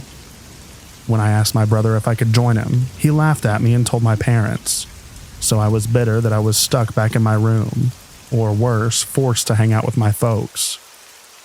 The third or fourth day into our vacation, I was sitting at one of the hotel bars, nursing a Shirley Temple and feeling sorry for myself. A woman, nicely dressed in her mid to late 20s, sat down next to me and we started chatting. I don't remember the details of what we talked about. I just remember her being really interested in what I had to say, and she made me feel like I was really mature for my age, what 13-year-old me really craved. We made arrangements to meet at the resort bar the next day to hang out some more. The next day, we met in the resort lounge at lunchtime and hung out. She listened to my stories about how BS it was that I couldn't go out drinking, and sympathizing, she offered to get me alcoholic drinks. 13-year-old me wanted screwdrivers. After 3 to 4 drinks, I was getting pretty drunk, and this was when she asked me if I wanted to go back to her room to hang out and watch a movie. Drunk 13-year-old me thought this was a great idea, as I was going to get more booze, and this cool 20-something chick wanted to hang out with me, and thought that I was super cool. Just as we were leaving the lounge, my mom appears. She was meeting my dad at the pool. Mom doesn't know what's going on, thinks I'm heading to my hotel room.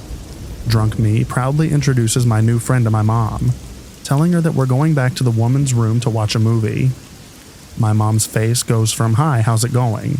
to "Get your butt up to your room right now." My mom tells my new friend that she has no business inviting 13-year-olds back to her room, and that she is not to talk to me again or my mom will call the cops. At that moment, I was so angry with my mom, but she had that "don't mess with me" look, that I knew that I had to keep my mouth shut. The next day, I was heading out to the pool and saw that woman sitting at the bar with 2 men in their late 50s, who I can only describe as menacingly scary. She pointed at me, and one of the men glared while the other winked at me. It sent shivers down my spine.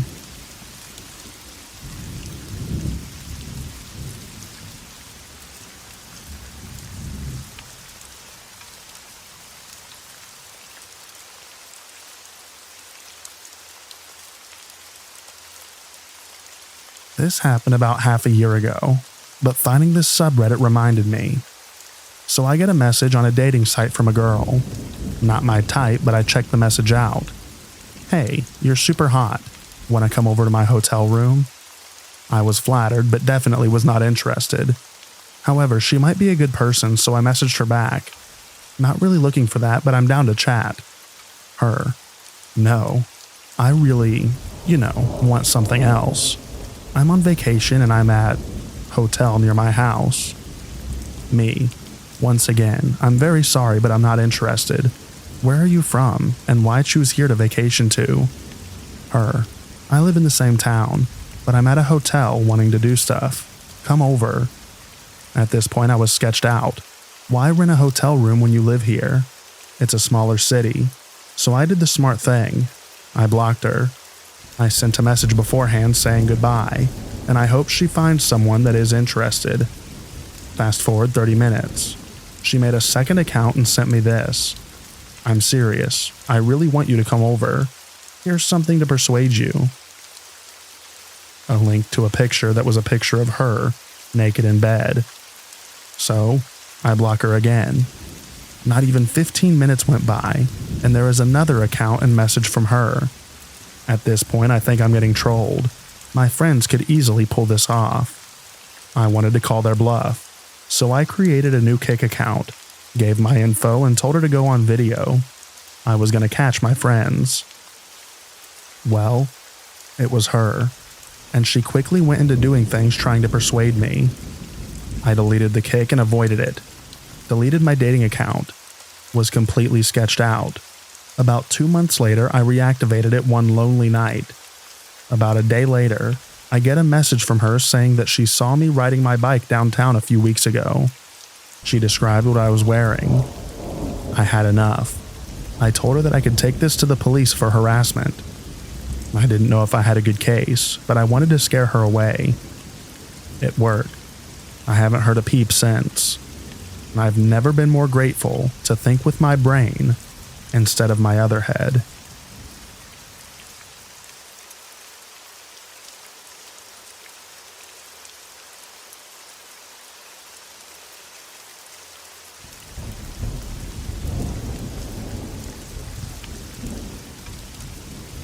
This is about last year, just at the start of October 2015.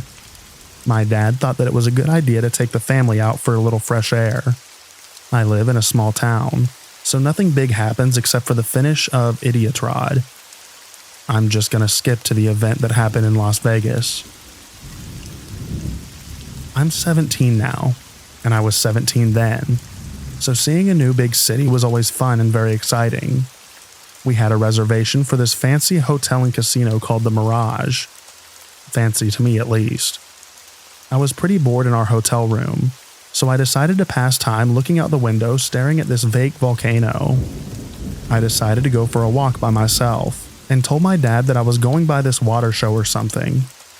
While I was walking on the strip, I was passing Caesar's Palace, and there was a walkway where most people weren't walking though. Just a select random way most wouldn't take. This may not be so believable, but this random man walked up to me and asked if I had any money to lend. He was a bit darker than me and had a cap on, and was wearing a Jimi Hendrix t-shirt and was wearing cargo shorts. I responded nicely and respectfully. He approved, and we went our ways separately. After about a few minutes of sightseeing and looking around, I noticed the same guy slowly following me. As I continued into a pharmacy and bought a Rockstar and some kind of candy bar, can't remember. I noticed the same guy, but this time more of a distance away, so I decided to make my way quickly back to my hotel. After passing this water show that starts every 15 minutes or so, I did a check around. Pretty self-explanatory. I didn't notice him, so I kept walking onto the Mirage, which is now in sight. Walking distance to the front door of the Mirage, I hear, "Hey man," coming from behind me. As there were many people around, I just went on thinking it was to someone else. After a short walk through the weird stores, and in there I hear, "Hey yo dude," in the same voice. So I turn around and notice that he had asked me for some money earlier. I kind of felt bad lying to him, but I brushed it off because I didn't know him at all. As he was coming closer, I thought to myself, crap, too late to book it. So I went on with the very unnerving conversation. After some moderately friendly chat, he then asked again if I had some money to lend. So I pretty much thought that he saw me purchase my drink and candy bar, leading to the fact that I have change. After avoiding light questions like "got any change" and "can I have some money," I came in clutch and said that my dad was calling me. After I got off the phone with my dad, I finally found out the guy's name, Jerry. I knew it wasn't his real name because he hesitated for a good 4 to 5 seconds. I shook his hand and proceeded to the elevator, as fast walkingly as I could, as I can hear him jogging right behind me. I saw some ladies walking in a small group, kind of like how fighter jets fly. Best pilot in the middle, others slowly left and right. And I used my okay agility to sweep by and not get yelled at and managed to ditch him. And he started to run after me, but I made it to the elevator just in time, made it to my room and slept it off. So, scary dude, let us never, ever meet again.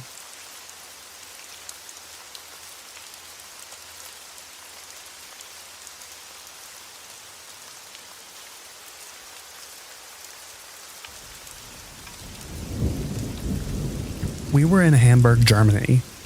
On our last day, we went to the parking place where our car was, and driving out of there, a van had parked blocking the exit. Looking behind the van was like 8 guys with masks and guns about to do a full-on robbery. So we just floor it and drive around the van. Very weird experience.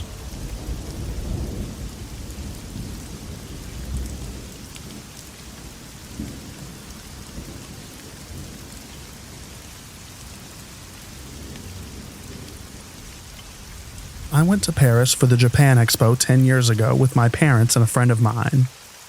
The last Saturday, she had a huge pain in her belly, was lightheaded, and a few other symptoms. We tried to go to the hospital, but the ER was closed. Tried like 4 clinics with ERs, but they were all closed too. The only one that was open had the on-duty doctor only arriving in the middle of the afternoon, when it was 10 a.m. Receptionist tried to call her until she got a hold of her because my friend was visibly in pain. The doctor made my friend explain what was going on the phone and sent us to another clinic to get some scans and tests. Turns out, one of her kidneys had shut down, and she needed immediate medical attention.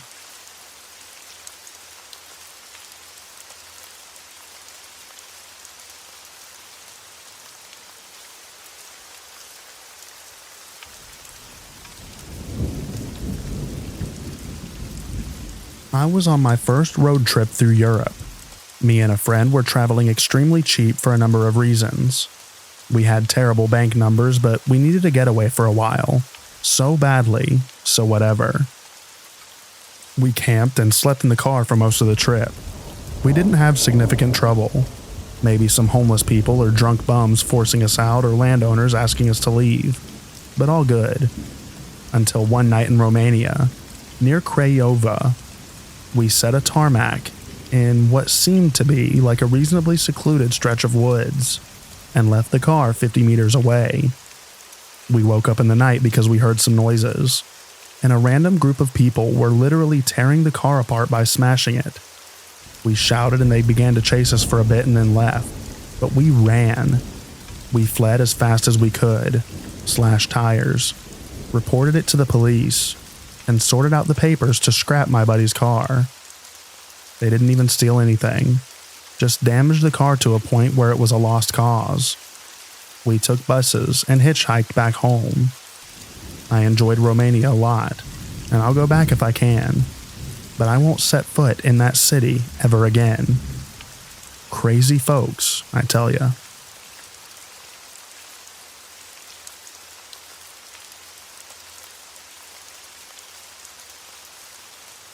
Thank you so much for listening to all of the stories in this video. I hope you enjoyed them. I also hope that you enjoy the extra rain at the end. Get a good night's sleep, everyone, and I'll read to you in the next video. Bye-bye now.